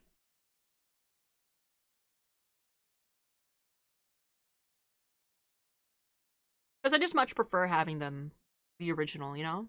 Yeah. That's supposed to be my equivalent of the Chaos one. Put little flames around it, you know?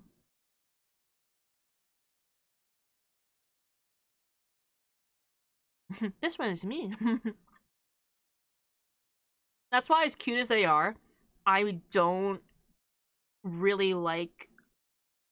Now, here's the thing. I like it when all my friends have, like, matching emotes together. But my own personal preference, I don't like having very exact emotes, like, like, oh, like, everyone has the exact same emote, but it's just their character over it. That's me personally.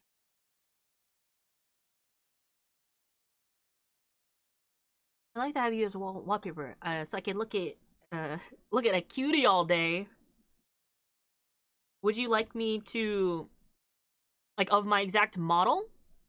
Or would you like me to release, like, an illustration of me? Because I can make wallpapers based on some of the drawings I have. Up to you. I was thinking about it. I just didn't know what to do. Or, like, how to go about it. But I can make wallpapers. I'll put it up in my shop. It'll be free, but, like, the shop is just so you can download it from there.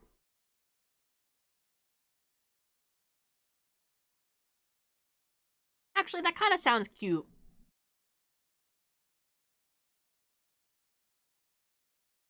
I would like one of your models, though. I could do a few, yeah. I haven't looked at your stream in a while, so I'm popping in to remind everyone you're all amazing people, adorable bees, and such cuties. Zelda player, thank you so much for coming by. You're a cutie. Thank you so much for coming in, even for just a little bit.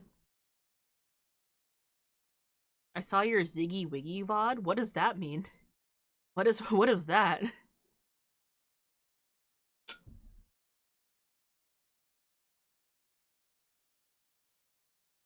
Is there a way could we bring that? Oh, what is that? What do you mean? No, you. The Jello model?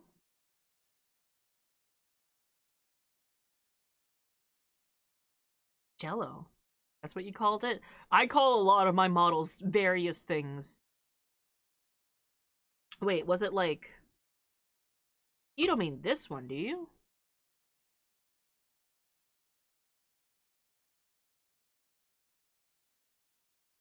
I don't think so. That doesn't feel right. The one that's of the Japanese pudding? Oh! Like the one with, like, the whipped cream and stuff like that? Like, it's actually, like, Jello, like dessert? If that's what you mean, that one's actually not a model. Like, I like, rigged it so it could be animated, but it's not rigged to anything. It's not a model I've ever used. It's just an animation. I'm very sorry. No, that's... Think of it as I actually made a dessert there. It's for eating, not using.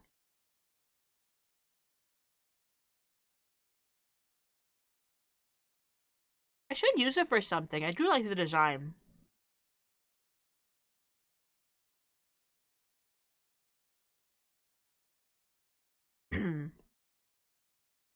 Oh geez, I got a big ol' headache, so I'm gonna head out. Air Bear, you take care of your good self, you know? Rest up, rest easy. I hope you feel better. Thank you for the lurk. Thank you so much for just chilling out here. I will hydrate.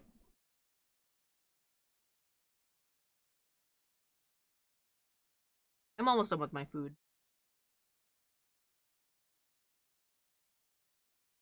was actually gonna send it to you because I love the way you drew on it. I still have the folders. Yeah, no worries. I'll think about what I can do with it.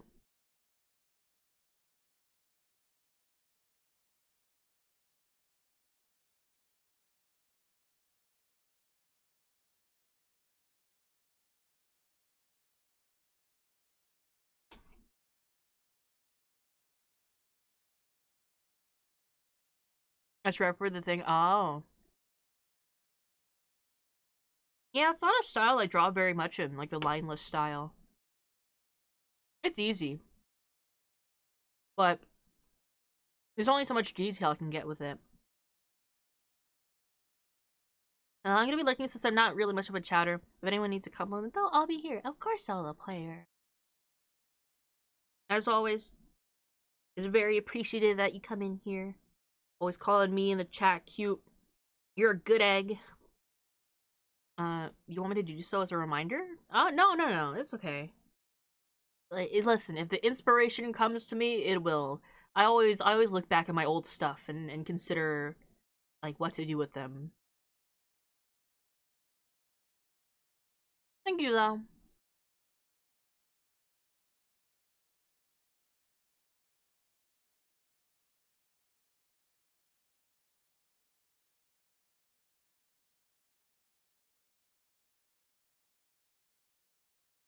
Cover the work talk. You're trying to relax. I'm always thinking about my stream work, you know? I'm just a little bit behind it right now. So I'm just taking it easy this week, but I am constantly thinking about things to do. Gotta go get the crap beat out of me at the gym. Bye chat, bye son. IT dubs. Have fun getting your butt kicked. I hope you get a good punch in, you know?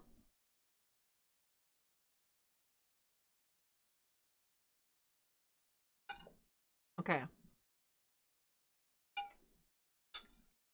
Food? Eaten.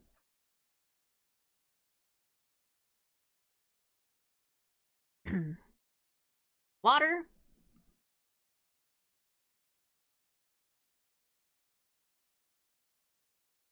And drinking. Drinked.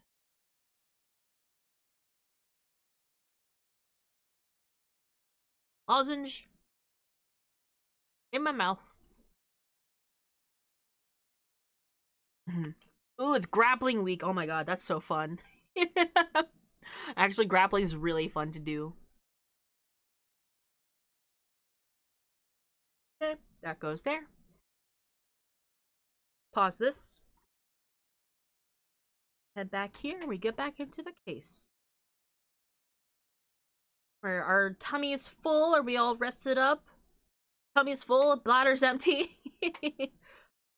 Son's grapple. I used to do various sports as a child, and I used to do kickboxing, and I'm a black belt. Also, the Sundertaker. I actually have more than one belt, but only one of them is a black belt. But I remember, like, it's very fun. Okay, getting that ready. I'm back. Oh wow, yeah, I had to hike up a mountain and run around a lake to get my black belt certification.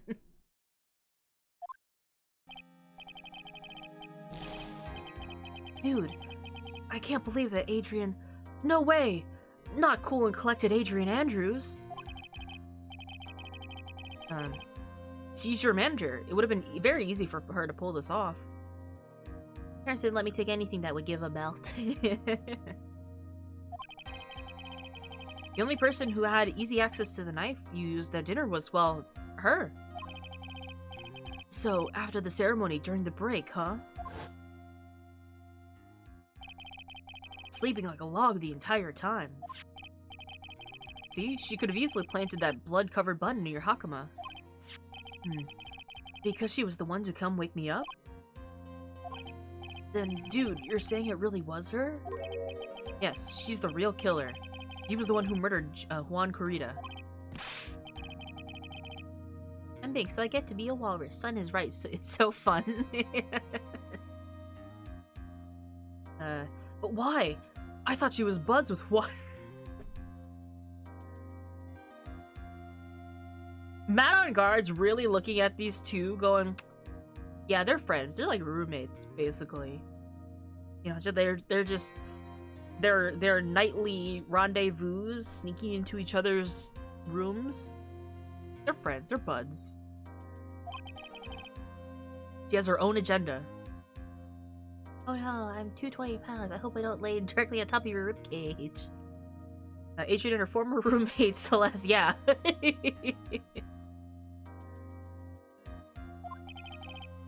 Her own agenda? What are you talking about? And they were roommates. I'm sure you'll see by the time this trial's over. It'll be alright. I'll get you acquitted by the end of today.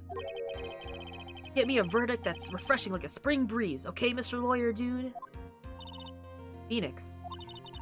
You think her motive is related to Celeste Impax's missing suicide note, right? Yes. Miss Andrews depended on Miss Impax as her strength and reason to live.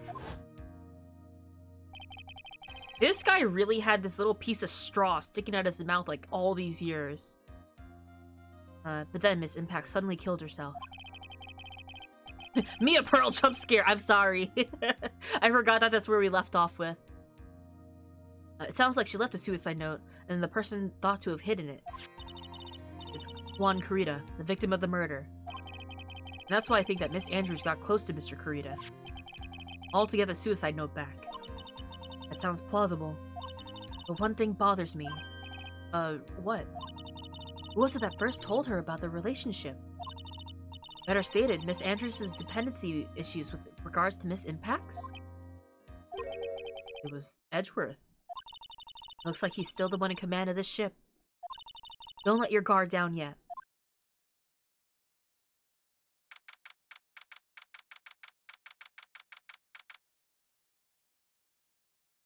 We are sitting ducks in the palm of Edgeworth's hand. Edgeworth Dumpy. I promise I don't look at his ass every time we go to the wide shot of the courtroom. It's just that there's this one Ace Attorney figure of Edgeworth where they just really sculpted out his butt for no reason. Oh yeah, Edgeworth is very in control, in the courtroom at least. That's the only time he can. I don't believe you. Just you gotta your gym. Go choke someone out, okay? Court will now reconvene. Now then, Mr. Edgeworth, if you please. The prosecution calls the witness subpoenaed by this court as Adrian Andrews, the person who discovered the crime in Mr. Juan Carita's room. I'm getting ready. I have like 5 more minutes of sass. Get your butt kicked. You can't blame me for it, okay? What is your occupation? I'm the manager of the defendant in this case, Mr. Matt on guard. Gee, now then. Before we begin, Your Honor, I have one request. Yeah, sure. What is it? I'm sure everyone in this room is wondering the same thing, and would love to find out more about my relationship with the victim. After all, it was the topic of a certain weekly magazine recently. No, I have no idea what you mean. I've never seen or I've never even heard of Gossip Land. The judge was ever a prosecution witness. He'd do all my work for me. Anyway, I was wondering if you would please tell us about your relation to the victim. I was seeing Mr. Carita. I was also aware of the rivalry that existed between Matt and Juan. But this was a private matter between Juan and myself. So it was a fry and bait matter. Or was it bait and fry? Reminds me of fishing. But I didn't kill him. No one is accusing you of that. I think there's someone who would beg to differ. It's us. I think we all understand your relationship with the victim now, Miss Andrews.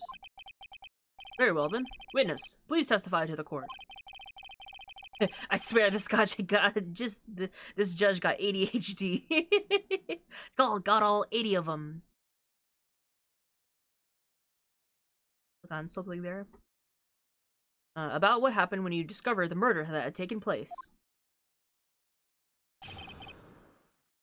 I like that she plays with the card. Like, it's like she's stimming. It's very cute. It was time for the show to start, so I went to get Matt from his room. After that, I went to Juan's room. And there was his dead body. I was in shock. What I saw was naturally the same scene as in the crime scene photo. I felt as though I was about to faint, so I poured myself a glass of juice. Poured yourself a glass of juice? Yes, sadly, I didn't remember not to touch things at the scene of a crime. I disturbed the crime scene by moving this one thing. And that is when the fingerprints of the wine glass were made, Your Honor. I see. Well, Mr. Wright, you may cross-examine the witness. Phoenix. She is one cool and collected customer, and she has the brains to match. Yes, I know. In order to catch a person like her, you have to avoid head-on confrontations. She's tried to disrupt her pacing. Disrupt her pacing? She's the type of woman to be easily thrown off by things inconsistent with her thinking. You have to attack when she least expects it. The instant you let up on your offense is the instant this trial is over. Understand?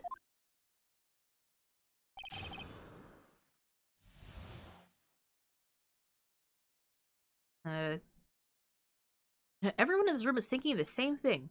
What is a cassowary? Alright. There's his dead body. I was in shock. You were in shock? What? Was I not supposed to be? Miss Andrews is a very calculating person. Despite how close they were, I doubt she had romantic feelings for Mr. Kurita. She's a lesbian. Anyone randomly stumbling upon a dead body would be in shock. And you can't seriously expect a young beauty like her would not be shocked.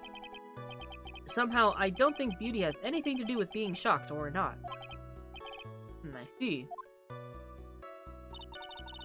What I saw was naturally the exact scene as in the crime photo. I felt as though I was about to faint, so I poured myself a glass of juice. What? Gay? Juice. Yes, there was a bottle of tomato juice on the table, so I helped myself.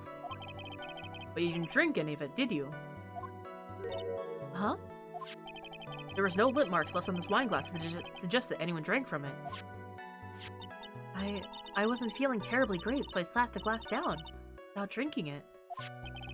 Miss Andrews, I would like to confirm with you one more time. When you discovered the dead body of Juan Kurita, you were in great shock. And that's when you poured yourself the glass of juice, correct? And what of it? My mind really was a complete blank at the time. Your mind was a complete blank? I didn't think that was possible for you. Aren't you rude today? I was so dazed that I made one careless mistake. That one thing. What one thing? Never mind. It's no big deal.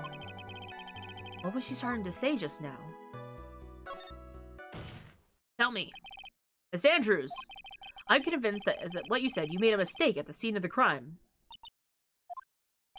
What I really want to know is what this mistake was. Actually, so would I.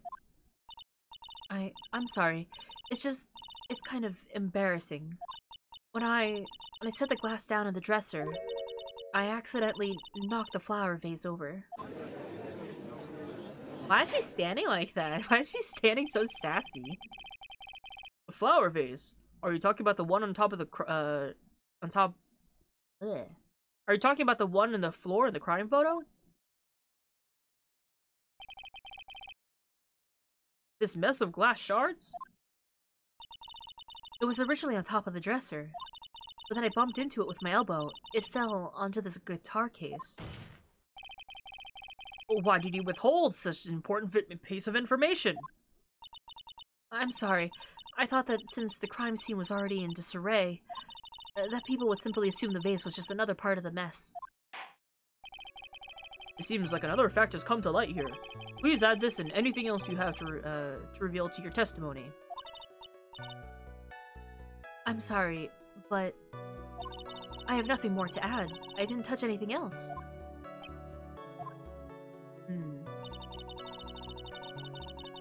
It fell onto the guitar case. Yeah? Yeah? The open guitar case?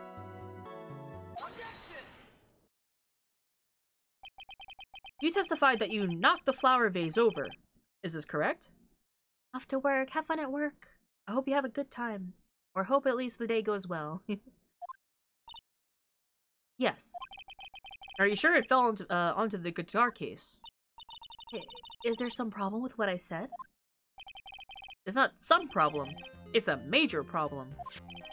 It's true that the top of the guitar case was wet with water. However, that's exactly what is so strange. Miss Andrews, you testified that the vase fell onto the guitar case. However, if that was true, the case should have gotten wet on the inside, not the outside. That's very true. Furthermore, there's one other strange thing about this guitar case. And what's that? Let's take another look at the crime scene photo. The remains of the vase are scattered on the floor. And what is wrong with that? If the guitar case was open when the vase fell, the glass shard should be inside, not outside the case. What is your point, right? That the case was closed at the time the vase was knocked over? Is that all? No, think back to what Miss Andrews testified to. She said that other than the vase, she didn't touch anything else. Yes, that's right. She didn't implicitly say she didn't touch the guitar case.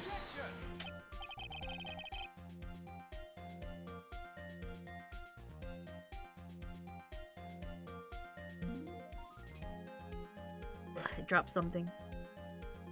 What? But this whole matter with the guitar case is a dead end. The bright red guitar case was found at the studio. There's no bearing on this case at all. That may well be. However, the empty guitar case does seem to have no relation to the case, doesn't it? It does seem there's no deeper meaning to the guitar case. Well, Mr. Wright, do you think we need to hear more details about the guitar case? Yeah.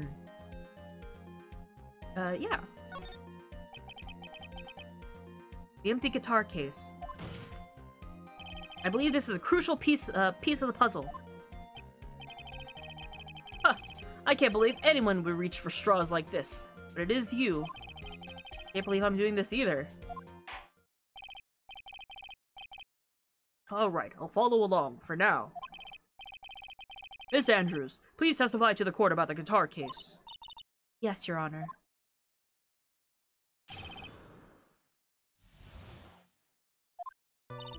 I don't remember too clearly because I was a bit dazed. I suppose I must have opened the guitar case after I knocked the vase over. It's not a big deal though, right? The case was empty after all. As for why I opened the case, even I don't know. It looks like this wasn't, it looks like this really wasn't an very important point. This wastefulness is such a familiar feeling that by now, it's almost comforting. Anyway, I'll just go ahead and start the cross-examination. Using anyway to change the topic. A convenient escape for a weak man. What do you mean by that, Edgeworth? What do you mean? Edgeworth hasn't seen us in like a year. He's getting all his punches out now. Why is a typical element of a phoenix cake comforting, huh? What, are you like happy to see us or something after a year, huh? Have you guys seen the I feel like the original is the Death Note one, but it's like L going up to Light and going, "I know what you are," and Light is thinking Kira, and L's thinking about the gay flag. Fun fact: Sight got its first translated Phoenix Miles Dojo on the same day as one of those streams. Really? Oh god. I feel like I don't read enough Ace Attorney fan fiction. I just feel like I don't read enough of it. I get enough out of like the main core series as it is. I don't need fan fiction.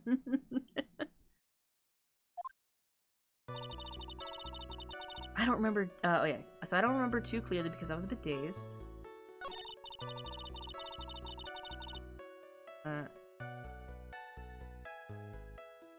Suppose I must have opened the guitar case after I knocked the vase over.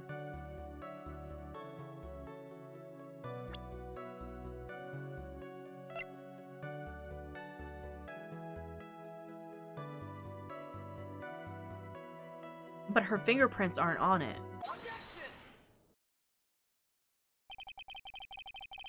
There's no way that you were the one who opened the guitar case. Why would you say that? It's elementary, my dear.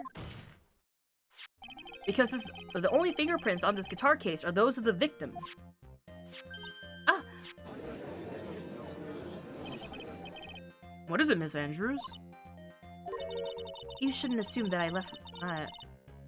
You shouldn't assume that I must have left fingerprints. It's just because I touched the case. What do you mean? What if I were to tell you that I was wearing gloves at the time? Gloves? Why would you be wearing gloves at the time? It was the night of the award ceremony. So of course I dressed up for the occasion. Yes, now I remember. I'm almost sure I was wearing a pair of thin gloves. Why you fuck you lying? Mr. Wright, it seems the witness was wearing gloves at the scene of the crime. A bit odd. You were wearing gloves? Isn't that a little strange? Well, why is that strange? Do you have something that would prove that I was not wearing gloves at the time? Yeah. I have your proof right here. This wine glass. The wine glass? You left your fingerprints very clearly on this wine glass. Ah. Even if you took your gloves off when you poured yourself this glass of juice, you wouldn't think it was a little strange that you put your gloves back on just to open the guitar case? Ah, her glasses. Oh, she has another pair. She's fine.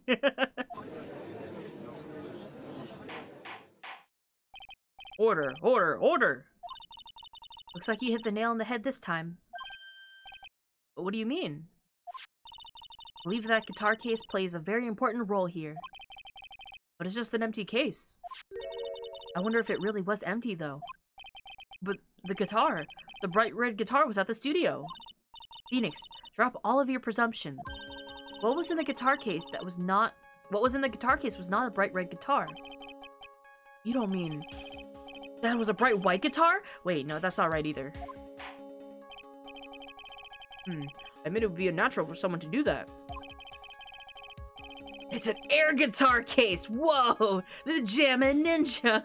That's why it looked empty. What is that, like that gag from SpongeBob with the Invisimobile or something? So the witness was not wearing gloves, despite the fact that on the case...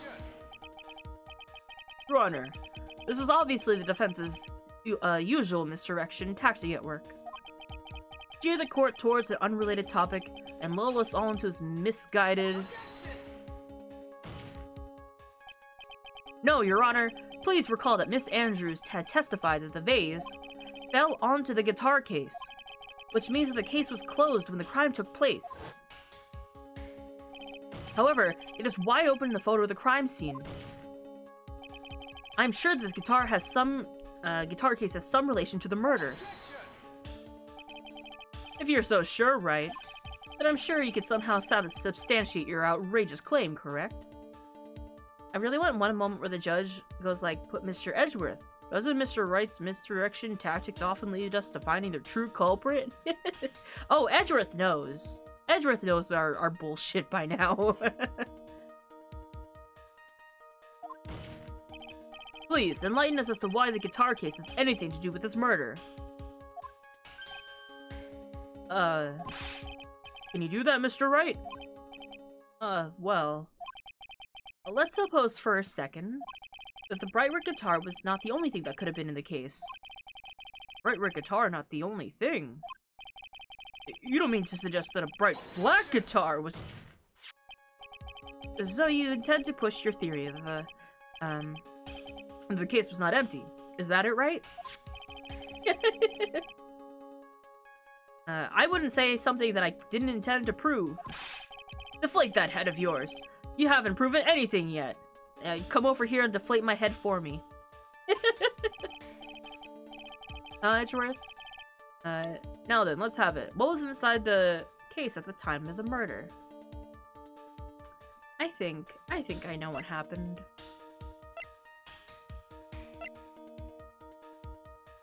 Just to show what I'm about to show to the court.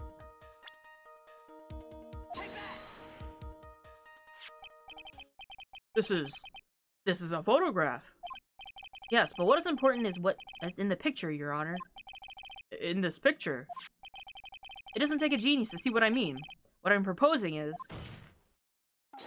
inside this guitar case was the Nickel Samurai, the hero's very own costume. What? Mr. Wright, explain yourself. Right, are you saying that the witness opened the guitar case to take out a costume? What insane point would there have been to do something like that? That insane point would be to wear the costume, of course. And Miss Andrews put it on to hide her identity so she could make her escape. After all, you couldn't let anyone see you leave, could you, Miss Andrews? I refuse to accept your theory. If you have anything to prove, to support such a preposterous idea. Just outside the door was an investigative photographer who was starving for a big scoop. And in the end, she managed to get this shot, correct? You mean this photo? Order, order! It looks like we wandered into quite another mess again, haven't we? Nice job, Phoenix. Well, you know my strategy. Speak first, think later. The real murderer was hiding inside the costume. Wait a second, Your Honor. The Nickel Samurai's costume would have been Matt on guards. Why would something of the defendants be in the victim's room? And inside the guitar case of all places. True. That is a little baffling. Mr. Wright, the court would like to hear your thoughts. What was this Nickel Samurai costume doing inside the guitar case? Mr. Angard did not take his costume off during the break period. In that case, the costume we were talking about was a spare one. What? Then, are you saying that on the night of the murder, there were 2 Nickel Samurai costumes at the Gatewater Hotel? Yes, that is what I'm saying. And how do you explain the costume that was inside the guitar case? That would mean the victim himself had brought the spare at the ceremony on purpose. But why? The victim, Mr. Kurita, was the Jammin Ninja. Why would he secretly bring the Nickel Samurai spare costume with him? What could be the reason behind such a peculiar act? And therein lies the sticking point. What are you mumbling to yourself about now? Have you just been rambling all this time without any sense of inner monologue? Our head is empty. No thoughts. Huh? No, I just... Mr. Wright, please explain yourself. Why do you think the victim had the Nickel Samurai spare costume? Phoenix, are you sure you can explain this one? Think carefully before you answer. And then answer with gusto. I believe in you. I have so much gusto right now. Alright, this is what I think. The reason the victim brought the Nickel Samurai spare costume to the hotel was... There was a conference that was supposed to be happening in costumes somewhere. I can hydrate. Thank you so much, James. What is this? On the night of the murder, after the stage show, the Nickel Samurai was going to hold a special press conference. A press conference? Yes, the Nickel Samurai was supposed to confess something at his conference. I heard about this as well. For once, you're not making something up, right? But what struck me as strange was that Mr. On Guard himself said he had no idea he was supposed to be holding a press conference that night. But how could that be? The way I see it, you can only need one thing. The conference was set up by none other than the victim, Mr. Juan Kurita himself. The victim? Yes. The spare Nickel Samurai costume was prepared for that very conference. Mr. Kurita was going to hold a press conference as the Nickel Samurai. Scandalous. Hi, Petra. Thank you so much for the first. Hi. He was going to dress up as the Nickel Samurai and hold a conference? But why would the victim do such a thing? That's something I don't quite know yet. However, what I am concerned with is right now is what he intended to reveal at the conference. The Nickel Samurai was going to confess something. By confess, I wager he was going to reveal something about himself. Which means that Juan Kurita, posing as a Nickel Samurai, was going to speak about Matt on guard. Yes, I suppose that it would mean... That is what it would mean. But if that's the case, that's not a confession, that's public disclosure. Miss Andrews. I can see why you were pros at what you do. Excuse me? Yes, just as you say. The press conference was set up by Juan. Miss Andrews, please offer us an explanation for this. I was the one he asked to help set it up. And the person who prepared the second costume for him, that was also me. You? Juan had bet everything on the Jammin' Ninja this year. And if he lost the Grand Prix, he was going to make sure Matt was going down with him. That was what he thought, anyway. He was going to ruin him, It looked like somehow Juan had his hands on a secret so powerful that it would destroy Matt's acting career had it been revealed. What? Gossip, scandal. And do you know what the secret of Mr. Unguards is, Miss Andrews? That's something only Juan knew. I don't know what it is. Ah, I see. I've probably been coming off as quite suspicious to everyone. But that's to be expected. I've been trying to protect Matt, after all. Protect Mr. Unguard? And yet again, another strange bit of truth comes to light, it seems. Miss Andrews, if you could, please tell us the truth about your behavior. Yes, Your Honor. I understand. Protecting Matt. For the moment I saw the crime scene, I had a feeling that Matt was the murderer. Matt had to kill Juan no matter what. And he didn't have an alibi for what he was doing at the time of the murder. My thoughts were confirmed by the evidence, of course, the button and the knife. But I'm Matt's manager, so I felt I had to protect him.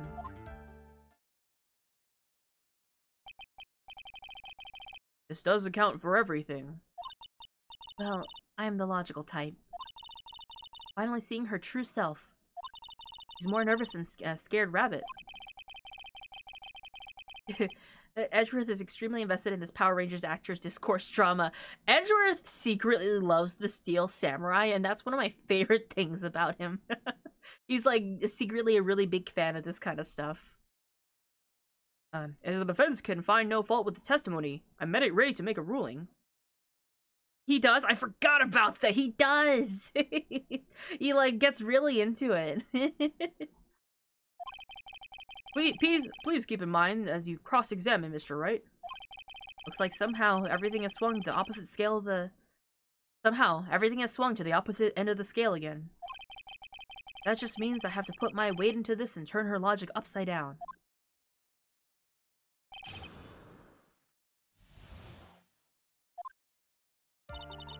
The moment I saw the crime scene, I had a feeling that Matt was the murderer. I had to kill Juan, no matter what. He didn't have an alibi for what he was doing at the time of the murder. My thoughts were confirmed by the evidence, of course. The button and the knife. You could hardly call the knife decisive evidence. The fingerprints of the knife could very well be a clever camouflage. Edgeworth is totally the type of guy that will hear someone say a Steel Samurai fact wrong and immediately correct them. Oh, Edgeworth wouldn't say anything, but deep down he's seething. He's absolutely going, actually. But he doesn't say a word because he's not gonna out himself like that. Yeah. Then, what about the button? The button? It's clear from the crime scene that the victim and murderer fought. During the fight, the killer ripped the button from the Jammin' Ninja's costume. Talking about this button, correct? That button was found in the pleats of Mats Hakama. Isn't that correct? I would think that makes it very decisive evidence. Looks like you were outfoxed again, Mr. Wright. Anyway, the knife doesn't prove a thing. Please fix your testimony. I can't stand the sight of a man who can't gracefully accept his defeat. Thank goodness Mia could still look at me. An icy stare, yes. Miss Andrews, for Mr. Wright's sake, please, please add this information to your testimony. The button was torn off of Juan during his fight with Matt. Present. Right?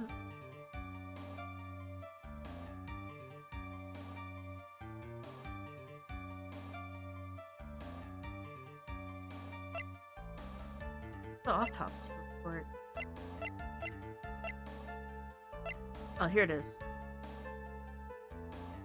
Yeah, there really wasn't too much of a struggle, I feel, concerning the knife.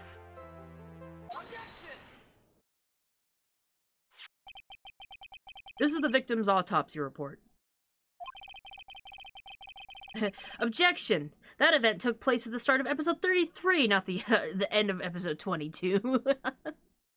Edgeworth owns, like, the Blu-ray box collector's edition of every Steel Samurai season. But just the Steel... That actually... Does he also like the new series too? I don't remember. It clearly states that the cause of death was strangulation by a scarf. Strangulation? The knife stab into the victim was done after the victim had already died. And what does that mean? Let's examine the evidence. This button had the victim's blood on it, which would mean that it was ripped off the costume. When? After the knife was stabbed into the victim. Exactly, which means it is impossible that this button was torn off during the victim's final struggle, because the victim was strangled to death in that fight. That's right, Miss Andrews. There's no way this button was ripped off during the struggle. This button was consciously pulled off of the victim's already dead body. Order, order! What is the meaning? What is the meaning of this, right? So what if the button was torn off the body after the victim had already died? What does that change? Let me ask you one simple question, Mr. Edgeworth. Why was that button torn off? What purpose did that serve? What purpose? We know that this button was not torn off during the fight, so the murderer took the time and effort to purposely rip it from the victim's body. That would mean that the murderer had something in mind, wouldn't it? Mr. Wright, does this mean you know what the murderer wanted to do with the button? What was it? Yeah. For a memento of the crime. Some people do that, I guess, right? I think, he wanted to pin the crime. There's only one logical reasoning for doing something like that. It was to pin the crime on Mr. On Guard. There's no way anyone would put a bloody button on their own pants. That's right, Mr. On Guard was set up. By the real killer, of course. And the real murderer is... Well, Mr. Wright, who in the world is the real killer, then? Finally. I can't believe that I managed to bring this trial all the way up to this point. Phoenix, you can't let your guard down now, not until the very end. The real killer, the person who planned to frame Mr. On Guard is... We only have one person that we're trying to put this all towards. Miss Adrian Andrews, I choose you. You're Mr. Kurita's killer. What? Order, order, order! Mr. Wright, this is a very grave matter. Do you have any evidence that supports your charge? Any evidence? All of the evidence points to Miss Andrews. How preposterous. You can't stick any of that on me. I can't, can I? Would you care to test me? Then, what about this knife? The knife was used to stab the victim after he had already been strangled to death. It was used to throw suspicion onto Mr. On Guard, naturally. A knife covering the defendant's fingerprints could only be taken from his room. The only one who had dinner with him and knew which knife to take was you. Tisk. Flick of a tongue. Then, what about the button that was found in Matsuhakama? This button was removed from the victim's body after he had already died. The only people who would have done so were the person who found the body or the killer. However, Mr. On Guard was the real killer. There's no way he would have put such incriminating evidence in his own Hakama.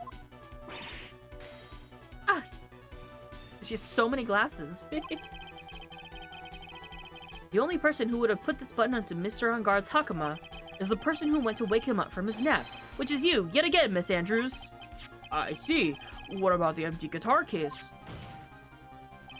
That is also another piece of evidence that incriminates Miss Andrews. The costume was used to hide the real killer's identity as they fled the crime scene.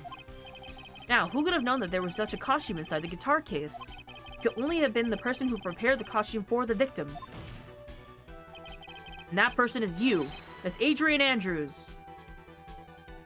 She gasps, she keeps bringing her glasses. Strong gas. It's so intense, you know? No,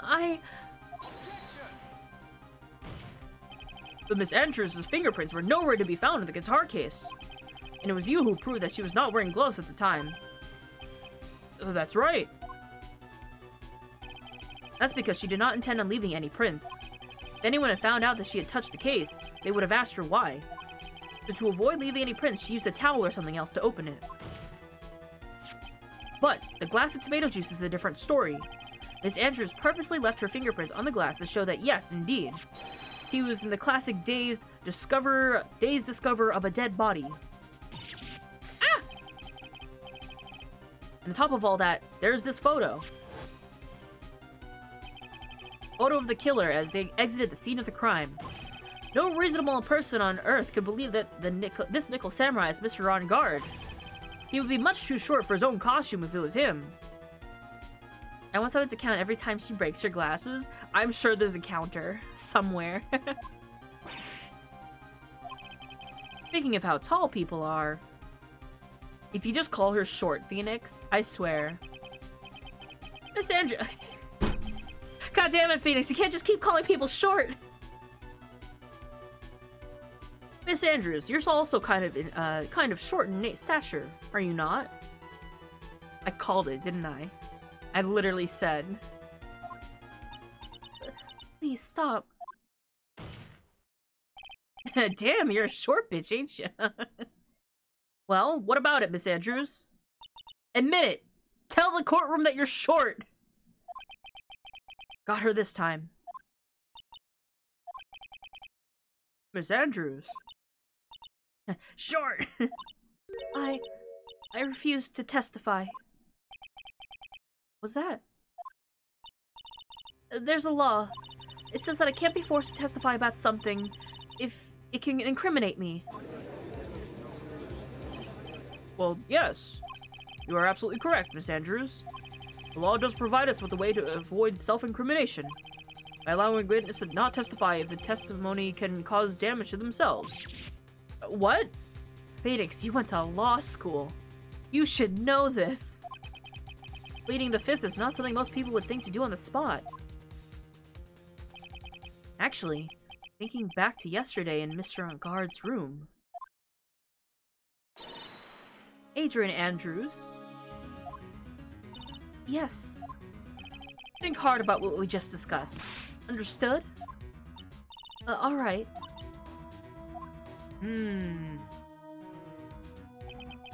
That's it. That's when Francisca planted this idea into her head. She must have told Miss Andrews not to testify if things looked bad. You did a good job proving everything up to this point, Phoenix. But there's still one thing you haven't done. Something I haven't done. What's wrong, right? Are you finished already? Run out of evidence? What is so humorous, Mr. Edgeworth? I'm sure you realize this as well, Your Honor. But everything the good lawyer here has proven up to this point is meaningless. What? Everything you have proven is circumstantial. Circumstantial? Yeah, circumstantial. You have yet to prove a single piece of definitive proof. Proof that Miss Andrews did in fact harbor a wish to murder Mr. Kurita. Miss Andrews, did you want to kill Mr. Kurita? I believe that may lead me to incriminating myself, so I will abstain from answering. Edgeworth, I will cut. He just came back. He came back from the dead to face us in court. You do that, it will be the same as admitting your guilt, don't you think? Maybe so, or maybe not. There's nothing else to prove it either way. Besides, you won't even know what crime I would be guilty of due to my silence. No, she's taking that defiant attitude again. Mia, what should we do? Somehow, we've landed in the worst possible situation. I think we have reached a certain conclusion at this point in time. Ms. Adrian Andrews has refused to testify. And the defense's theory that she is actually a murderer, the actual murderer, has not been fully sustained with solid definitive proof. But that's not true! In this situation, there's only one thing this court can do, and that is to declare a recess. A recess? I request that both the prosecution and defense look further into this matter. Tomorrow's trial? Tomorrow? We don't have tomorrow. If we don't get a not guilty verdict today, then... Please wait, Your Honor. That's not necessary. The trial... please continue the trial. What are you sweating for? The client is getting one more day to live, isn't he? That's not it. It isn't about that. Edgeworth, I know you know who the real killer is. Please, let the trial continue. If I don't get the verdict, then Maya... But it's impossible to continue as long as the witness refuses to testify. Now then, this court is... It is not impossible for this trial to continue. Mr. Edgeworth, what are you... It's true Miss Andrews holds the right against self-incrimination. However, the topic of conversation were something unrelated to whatever she may be guilty of, then she has no right to withhold testimony. Yes, that is very true, but...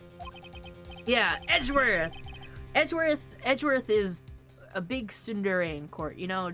He's acting real tough, but as soon as it really matters, deep down, he's on her side. He knows what's up. Actually, there's one little thing I'm curious about. Miss Andrews,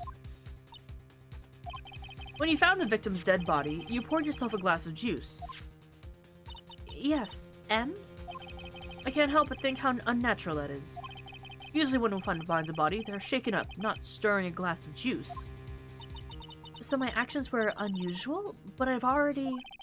Before you speak, I want to state that if you have a reason behind your actions, I would like you to testify to that effect. Testify? Your Honor, I would like to request that the witness testify again as to what happened when she first discovered the victim's body. Whatever we find out in this testimony should in no way implicate the witness. I don't know what's about... I don't know what it is about Edgeworth today, but I can't get a good read off of him. Is he friend or foe? I just don't know. No, it's enemy or lover. Those are our two options. The court acknowledges the prosecution's request. Miss Andrews, if you please.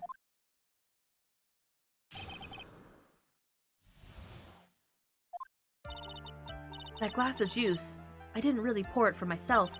I was surprised when I walked into the room and I saw it in the messy state. And Juan, he was sitting slumped over and tired looking in the corner. When I saw him sitting like that, the thought that he was dead didn't cross my mind.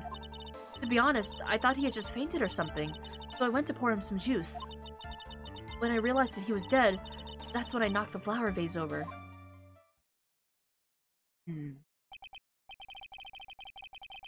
So you poured that glass of juice for the victim. Happy National Ace Attorney came out. Also, Sun is playing day. Yeah! Wait, is it actually? I guess, yeah, the, what is it? Apollo Trilogy did come out recently, didn't it? Ice Badoinko. I am also playing today. We're doing part 1 of the last case of game 2. I'm going to give everyone me finishing game 3 to play the Apollo Trilogy, and then I start streaming it. You guys got like a month to finish the games. Which is plenty of time, I think. Why didn't you say so in your earlier testimony? I didn't think I needed to include something so trivial. Phoenix, please be careful here. If you can't find anything wrong with this testimony, then there's nothing left. I know. Edgeworth, what in the heck is going on in that brain of yours? Come over here so I can find out. Now then, Mr. Wright, you may begin your cross-examination. Apollo dropped yesterday, and I am broke. The race is on. I pre-ordered that game so fast. My friend, for my birthday last year, my friend gave me the exact amount in Steam bucks, basically, to pre-order Apollo Justice. And begin your cross-examination.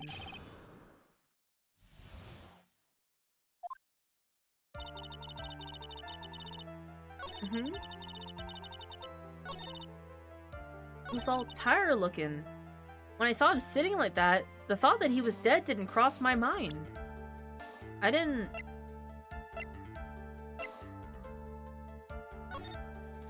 Does it look like a dead man to you? I don't know. He just looks a little eepy. I think he needs a little nap. A little tired. Hi, Bard. What do you guys think? Eepy? Just a little bit? He can have a nap as a treat. A little tomato juice when he wakes up. Hi. So you honestly didn't think that he was dead when you found him? No, not at all. Even though this is what you saw when you discovered the body?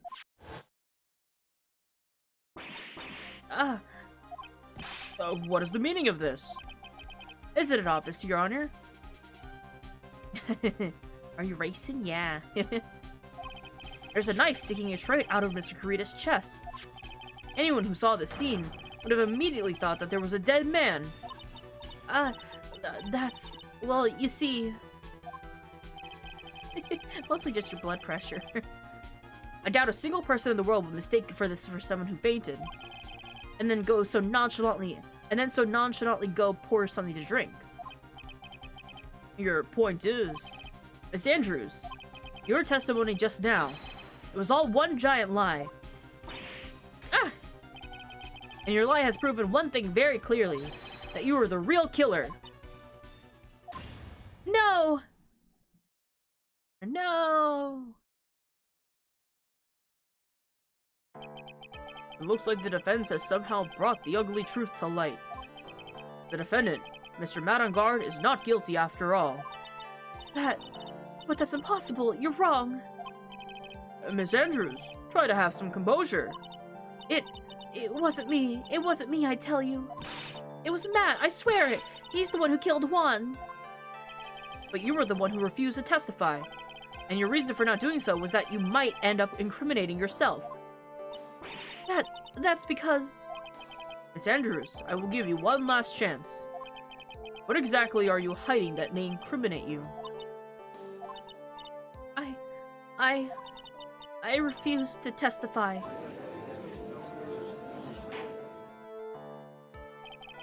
There's no need for this court to continue any further.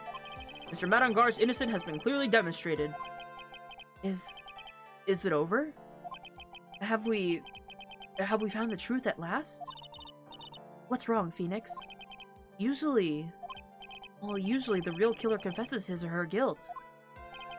Now that I think about it, this is the first time someone hasn't. Now then, I would like to hand down my verdict for Mr. Matt on guard.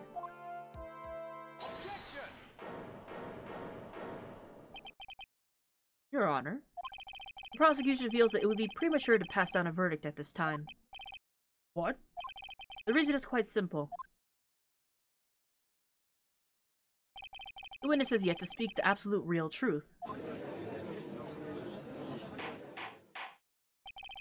Adrian, you monster. The absolute real truth? What are you... Witness, don't you understand yet?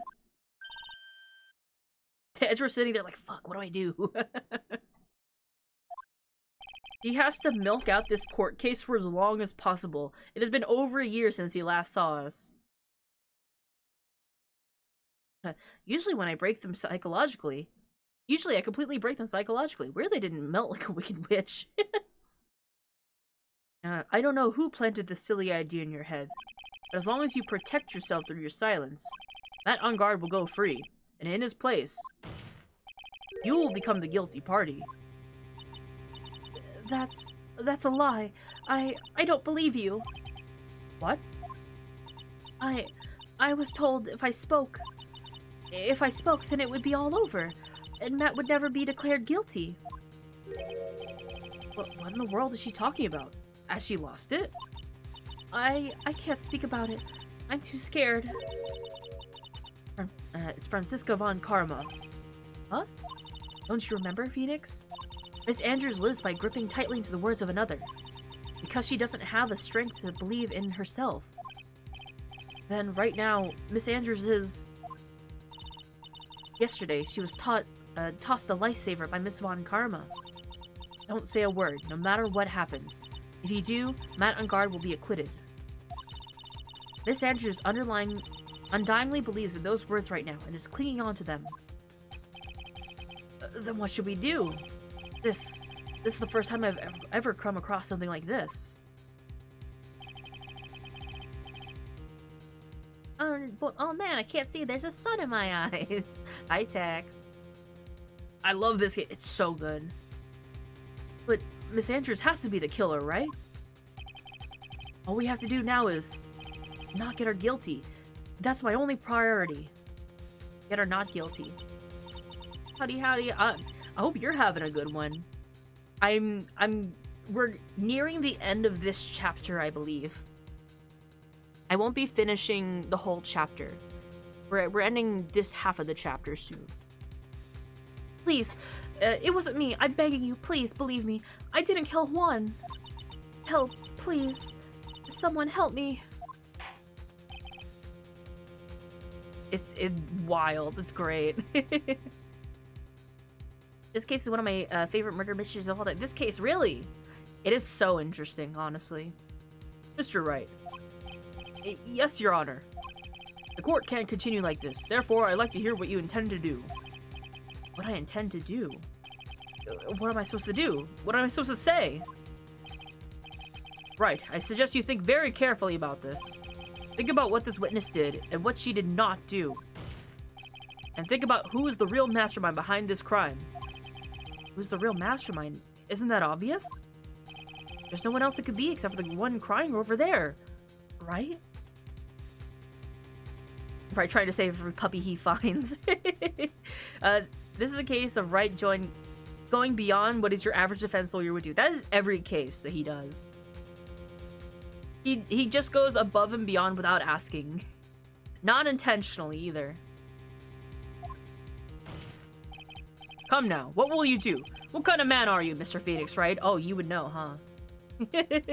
Phoenix breaks the law quite frequently. Well, it's a different law. This is like an alternate universe where specific laws were made to facilitate, to like expedite courts. So maybe some things are more allowed. They'll correct Phoenix if he's doing wrong, right? Hi, hello. Be right back, guys. Gotta check out this crime scene as a defense lawyer and pick up evidence. Yeah. Well, we always do it after the investigation is done, so we're not, like, tampering evidence. The only case would be the ones where we're also technically witnesses. And also, like, suspects. Hi.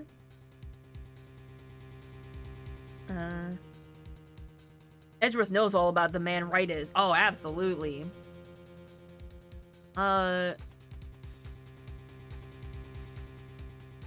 We want the not guilty verdict, but we need Andrews to testify. Yeah, I have to win a complete acquittal today. There's no way around that. But I can't bring myself to do it like this. Not when she's making a face like that. In the world of updated autopsy reports, you gotta do what you gotta do. Yeah. True, but Dick is every time like, you cannot touch anything or something of the matter. Yeah, and then when he's not there, we can touch everything. Miss Andrews, I would like to know what you are really hiding. Mr. Wright, are you sure you want to know what, are you sure you know what you're doing? Sure, Mr. Ungard would get an acquittal, but in his place, you would be found guilty. Is this really how you want this trial to end? Be quiet. How dare you? You're trying to trick me. That's enough. I commend you for trying, Mr. Edgeworth. However, it is clear that the defense's theory is the truth. You're wrong.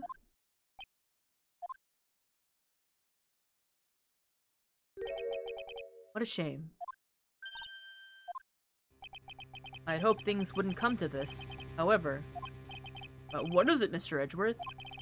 Miss Andrews, since you absolutely refuse to testify, it falls on my shoulders to disclose this to the court. Stop. Mr. Edgeworth. This witness. How should I put this? She has an illness. You really gotta do this, huh, Edgeworth? What? And because of this illness, she has tried to commit suicide in the past. Stop, please stop. No matter how much you want to hide it, it's no use. I have the evidence right here. That's the second part of the suicide report. The attempted suicide report. What will you do now, witness? You know what I'm about to do, don't you? Why isn't Von Karma the one prosecuting again? So, how far back do you need me to go? So, Francisca was the one who was going to show up in court. She was the one preparing all the stuff. Yeah, Francisca got shot by the one who kidnapped Maya. So, like, that was his way, or rather their way. That was, like, De Killer's way of saying, oh, I got you a gift. Now it should be easy to get the acquittal, right? And we're like, okay. Shooty, De Killer. So Edgeworth stepped in and saying, no, I'll take us over. I've read the court case already. Now reveal to the court the true nature of the pitiful woman known as Adrian Andrews. And Gentleman Frankenstein. The secret of her dependent nature. Having other people know about it scares her more than anything else in the world. Please, please, stop. I beg you. If people find out, I'll...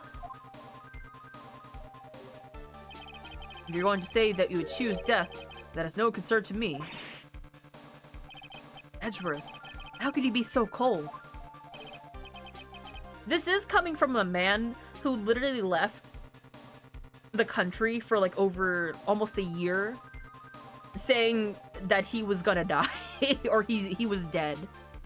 And so we, for the better part of a year, thought that he was dead until today. Jesus, Edgeworth, go easy on her. Yeah, she was shot in the right shoulder, which I think was... I can't remember. Was that, like, the same shoulder as Manfred from the first game? Edgeworth is a prosecutor. His job is to be ruthless, to get the truth. Yeah, it's true. Before you die, I will pull the truth from your still breathing lips. No matter what I have to do. Yeah, what's Edgeworth's deal right now? He's kind of like going a bit back and forth today, you know? So will you tell the truth, the court yourself, or shall I? Either way is fine with me. I'll talk, but please, help me. Nothing matters anymore. Crime. When I first saw him, I really thought he had fainted, honest. He hasn't prosecuted in a year, he's hungry. When I realized he was dead, that was when I formulated my plan. Once I made sure there was no one in the hallway, I made a dash back to Matt's room. And then I stabbed Juan's body with a knife and ripped off the button. Then I finished and I was returning to Matt's room. I had a bit of an inconvenience. That's why I ended up using that nickel samurai costume. That is so vague. Stab the body with the knife? But why would you do that? Isn't it obvious? To pin the blame on a certain person. A certain cowardly man. What do you mean by all of this? It might take the court a little while to understand, but this is the truth. The real killer is Matt. That scumbag of a man. I'll never forgive him. He's trying to escape his guilt again, just like last time. Last time? No, Miss Andrews stabbed the victim, Juan Carita, in the chest with a knife. However, she didn't do it with a murder in mind. She did it with the intent of framing Matt on guard for the murder. I see you mimicking Edgeworth's nod. I love that. I'll do that little sprite animations if I know him. Hey, this is a whole separate crime. What is this, like, desecrating the body? The dead body? This is her crime. I guess so, yeah, sure. What? How is this possible? I mean, wasn't Miss Andrews supposed to be the real murderer? Desecration and conspiracy, yeah. Mr. Wright, please get over your shock and commence with the cross-examination.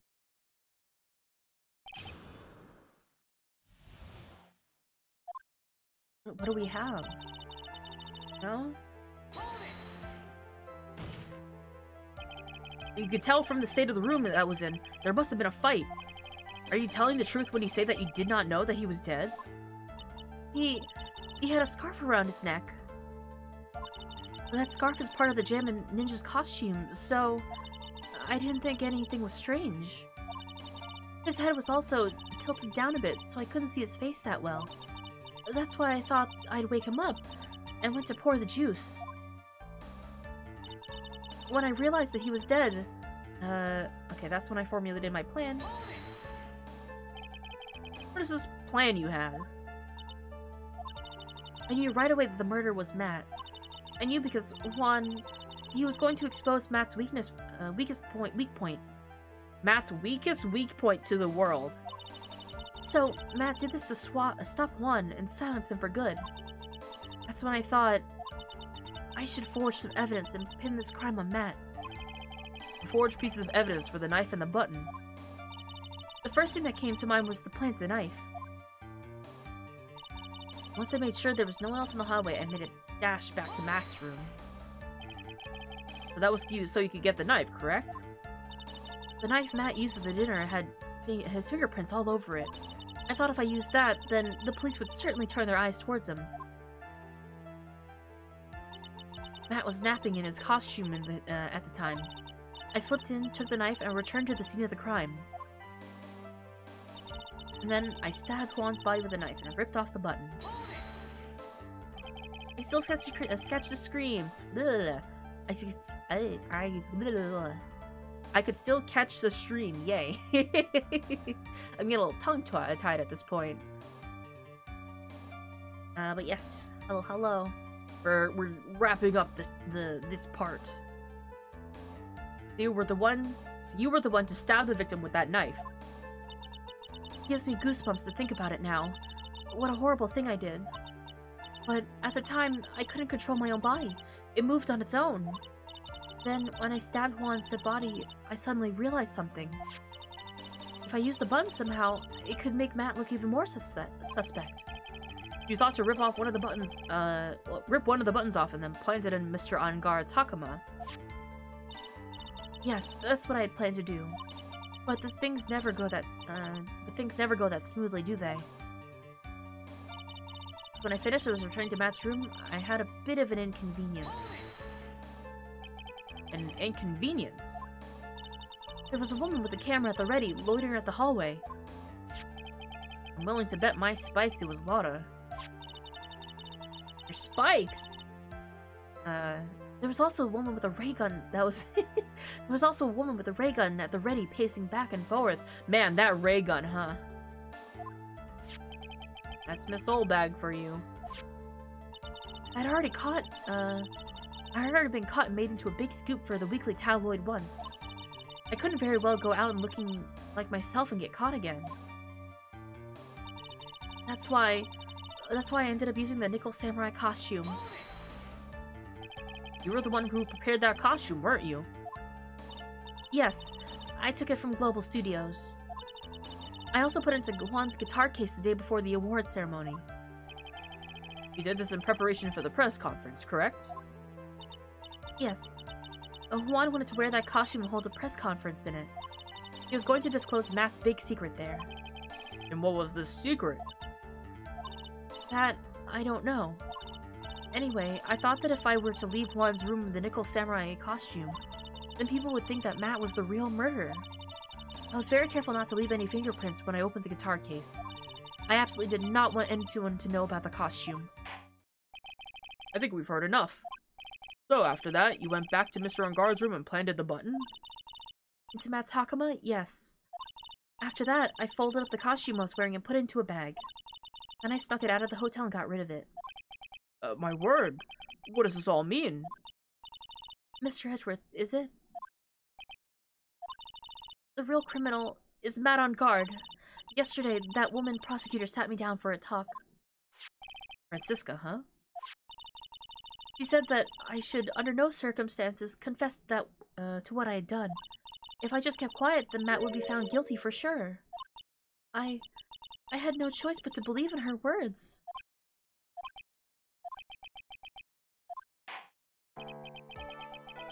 What this witness has done was clearly unlawful. However, as long as her testimony stands, we can be certain that she is not the real killer. Wait, Your Honor. The defense is still... Right. It's pointless. At this point in time, it's not possible to indict Miss Andrews on anything. Yes, exactly. There isn't a single piece of evidence that points to her as the murderer.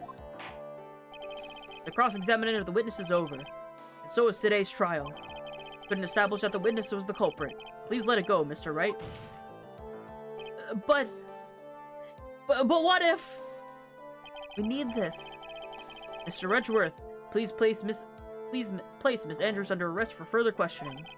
Understood, Your Honor. Prosecution will arrange for her detention immediately. That is all. Court is adjourned for today. No.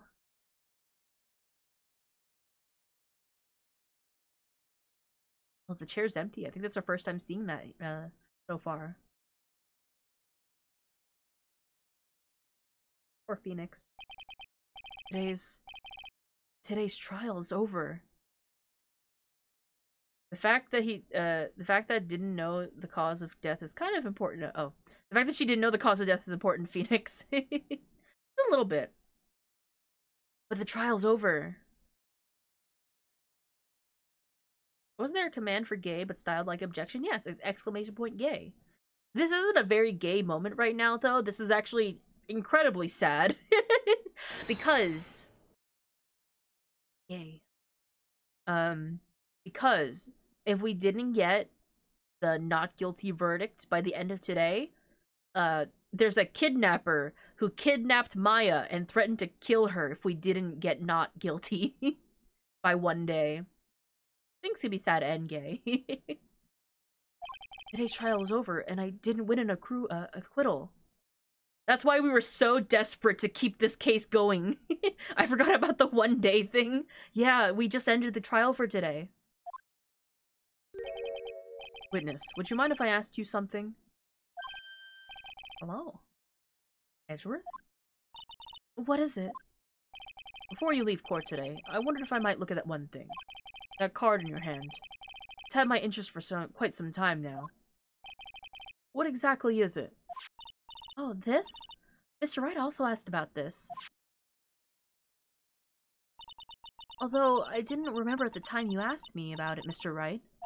I remember just now. I found this in the room that day. The room? That day? Yes. I found this card when I discovered Juan's body. It was lying there, right next to him. You found that card next to the victim's body? The magic conch shell! I suppose it must have been unconsciously slipped it into my pocket. But it's not as if this card has any relevance to Juan's murder, right? Yeah, I guess not, but it's still kind of strange card if you ask me. But as far as clue to this case, I don't see why... Witness! That card! Give it to me! Hurry! Edgeworth, you have any idea what you have stupidly yet inadvertently done? Can't believe you hid this from me all this time. She was holding it this entire time. How much did you alter this crime scene, woman? I didn't mean to. What is this all about? I've never seen Edgeworth so emotional before.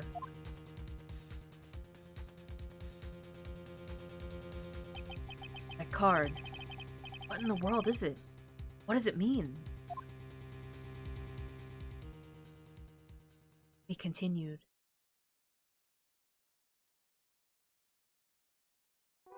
And we continue this next week. Thank you so much for coming.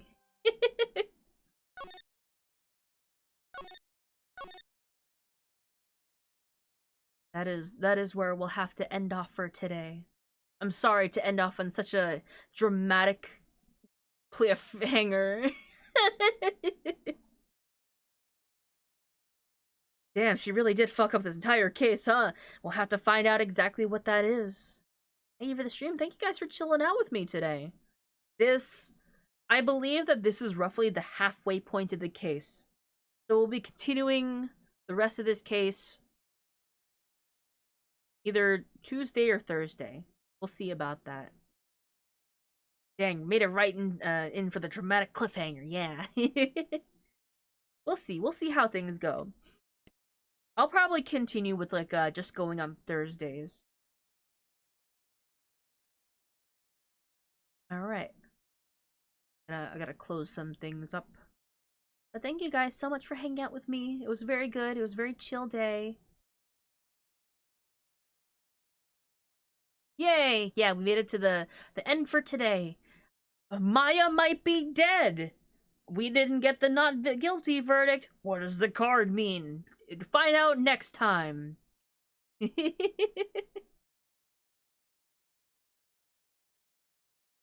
Let's see. I'm keeping an eye on a couple people we could say hi to.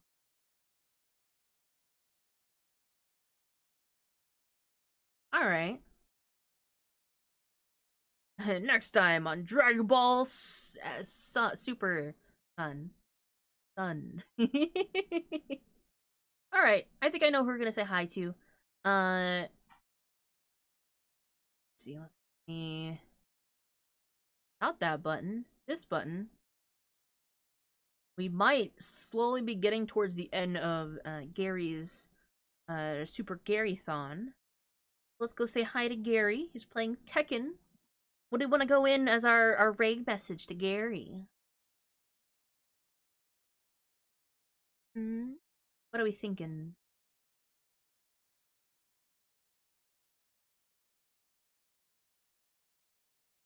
Let's see.